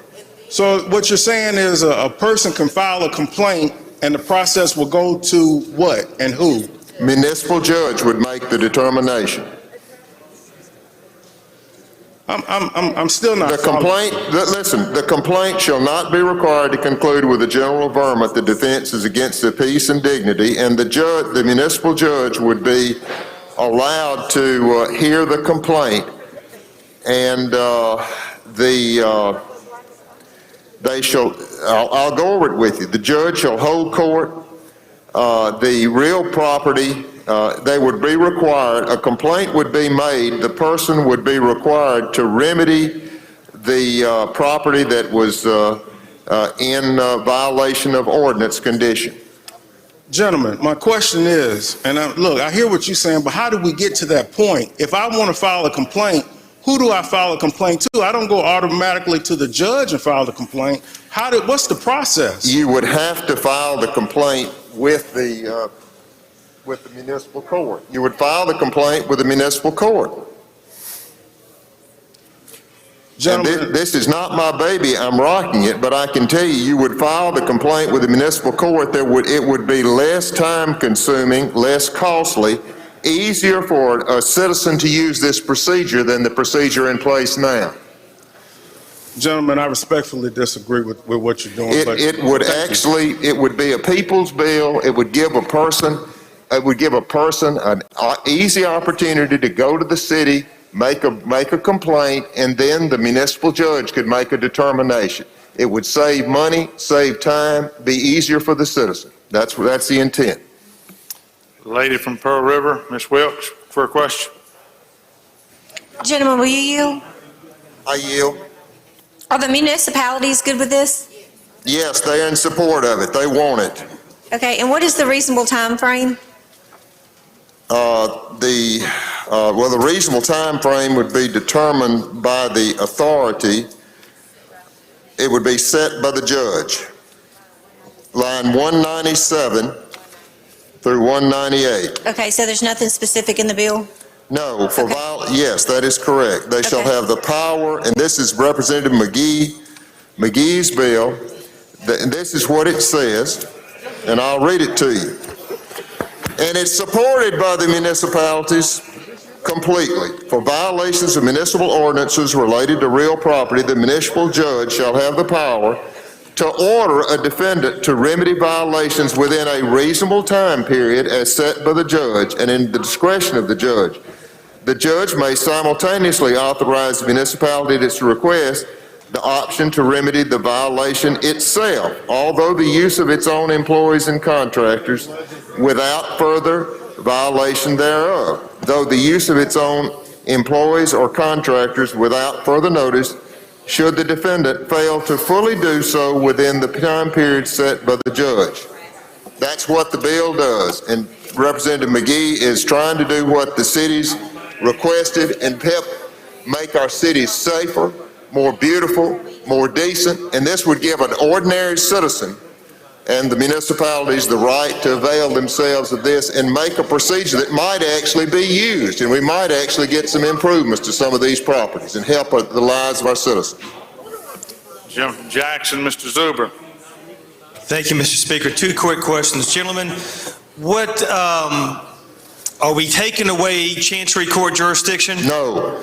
So it's supplemental to Chancery Court jurisdiction? Yes. And then the second one is, why limit it to just real property ordinance violations? Can we include noise ordinances too also? Well, that would be a violation of an ordinance. The city is That's not correct. So- included. It's not included, but it says for violation of municipal ordinance related to real property. Gentlemen, that could be, I guess, done, but this is the As it actual moves physical through, condition. gentlemen, can we include that possibly as the bill moves through the As the system? bill moves Thank you. forward, I'm sure the chairman Thank will you. give you consideration. All right, I don't see any further questions. Open the machine, Madam Clerk. Question occurs on House Bill 354. If you favor the bill, vote aye. If you're opposed, vote nay. Has everyone voted? Close the machine, Madam Clerk. By vote 111 yeas and 7 nays, the bill passes. Next item. Thank you, Mr. Speaker. I'd like to go to item 57, House Bill 951. Call it up and make the usual motion. Lady calls the bill up, moves that the rules be suspended. Bill considered engrossed, read the third time, placed on final passage. All in favor say aye. Opposed, nay. The ayes have it. Ladies recognized. Thank you, Mr. Speaker. Mr. Speaker, House Bill 951 is a bill to authorize the DHS to use additional methods of communication to send notices relating to child support to financial institutions, and these additional notices will be email. And that's just an explanation of the bill. Mr. Speaker, I'll yield for any questions. Questions? I don't see any. Oh, is it an amendment?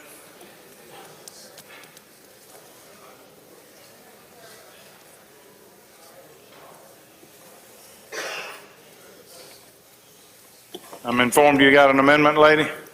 Is that right?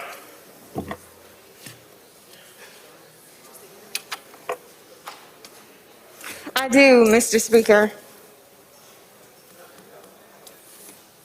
Okay, you're recognized for your amendment.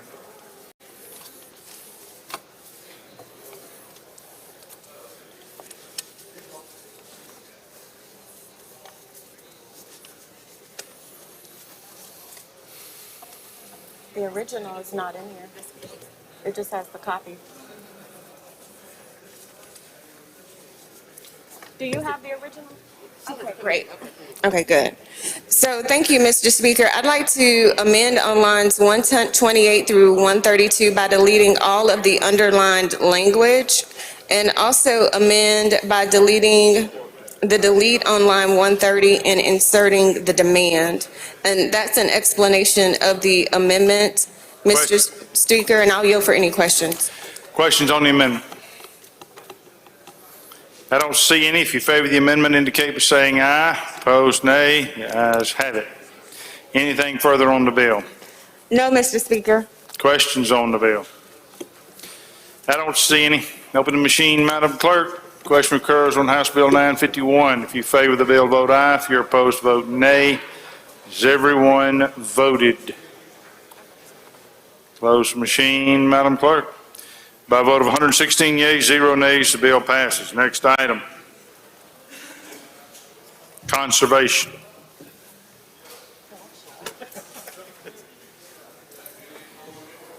Thank you, Mr. Speaker. I'd like to go to item number 58, House Bill 1154. Call it up and make the usual motion. Gentleman calls the bill up, moves that the rules be suspended. Bill considered engrossed, read the third time, placed on final passage. All in favor say aye. Opposed, nay. The ayes have it. I'd like to recognize the gentleman from DeSoto to handle the bill, please. Gentleman from DeSoto, recognized, present the bill. Thank you, Mr. Speaker. Thank you, Mr. Chairman. Ladies and gentlemen of the House, this is House Bill 1154. This is the Mississippi Outdoor Natural Resource Fund.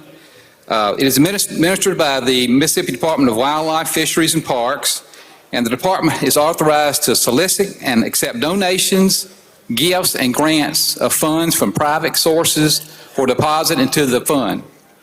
The Wildlife, Fisheries, and Parks shall establish a program to make grants to private entities for the purpose of assisting with the promotion, support, and enhancement of state parks and trails and related properties and facilities, private parks and trails and related properties and facilities. Also, wildlife and natural resource conservation and preservation programs, activities, and projects, including improvement to land related to such purposes as outdoor recreational resources and related tourism economic development. This is a program that it's no money involved from the state. It's strictly from donations and grants from the community or people who want to donate. Some of the examples would be a walking trail, for example, in a state park, or, for example, the junior gentleman from Lee County would like to have a natural resource camp in his area there. It would be good for that.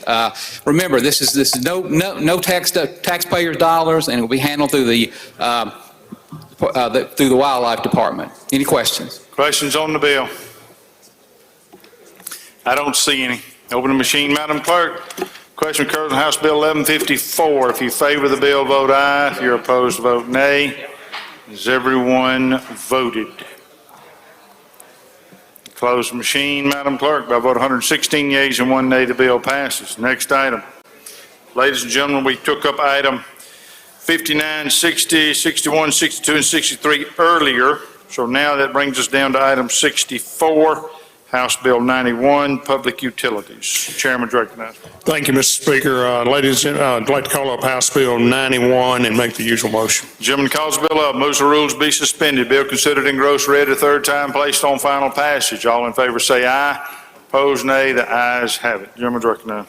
Thank you, Mr. Speaker. Ladies and gentlemen of the House, we had this bill before us last year, passed 114 to 5. Went down to the Senate for whatever reason, their infinite knowledge, they didn't take it up. But all this does is just remove the Public Service Commission from the provisions of the Transparency and Simplification Act. This was an act passed in Senate Bill 2362, passed in 2016, that swept special fund agencies into the general fund. This is a fee-based agency. They would like to go back to operating as a fee-based agency, which they should, as they should, because they do not receive any general funds.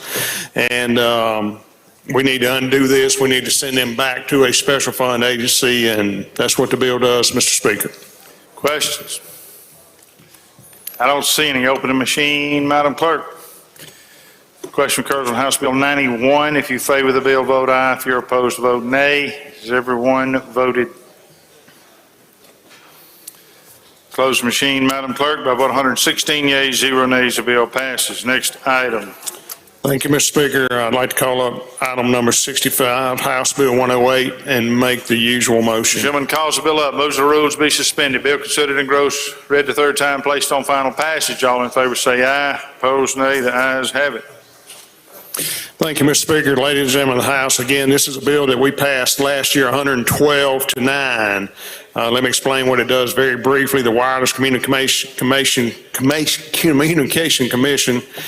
which is your Miss-Win network, was established back in the early 2000s. When they were established, they were an infant agency, and they were put under ITS. They have now matured to where coverage of their system is about 98% of the state.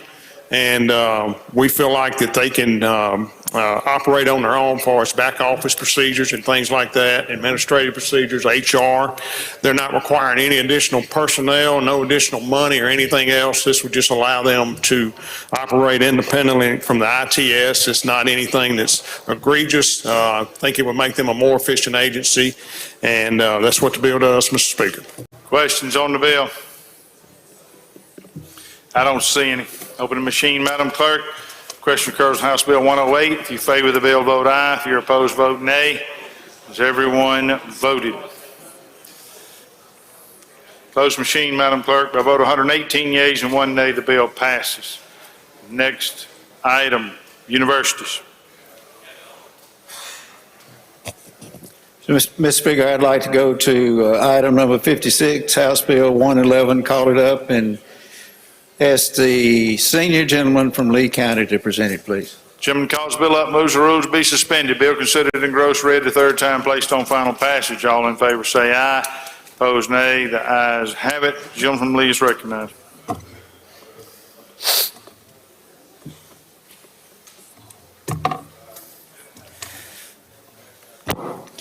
Thank you, Mr. Speaker, Mr. Chairman.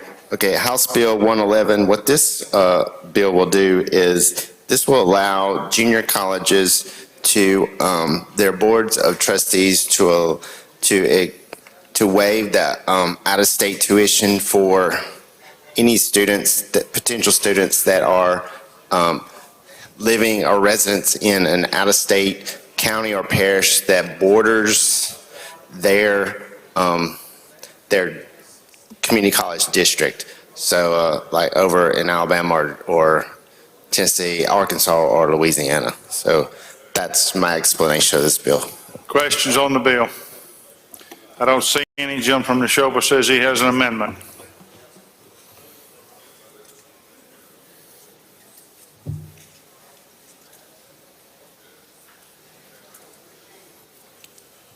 If it's okay, Mr. Speaker, I'll just explain the amendment. It's very simple.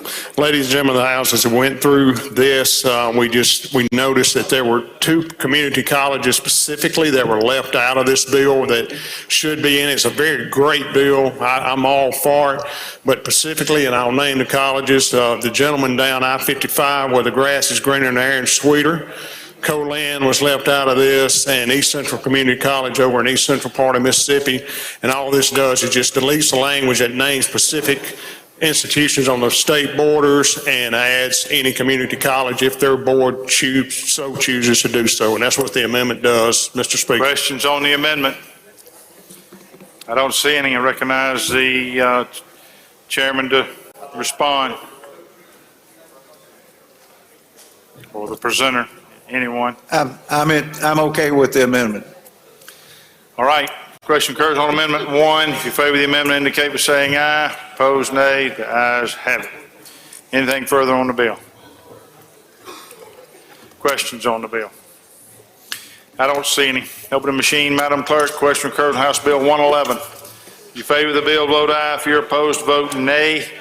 Has everyone voted? Close the machine, Madam Clerk. We'll vote 120 yeas, 0 nays. The bill passes.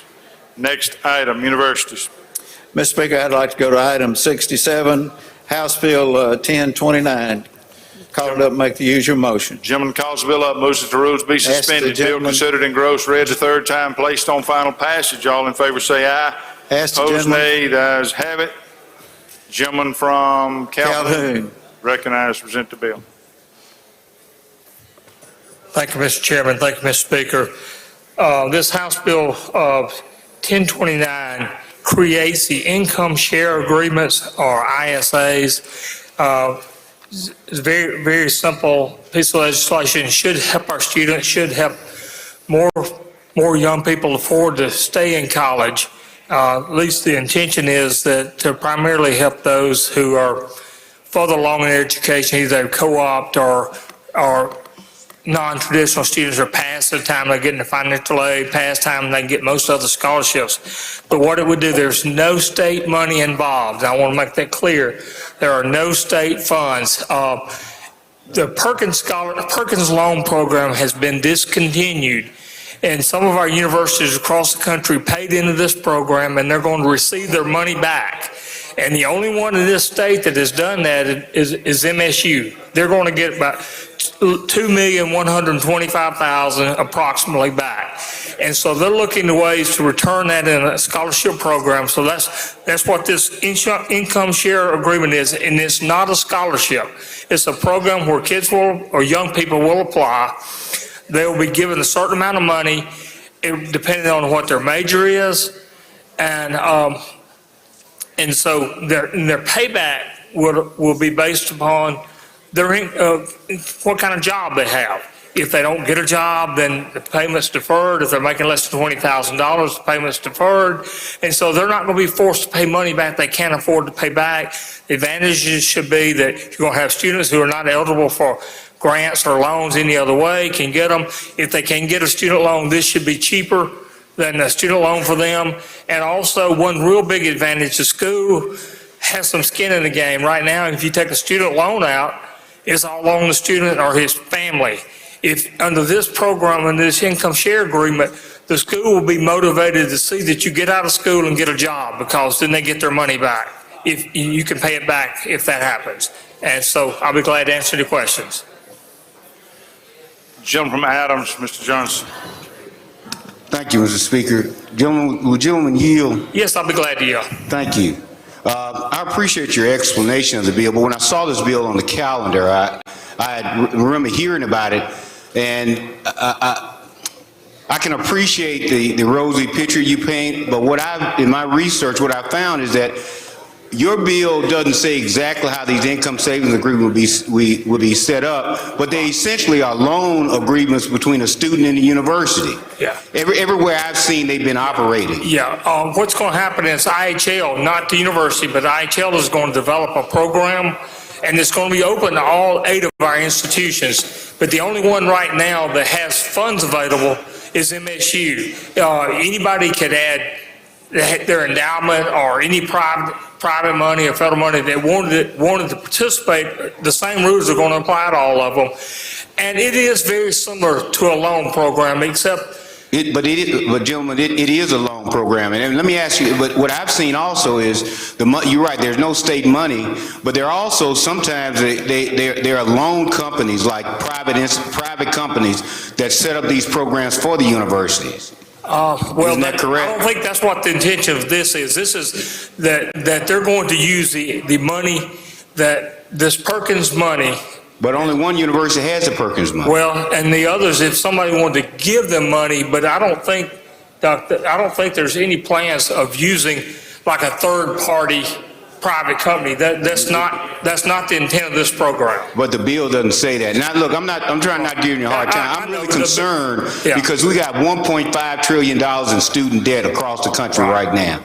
And we got students right now. I got 3 college graduates. They all have enormous student loan debt. Not enormous, but bad enough. And so the other issue is, so what we're doing is, this really doesn't stop people from borrowing, having student loans. No, they can So they'll have student loans, they could have student loans, and on top of that, I think what I found is that it's limited up to $10,000, but you could literally borrow $40,000 to $50,000 to $60,000 in the time you're in college. And then the other thing I've seen is that the interest rates are tied into your income, but your income, say you make $30,000. And so that's interest rates right now on the ISAs that I've seen are like 4 to 5%. And so 45% of your income, if you make $30,000, you bring home $24,000. 5% of that income a month comes out of your check. And over a period of years, if you get a raise up to $35,000, I just did these calculations back there, you could borrow $40,000 and end up paying back $65,000 on top of your student loan. The problem I got is that this looks attractive for students, but it seems to be piling on, and it seems to be putting students in even more debt. And I just have a little bit of reticence about voting, and I'm asking this question, isn't there some concern about voting for a program that's going to increase student debt and may subject them to in some cases predatory lending, because we don't know how the university is going to operate these programs. We're just we're giving the IHL the authority to do that. But I don't see anything that says they have to come back here for us to okay whatever they put in place. Well, as you know, we come back every year, and they don't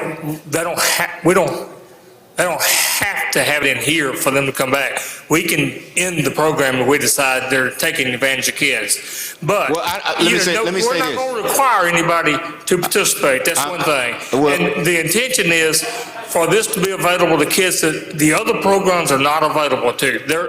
But I know that. But gentlemen from Calhoun, that's not anywhere I've read, that's not the way these ISA programs, they're available to everybody. In fact, what I found and what I've looked at, and you tell me if you've seen something different, there's students that have student loans and they have these ISAs piled onto them, and they're walking around with double the debt they would have otherwise. And I'm just concerned that we're offering a program that looks like a nice carrot out there for our students. They take advantage of it because it looks attractive. I got $10,000 in student loans this year. I can get another 10,000 ISAs. Feels good for 4 years, but when I get a job and they start taking $6,000 or $7,000 a year out of my check, then I'm grieving about it. And that's what is there any concern about that? Well, look, I think there's always concern about people taking on debt. and credit that they can't afford. They're concerned about 50-year-old lawyers taking on debt and credit we can't afford. I mean, I have a lot of friends. I have borrowed money I shouldn't have borrowed myself. I'm sure some of our children will borrow money they shouldn't borrow. But the intent of the program is to make college more affordable for more people. And the unfortunate fact is some people have to borrow money to go to school. And the intent of this is to offer a cheaper alternative to borrow money for some people, and also to offer money to some people who've already used all the other avenues they can use. But these ISAs are not cheaper than student loans. Well, this one has been expressed to me that it will be. I just take your word for it. If you looked at no more than I have and you found something art. Thank you. At the appropriate time, I'd like to speak against the bill. Okay. Lady from Hines, Ms. Yates. Will the gentleman yield? Sure. So I looked at the bill, and I haven't been here nearly as long as most of you guys, but it's a page long, and that terrifies me. We are not normally short with words. We like to control how things will be handled once they leave our hands. So this is a very open-ended piece of legislation, and probably the most open-ended piece that I've seen in the short time that I've been here. All right. So a few of the questions that I have: what will the interest rates be? Well, the details of the agreement will be set up by IHL. That's one reason it's short, is because the agreement is not encompassed in here. It's a factor based on what type of job you have, what your degree's in, what your earning capacity is. I don't know exactly what the rate computes to.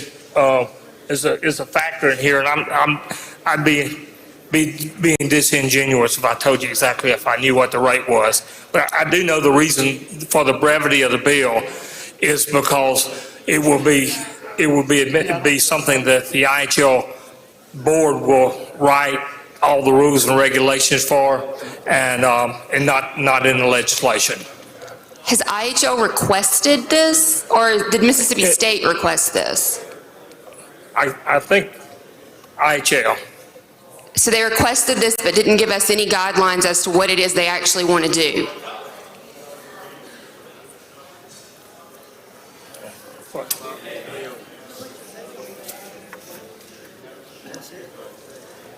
All right. Look, the state institutions of higher learning are authorized and empowered to enter into income share agreements with the eligible students of the institutions and to use institutional assets to fund such agreements. The Board of Trustees of State Institutions of Higher Learning shall adopt the policies and bylaws for the proper administration of income sharing. I read the bill, but it doesn't answer any of my questions. Well, I mean, that's the information that they provided me. Would you be more comfortable if you had more information about what it is they were going to do and how they were going to do it? I would be. Well, that's fine. I understand. My deal is I don't have to participate in it if I don't like the way they draw the agreement up. Well, I understand that. That's everything. But we're here passing this, and we don't know what we're passing. I don't have a problem because it's not state funded. It's going to be either privately funded, or in this case with federal dollars that they're receiving back that they can do using some other way. And so, I think our duty to our constituents is more than just determining how to spend state dollars. If we are going to pass a piece of legislation, I think that we should be able to tell them what it does, how it will operate, and whether or not it's in their best interest. Do you agree? Well, that's your position. I trust IHL to write the rules and regulations in an even, fair-handed way. And if you don't, then you don't. I mean, I don't know whether or not to trust it or not because we can't see it. Yeah. Gentleman from Covington, Mr. Sanford. Gentleman yield. Yes, I do. I don't want to prolong this, but I want to say something, ask you a question that I don't think many people are thinking of. Is it not the beauty of this that it gives the university buy-in to make sure that that student has a job after they leave, and to make sure that that student actually gets a degree where there are jobs? Yes, it is. That is one of the things that's very much beneficial for this program over a loan program. Because with traditional student loans, isn't it true that the university has zero buy-in to whether that student gets a job or whether there even is a job anywhere in the state or in the area because they've already gotten paid? That's correct. Okay, thank you, gentlemen. Gentleman from Hines, Mr. Bell. Thank you, Mr. Speaker. Gentlemen, Yes. This may be a crazy question because I missed a little portion of the back and forth on the debate. But the essence of this bill is to provide a mechanism of funding for an individual to attend school? It's to provide provide money to help an individual continue their education. Okay. Yes. Then my next question, which, the income share agreements. Has there been any consideration from IHL to include those student athletes since we're talking about income share agreements? No, not in this legislation. I think there's separate legislation that deals with athletes. Thank you. All right, I don't see any further questions. The gentleman from Adams had requested the opportunity to speak on the bill.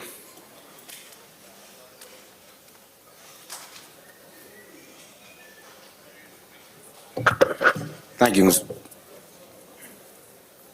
Speaker. Ladies and gentlemen, I don't question the gentleman's intent, Gentleman Calhoun, or the Vice Chairman of Appropriations. The problem is as the lady from Hines expressed, the bill just gives blanket authority to IHL to draw up whatever rules they want to.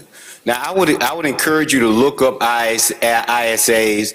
The gentleman from Calhoun described them in a way that sounds like it sounds wonderful. And the gentleman from Covington talked about it, about the university have a buy-in. There's no buy-in. The only buy-in by the university is that the buy-in the university has is you pay back the loan based on what job you have.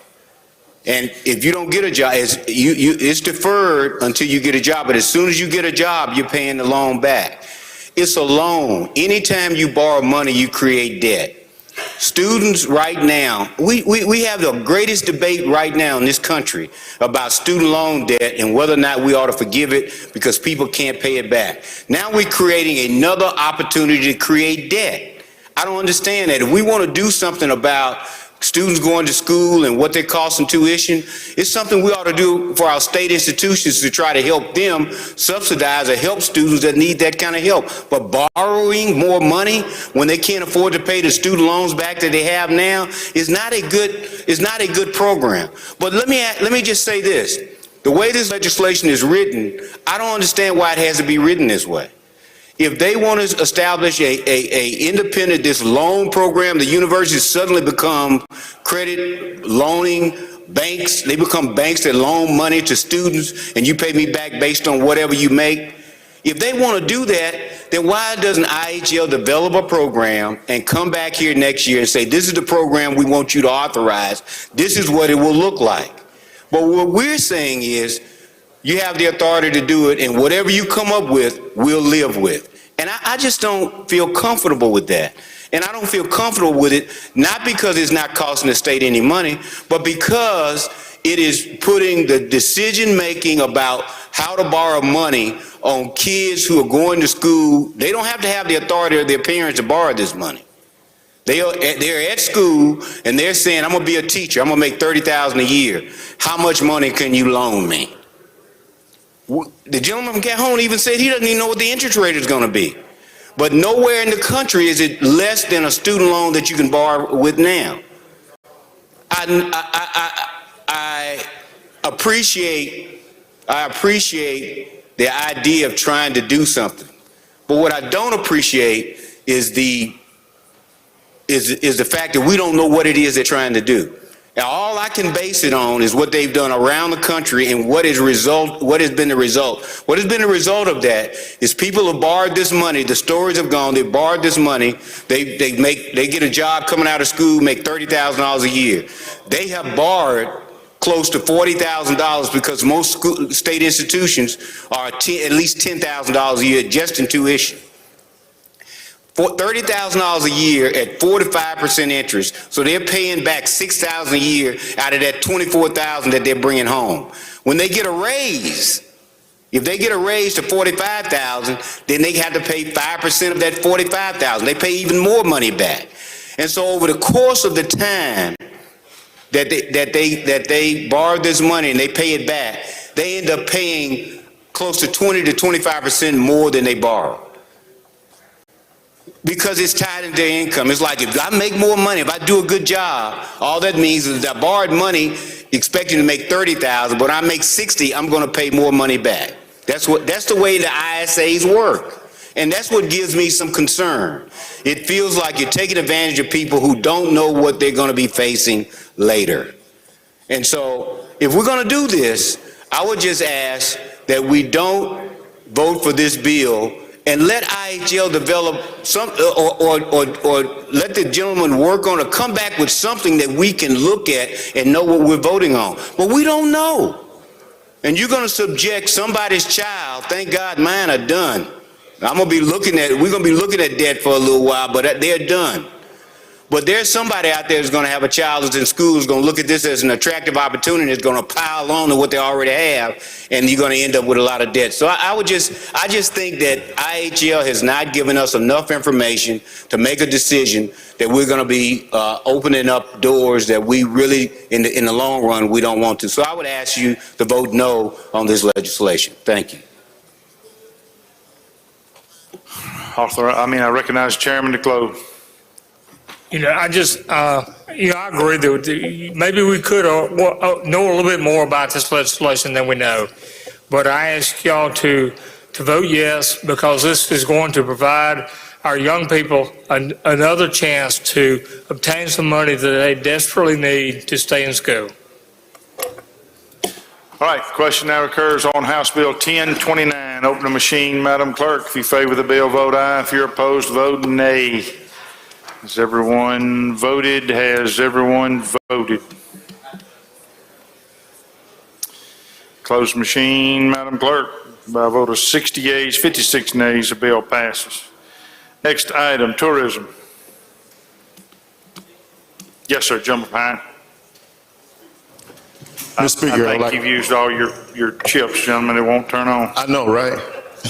I'd like to hold that last bill on motion to reconsider, please. We can do that. Ladies recognized. Thank you, Mr. Speaker. I'd like to call up House Bill 148 with committee sub. Lady calls the bill up, moves that the rules be suspended. Bill considered engrossed, read the third time, placed on final passage. All in favor say aye. Opposed nay. The ayes have it. Lady moves committee substitute be adopted for consideration in lieu of the original bill. All in favor say aye. Opposed nay. The ayes have it. Ladies recognized. Thank you, Mr. Speaker. We're trying to help our state parks, and this is just another small way for us to try to do that. Last year or the year before, we created a special fund in the state treasury known as the Mississippi Development Authority Tourism Fund, Advertising Fund, which is money already there. Right now, it's about $6 million a year. It's going to be going up, and we needed that for tourism. But what we also want to do is put about 3% of the monies that's already there and make sure that we advertise our state parks. I know you see advertisement from Alabama state parks and Tennessee and other states in our area, but what we want to do is start some advertising for our state parks so we can have those people come to Mississippi and spend their money here. This is about 3% is about $180,000, which is not a great amount, but as we get our state parks fixed back up, we may increase this, and we'll look at it year to year, and that's my explanation of the bill. Questions on the bill? I don't see any. Open the machine, Madam Clerk. Question occurred on House Bill 148. If you favor the bill, vote aye. If you're opposed, vote nay. Has everyone voted? Closed machine, Madam Clerk. By a vote of 111 yeas and 3 nays, the bill passes. Next item, Medicaid.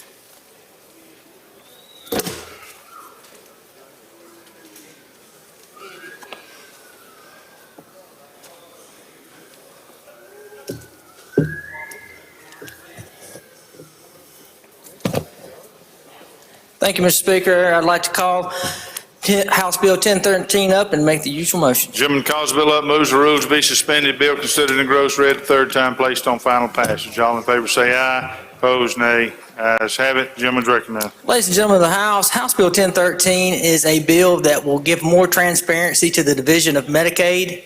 When this division was originally created, there was probably only 200,000 beneficiaries and like $1 million budget. Today, we're at 700,000 beneficiaries with a $6 billion budget. And so what this does, we used to be governed by a commission. And what we're going to do with this bill is we're going to allow the governor to have 3 appointments to the commission. We're going to let the lieutenant governor have 4 appointments to the commission. 2 of those appointments are upon the recommendation of the speaker. Those terms will be staggered in 22, 24, 26. We're also going to keep the current executive director until 2024. That way we have some stability during the transition. I did speak with the executive director, and I did receive a letter with some concerns, and I have some of those concerns addressed in an amendment that I'd like to present at the proper time, Mr. Speaker. You recognized for an amendment.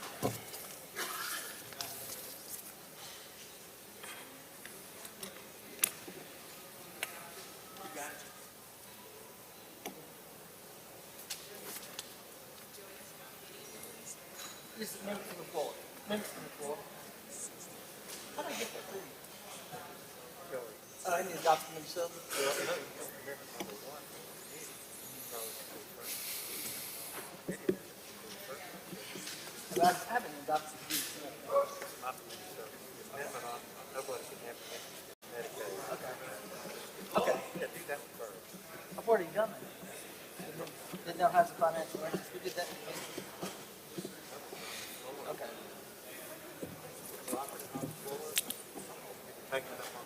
I haven't taken it up on the floor.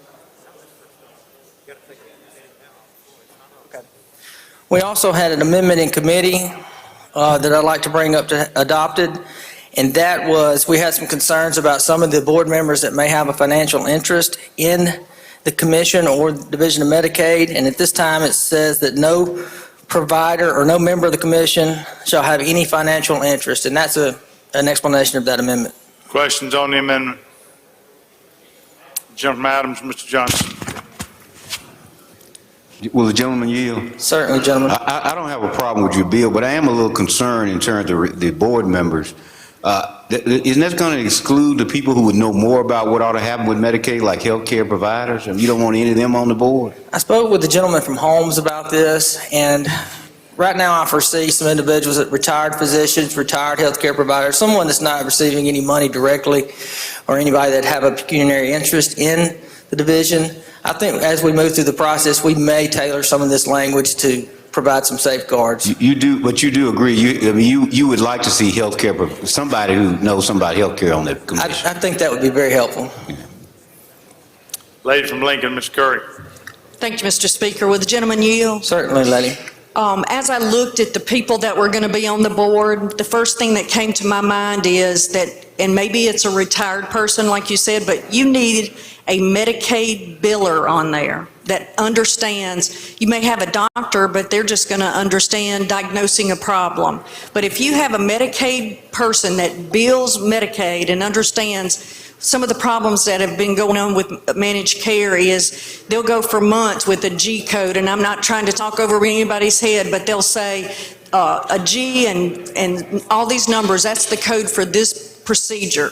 Then, this is my personal opinion, they say, well, we need to save a little money. Move the G to the end of, and so for months that goes on, and nobody realizes that the G moved to the end. I'm just telling you, there's a huge need for somebody that understands Medicaid billing to be on that committee. And I know that I'm not amending, I just would like to encourage that if I could.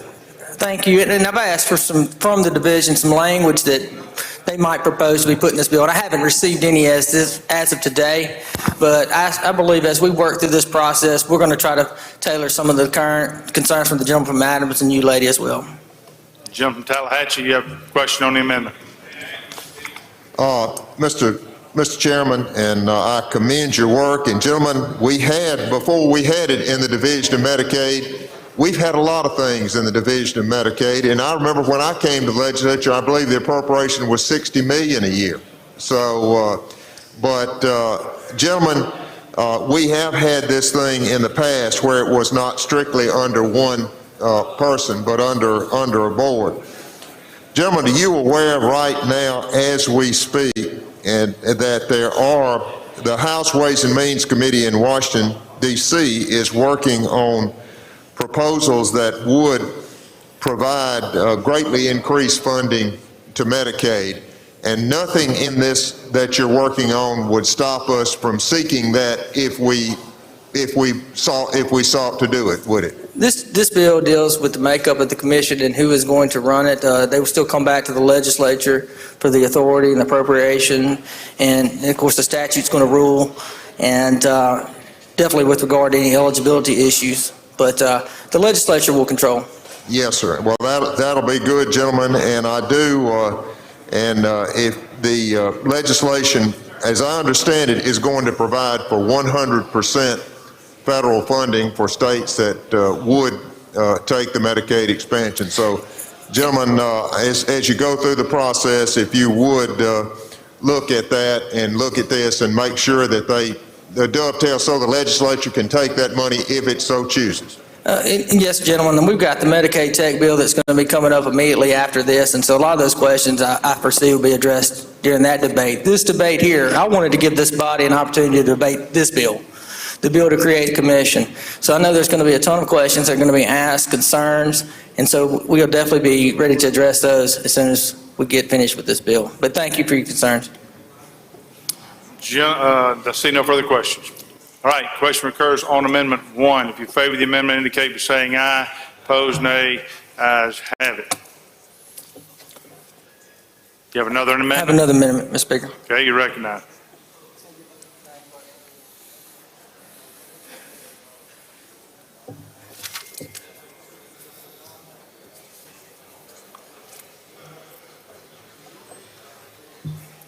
You recognize.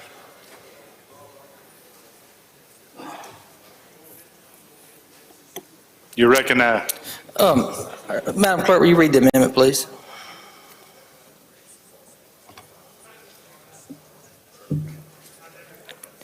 I can go ahead. There's like 3 pages, gentlemen. I'll explain it then, Mr. Speaker.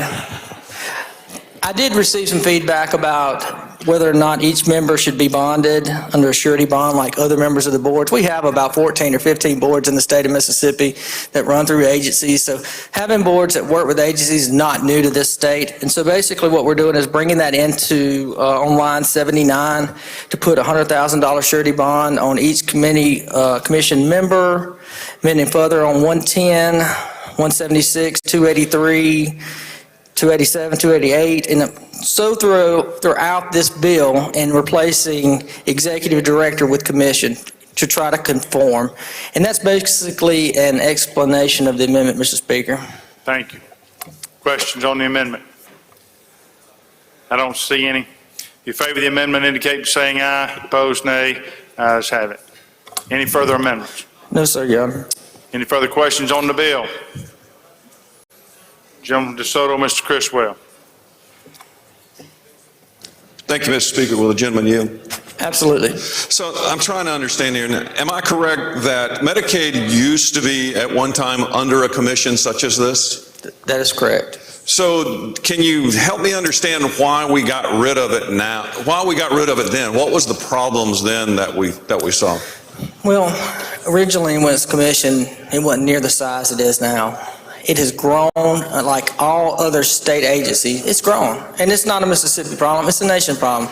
It's healthcare, and what we're doing now is we're dealing with $6 billion. And I know, gentlemen, that you're a big proponent of transparency, as many of the individuals are in this chamber. And this gives an opportunity to have once-monthly meetings to discuss these issues. It also gives these members to have some input. It allows people to come into those rooms and see what's happening within the division. And to me, we're giving the board to look at it. We've got 12 or 13 boards, and it's not new to other states. There are other states that have some type of composition within boards. So what we're doing is not new. It's been done in the past, and now we're looking at this budget now that it has ballooned into $6 billion, and we're just going to provide some transparency. But back to my original question is, what were the problems? Why did we change it years ago to this? I guess I'm trying to figure out, if we're going to go back to that, shouldn't we know the issues and the reason we changed away from that? I don't think anybody could foresee how Medicaid was going to grow when this program was started and then when it came over. You know, we've had a lot of different things that have changed in the last 10 years with healthcare and Medicaid, the Affordable Care Act. More people have come on, the poverty level being increased. Certain things that have happened, the rising cost of healthcare, all those issues. And you know, you got $6 billion. You got almost $1 billion of state taxpayer money. And I think this provides an opportunity to have some input. It gives these commission members to have some input with the director has some input with them, and allow transparency, allow press, allow members to go sit in on these meetings and find out what's happening. So with this commission, they are going to be required to have monthly open meetings that anybody in the public is invited to come in? Yes, it will be open meetings. So currently, is no one allowed in any of their meetings? I don't know what we currently have. Is it currently closed up? No one's allowed to know what they're doing or why? Are you aware of any open meetings on Medicaid? No, that's why I'm asking you. Is there? I don't know. If you're for open meetings, you need to vote for this bill, gentlemen. So currently, the commissioner now, or the director now, none of their meetings are under the Open Meetings Act or anything such as that? They don't have a meeting, gentlemen. Okay, I'm asking you because you're the expert and I don't know. So, yeah, my other question is back to the director. You mentioned that you talked to him, and from what I've heard from him, that they're opposed to this. So do you know his reasons to be opposed to this? You know, I mean, is it self-serving? I don't know. What I am saying is we're giving him an opportunity to stay on to 2024 because I know he has been open and accessible to legislators in this room. He's been open and accessible to him. But ultimately, the legislature makes the laws of this state, and we see this bill provides an opportunity for some transparency to allow people to see it. It's not new. This has happened in the past. There was a commission before. And so what this bill does allows that to happen. Okay, thank you, gentlemen. Thank you, gentlemen. Gentleman Monroe, Mr. Brown. Thank you, Mr. Speaker. Will the gentleman yield? Certainly, gentlemen. A couple friendly questions, I would guess, but so the lieutenant governor gets four positions on the board. That's correct. 2 upon the recommendation of the speaker. What if he does? So obviously, depending on who the lieutenant governor is, he can choose 4 of his own will because he's not beholden to the speaker. I respect the speaker, and he can suggest to him, but the ultimate decision lies in whoever the lieutenant governor is in 4, 8, 10, 12 years. The bill says upon the recommendation and advice of the speaker. So the lieutenant governor still has the final say. The bill does say the lieutenant governor has Gotcha. 4 appointments. So the governor gets 3, lieutenant governor gets 4. That's right. So we're kind of moving the power from the governor to the lieutenant governor, basically. Legislative branch. Gotcha. What happens if the federal government doesn't approve the change by July 1 day? You know, we'll work through the process. I've asked for the input from the division with regard to that issue. It was raised. But there are other agencies under Medicaid that have a board set up.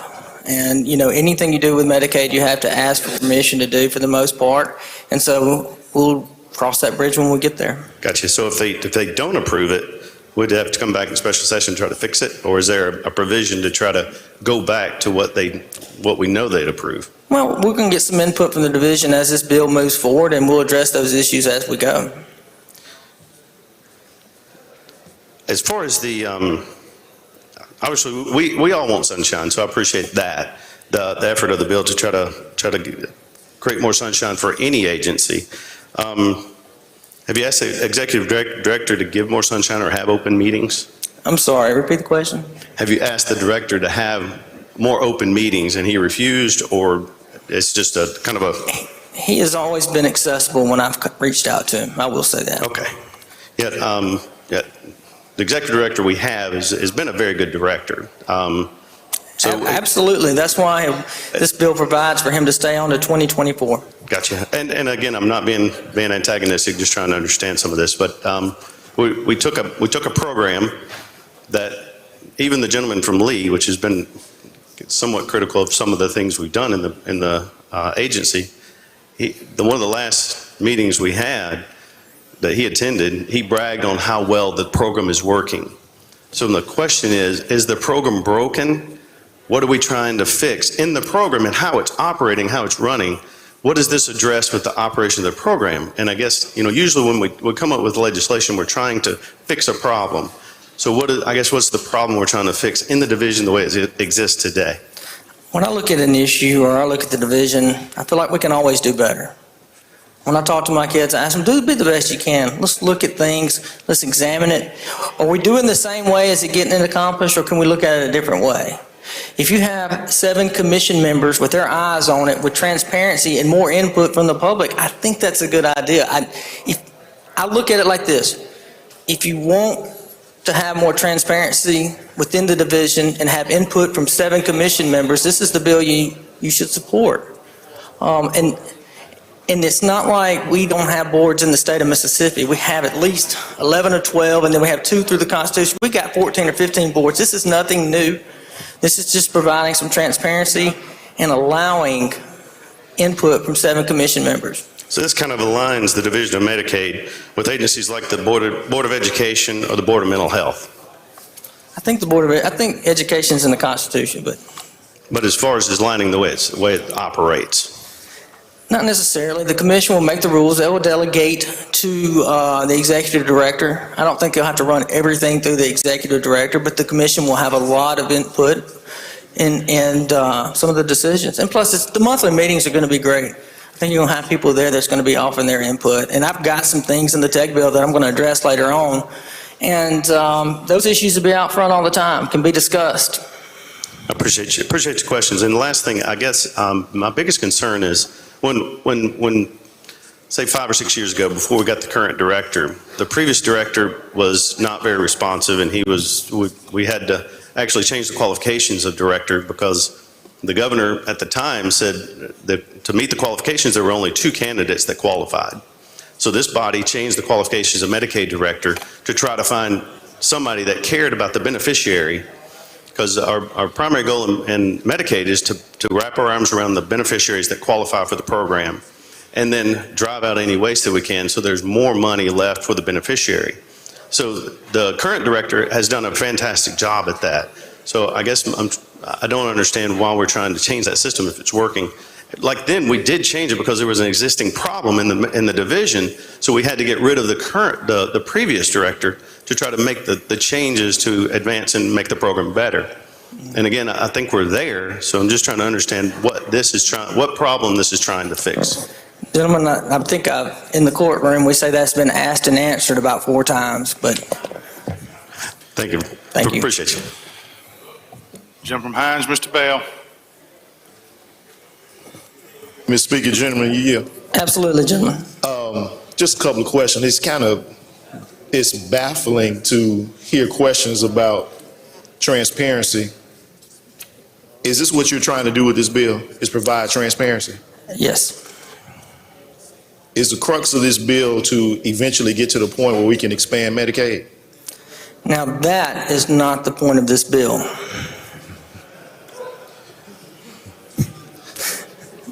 Just try to slide it in there. But I appreciate the leading question, gentlemen. Yeah, all right. Thank you, gentlemen.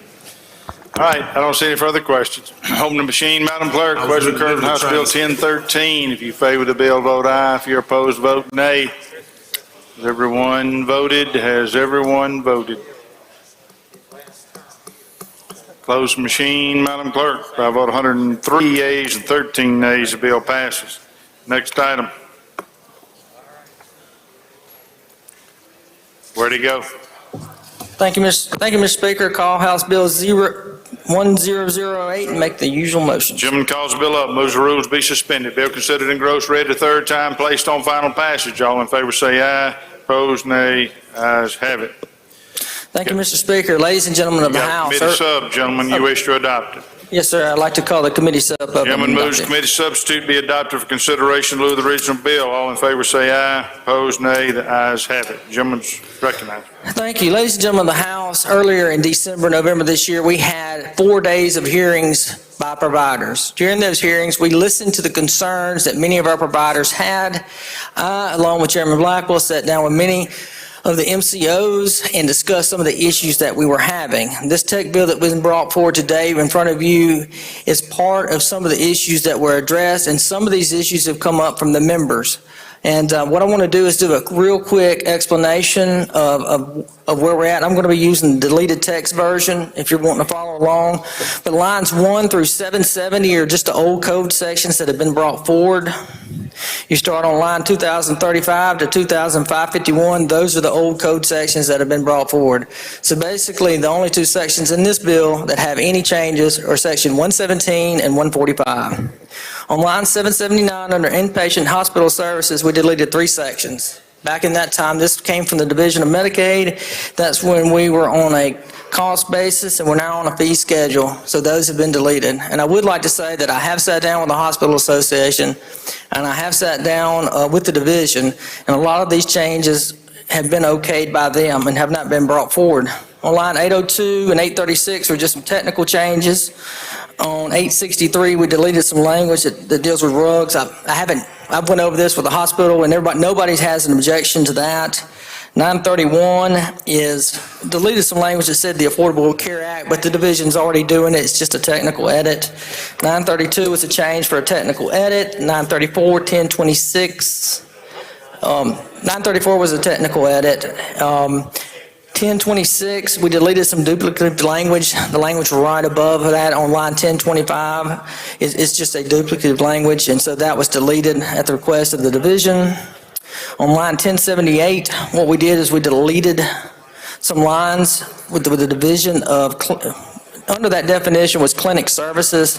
Basically, we put in 42 CFR 440.90, which is a federal regulation, and made that what that federal statute is what's put in the Medicaid code. We also made it clear that ambulatory service centers and dialysis were covered. I don't think that was covered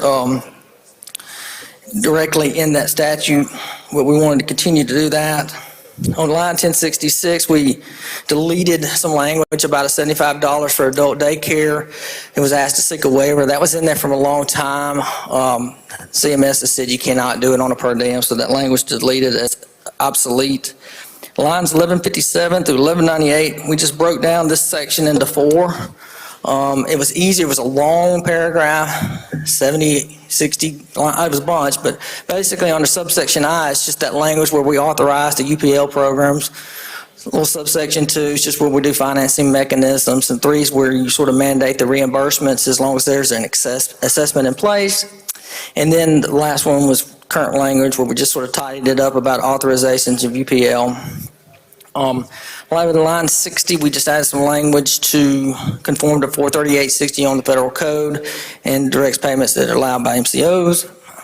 1162, 1174, 1178, 1181 are just technical cleanups. I've had no objection from anybody that's come to me about any of these technical edits when I bring those to you. 1186 to 1187, we deleted some state plan language. Basically, federal law requires, and we just substituted that it's upon the approval of subject to CMS. 1207, 1245, we deleted some old study committee language. It's now obsolete.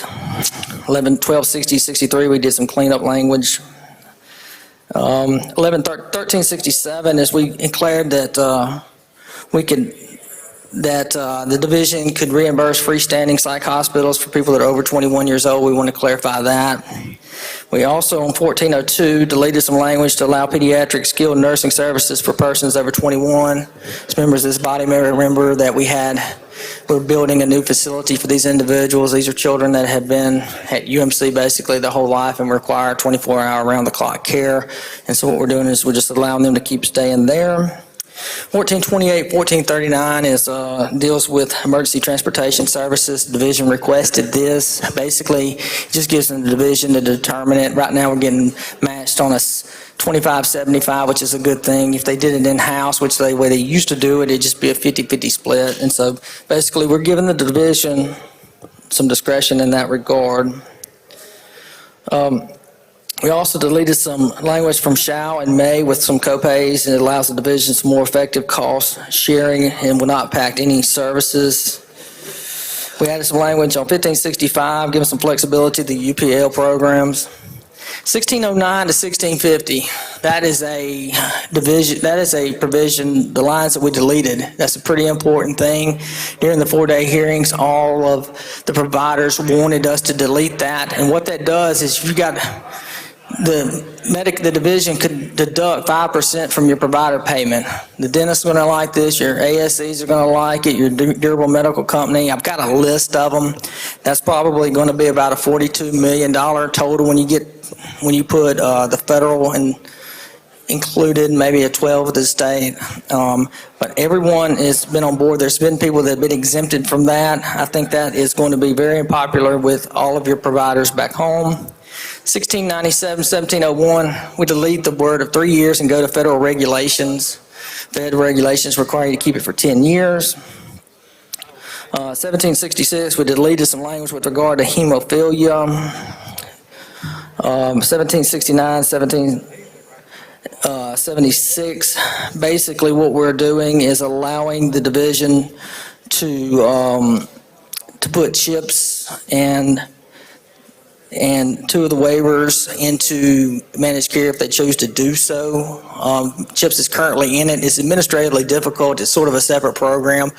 None of this is probably going to go forward until procurement happens sometime next year. None of this will not affect your nursing homes or anything like that. That's just these two of the programs that are listed in the statute. It does not authorize the division to do any other groups.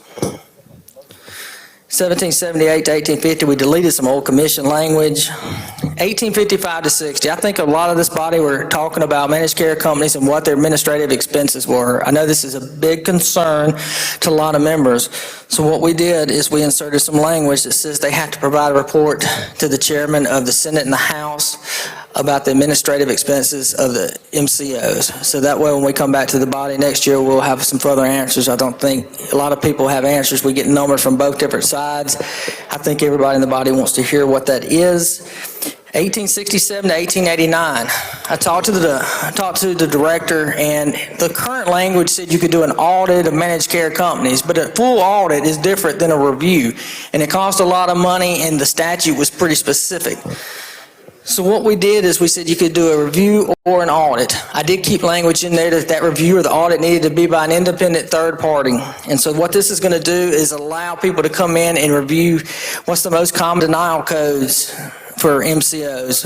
What are the administrative expenses? There's a list of about 10 different things in there that's going to be helpful to allow us to look, because I know when you're dealing with the taxpayer money, individuals want to know where that's going, and this is going to provide an opportunity for the auditor or some third party that can come in and give us just a quick audit and just do one spot and not the whole program.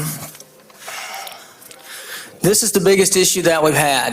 I heard one issue from everyone in this body that came to me, or I heard at the hearing.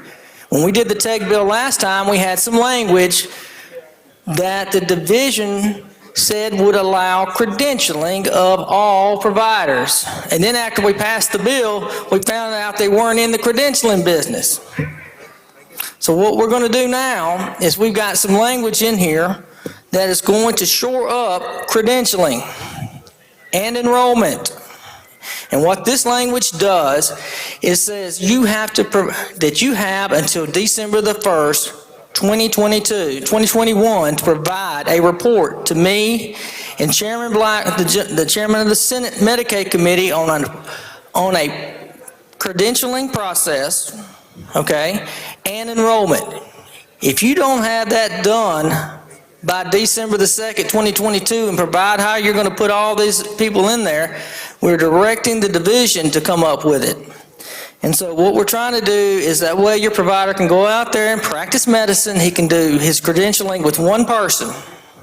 And once he gets all that information in, he will go for all of the managed care companies. I also put something in there that once the provider has given all sufficient information, the MCO has 60 days to credential the provider. In the event he doesn't credential the provider, they're automatically credentialed and enrolled. Also, we've had some issues that have come up with regard to, and all of this is in language 1917, lines to 92, that if you deny a claim, you must give them a reason, not just denied. I know a lot of providers say they'll file a claim, it's denied. So we put some language in there that says you have to give them a reason why it was denied. Also, I heard some issues about they would never issue a denial.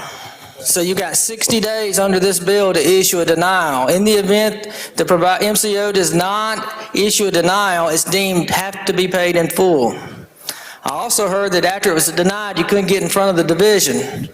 Well, the bill also says after it's denied by the MCO, then you get in front of the division for an agency appeal hearing within 60 days.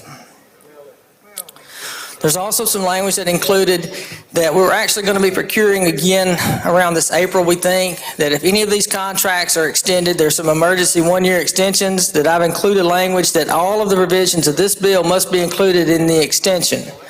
In other words, if you extend the contract again, you better be subject to these provisions with regard to credentialing and what we've done.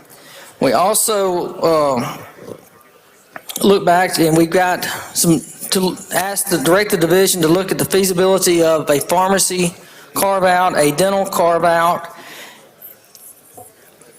and to report back to us.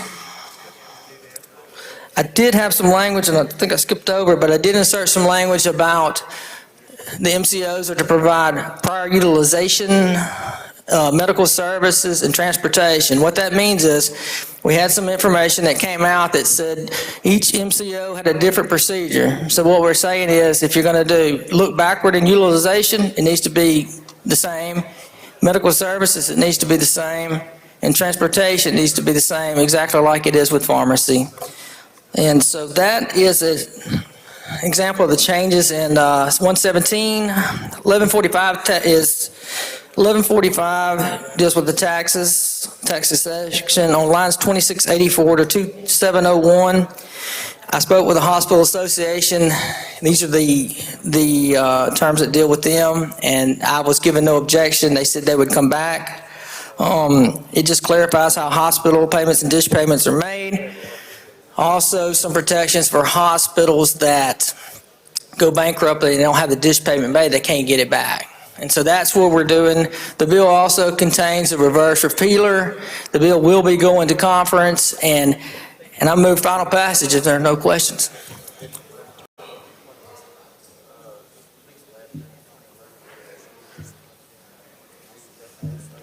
All right, I don't see any questions. I got an amendment by the gentleman from Washington.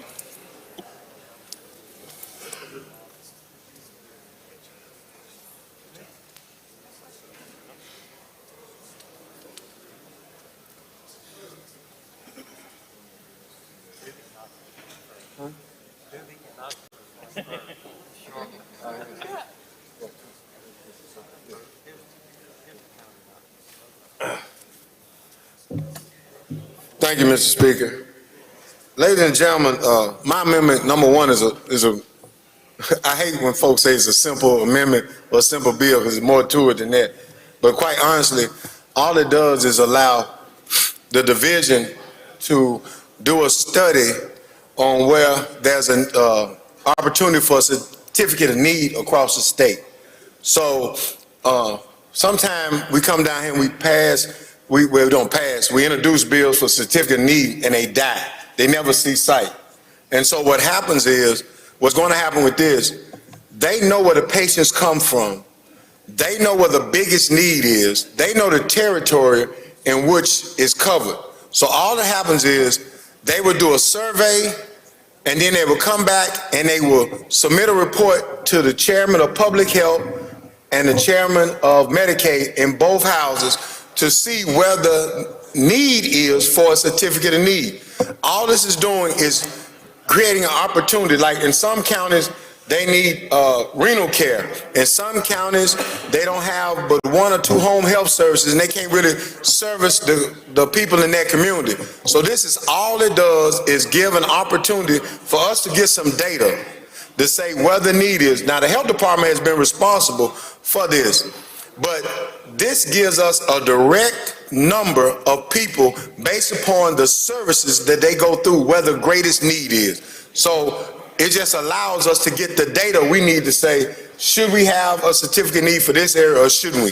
That's what the amendment does.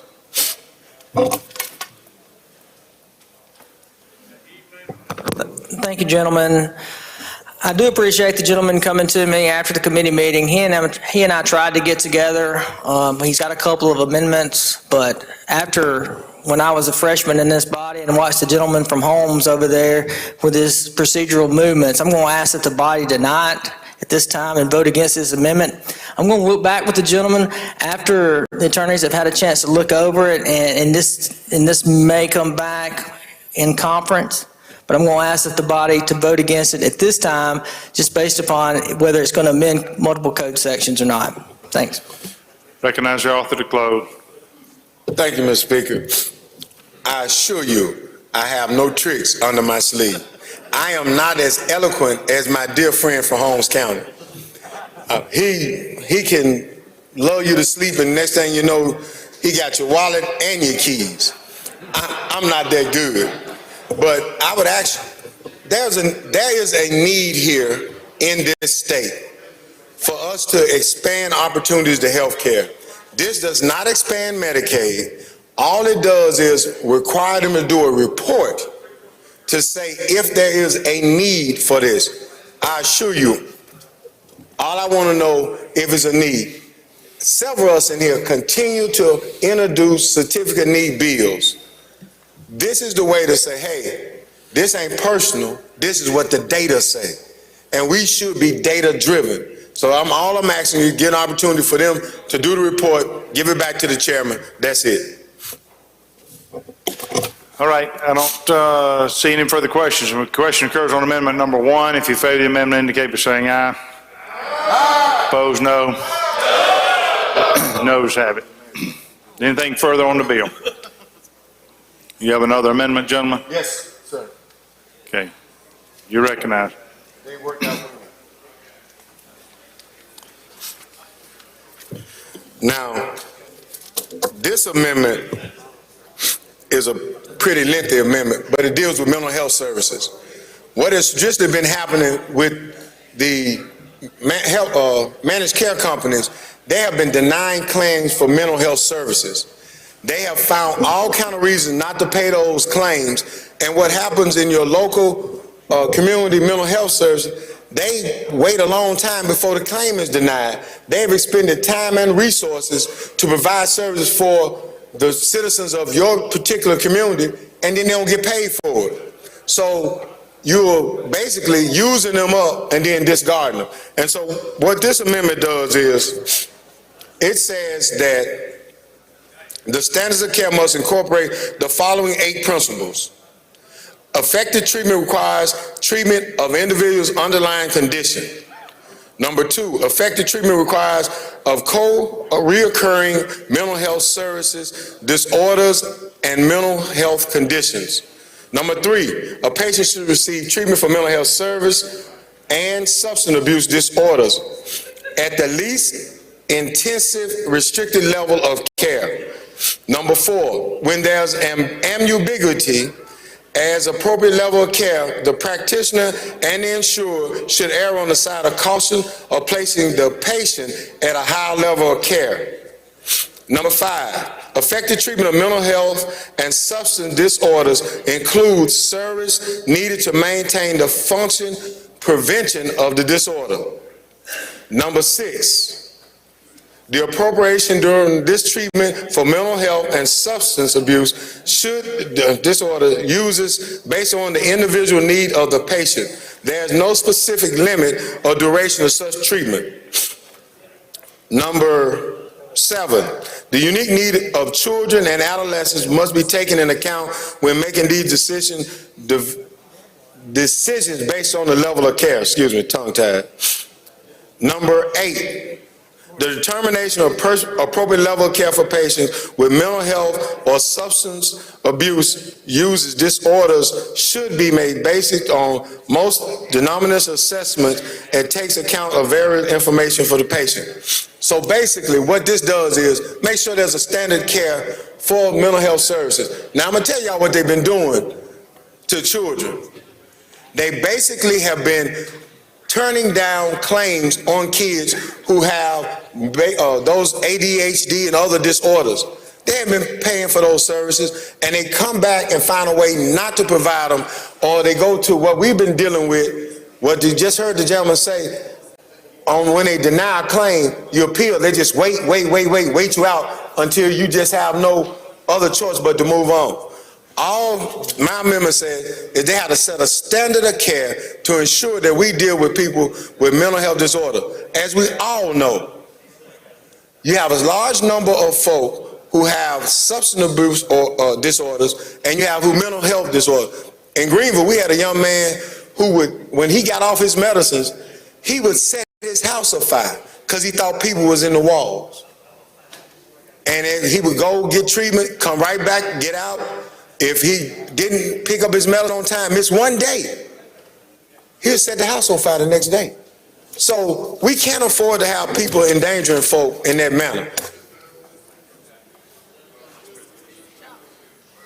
Recognize Chairman to respond. I appreciate the gentleman in the comments. I know he is an advocate for his district and his constituents, and this is an issue that is very dear to him. He did come to me prior. We didn't have all the language in front of us. As I said earlier, we're going to look at this as it moves through the process. At this time, I don't know whether it amends any type of code section or anything else by reference, so I'm going to ask you to vote for or against it at this time. And the gentleman and I am going to continue to look at this stuff. I don't believe it may do any harm, but I want to make sure before we go through the process, and for anyone in this body, that if you have something that you would like to add, to please come by and see me. We'll definitely look through it as we go. This bill will be going to conference. I would ask for you to oppose the amendment. Recognize the author to close. Thank you, Mr. Speaker. The chairman has been very open with me and allowed me to have conversation with him. But I assure you, this don't amend by reference. This is a basic call to ensure people who need mental health services get them. That's all this does. We need to make sure that these managed care companies do what they're responsible for doing, ensuring our citizens receive the quality of care that they deserve. All I want to do is make sure that John or Joanne Q. Public, who has some disorder or who has fallen victim of somebody's heroin addiction or crystal meth or whatever, has an opportunity to receive services, and the facility that provides those services receive compensation. The facility or the individuals that provide those services deserve to be paid, and they are not being paid right now. This is basic. I give you a service, pay me my money. I do what I told you I was going to do, and I take care of what I was supposed to take care of, pay me my money. People are not being taken care of because these people are not paying their bills. We here now having this discussion based upon them not paying their bills. So ladies and gentlemen, I'm just asking you, let's put something in play so we can make sure that these folk pay their bills for providing the services that are prescribed in the tech bill. Thank you. Question occurs on Amendment 2. If you favor the amendment, indicate by saying aye. Aye. Opposed, nay. No. The noes have it. All right, anything further on the bill? Final passage. You yield for a question. Absolutely. Gentleman from Prentice, Mr. Arnold. Thank you, Mr. Speaker. Gentlemen, you. Absolutely. We've got a lot of these independent pharmacies, mom and pop shops and pharmacy across our state. Is the pharmacy portion of this carved out from the managed care portion of it? This technical amendment? It's just directing the division to look at a carve-out farm out for the feasibility of it. If we did a complete carve-out, there's actually where we could lose about $50 to $70 million in premium taxes that we draw down that money with. I've had a lot of members come to me about it. I've spoken with the independent pharmacists and other ones. I know that the Senate is looking at it as well. It's just something that we're going to go through the process, but, that's where we are right now with this language. Thank you, Mr. Chairman. You're welcome, gentlemen. Gentleman Scott, Mr. Miles.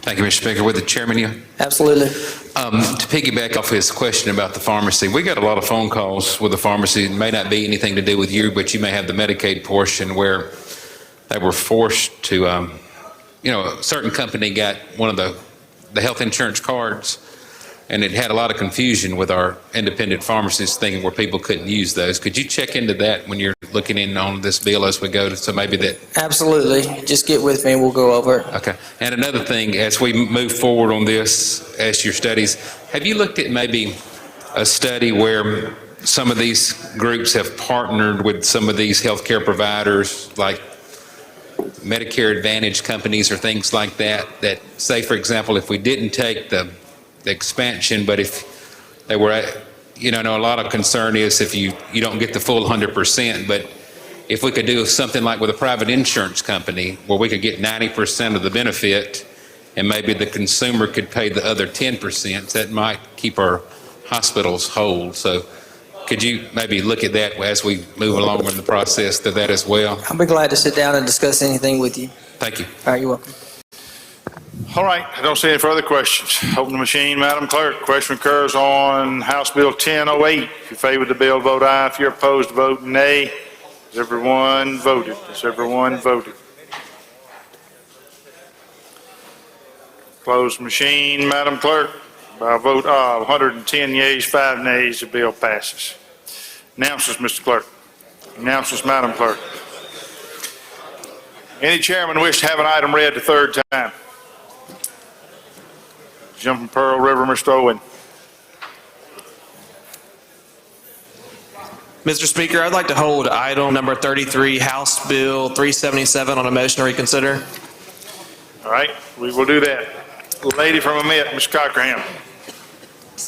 Mr. Speaker, I'd like to hold item number 41, House Bill 933 on a motion to reconsider. Okay. And I'd also like to have item number 71, House Bill number 429, read for the third time. Okay, we can do that. Gentleman from Mitawamba, Mr. Bell. Speaker, I'd like to hold item number 6, House Bill 1253 on a motion to reconsider, and item 7, House Bill 536 on a motion to reconsider. Okay, we can do that. Jim from Alcorn, Mr. Bain. Thank you, Mr. Speaker. I would like to go to the motion to reconsider calendar, item number 4, and move to table. We're not going to do that right now, gentlemen. Okay. We're past that. Gentleman from Warren, Mr. Ford. Gentleman from Warren, Mr. Ford. Thank you, Mr. Speaker. I'd like to have item number 72, 73, 74 read for the third time. Okay, we can do that. Gentleman from Lowndes, Mr. Kareem. Mr. Speaker, I'd like to change my vote on item 302 from nay to yea. Any objection? Change your vote. And item 1013 from yes to no. Any objection? Change the gentleman's vote. Gentleman Mitawamba, Mr. Boyd.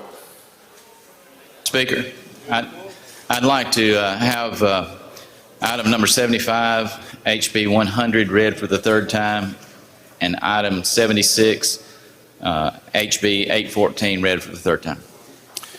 Gentleman from Lauderdale, Mr. Young. Thank you, Mr. Speaker. I'd like to have item number 9, House Bill number 72. I'd like to hold it on a motion.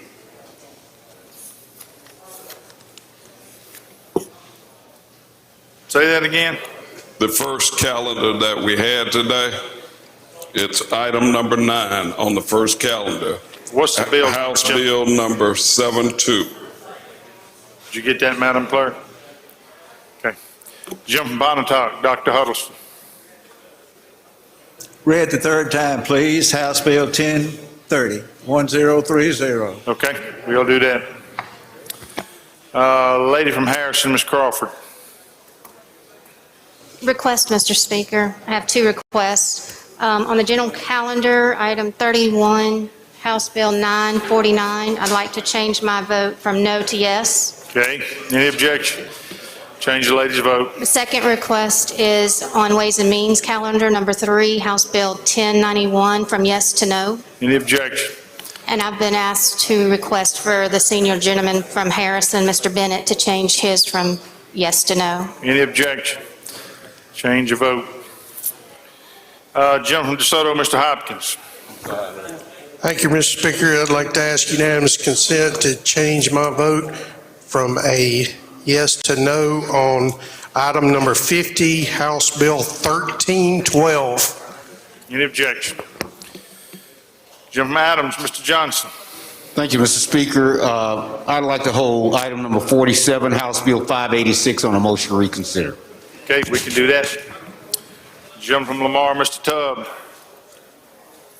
Yes, Mr. Speaker, I would ask to change my vote on House Bill 1136 from a nay to a yay. Any objection? Change your vote. Gentleman from Newton, Mr. Rushing. Thank you, Mr. Speaker. House, like to go to general calendar number 80, House Bill number 842. Request it be read for the third time. Okay, we can do that. Gentleman from Humphreys, Mr. Stroughter. Yep. Mr. Speaker, I'd like for change I vote my designated item number 2302 from nay to yay. Any objection? Change your vote. Gentleman from Calhoun, Mr. Beckett.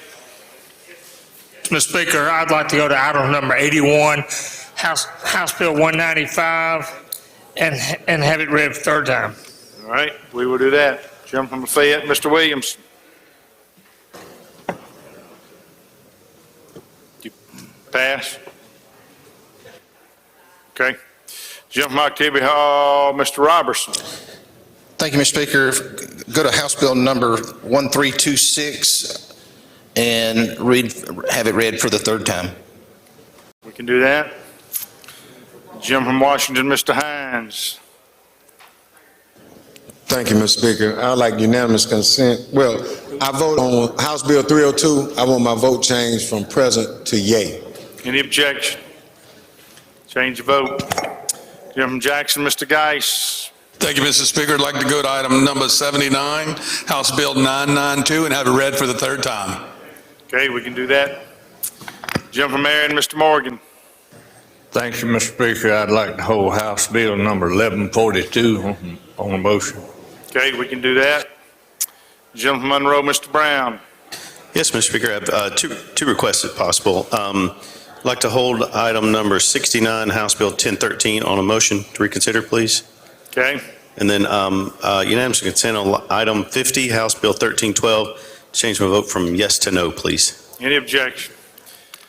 Change your vote. Gentleman from Lafayette, Mr. Williamson. Thank you, Mr. Speaker. I'd like to change, or with unanimous consent, my designated ayes, general calendar item number 42, House Bill 796, from yay to nay. Any objection? Change your vote. Gentleman from Marion, Mr. Morgan. Adjourn in memory at proper time. Yes, sir. I'd like to adjourn in memory today, Brother James Carney, who was a bishop at Woodlawn Pentecostal Church in Columbia. And he's got two good sons, Jay Carney and Jared Carney. It's going to follow in his footsteps as far as being a minister. And if you don't mind, I'd like to put the whole house on there because I don't think there are 82 counties in Mississippi that he hadn't touched one way or another. Okay, Anybody thank you, don't sir. want there? Thank you. If you wish not to be on that, go by the clerk's office. Gentleman from Choctaw, Mr. Hood. Thank you, Mr. Speaker. I would like to hold House Bill 1077 on a motion to reconsider. Item 5 on the calendar. All right. Gentleman from Hines, Mr. Crudup. Thank you, Mr. Speaker. With unanimous consent, I would like to change my vote on House Bill 302 from no to yes. Any objection? Change the vote. I don't see any further announcements. Recognize the gentleman from Octavia Hall for the motion. Mr. Speaker, I move this House stand adjourned until 10 a.m. in the morning. Heard the motion. All in favor say aye. Opposed, nay. The ayes have it. House adjourned to 10 a.m. tomorrow.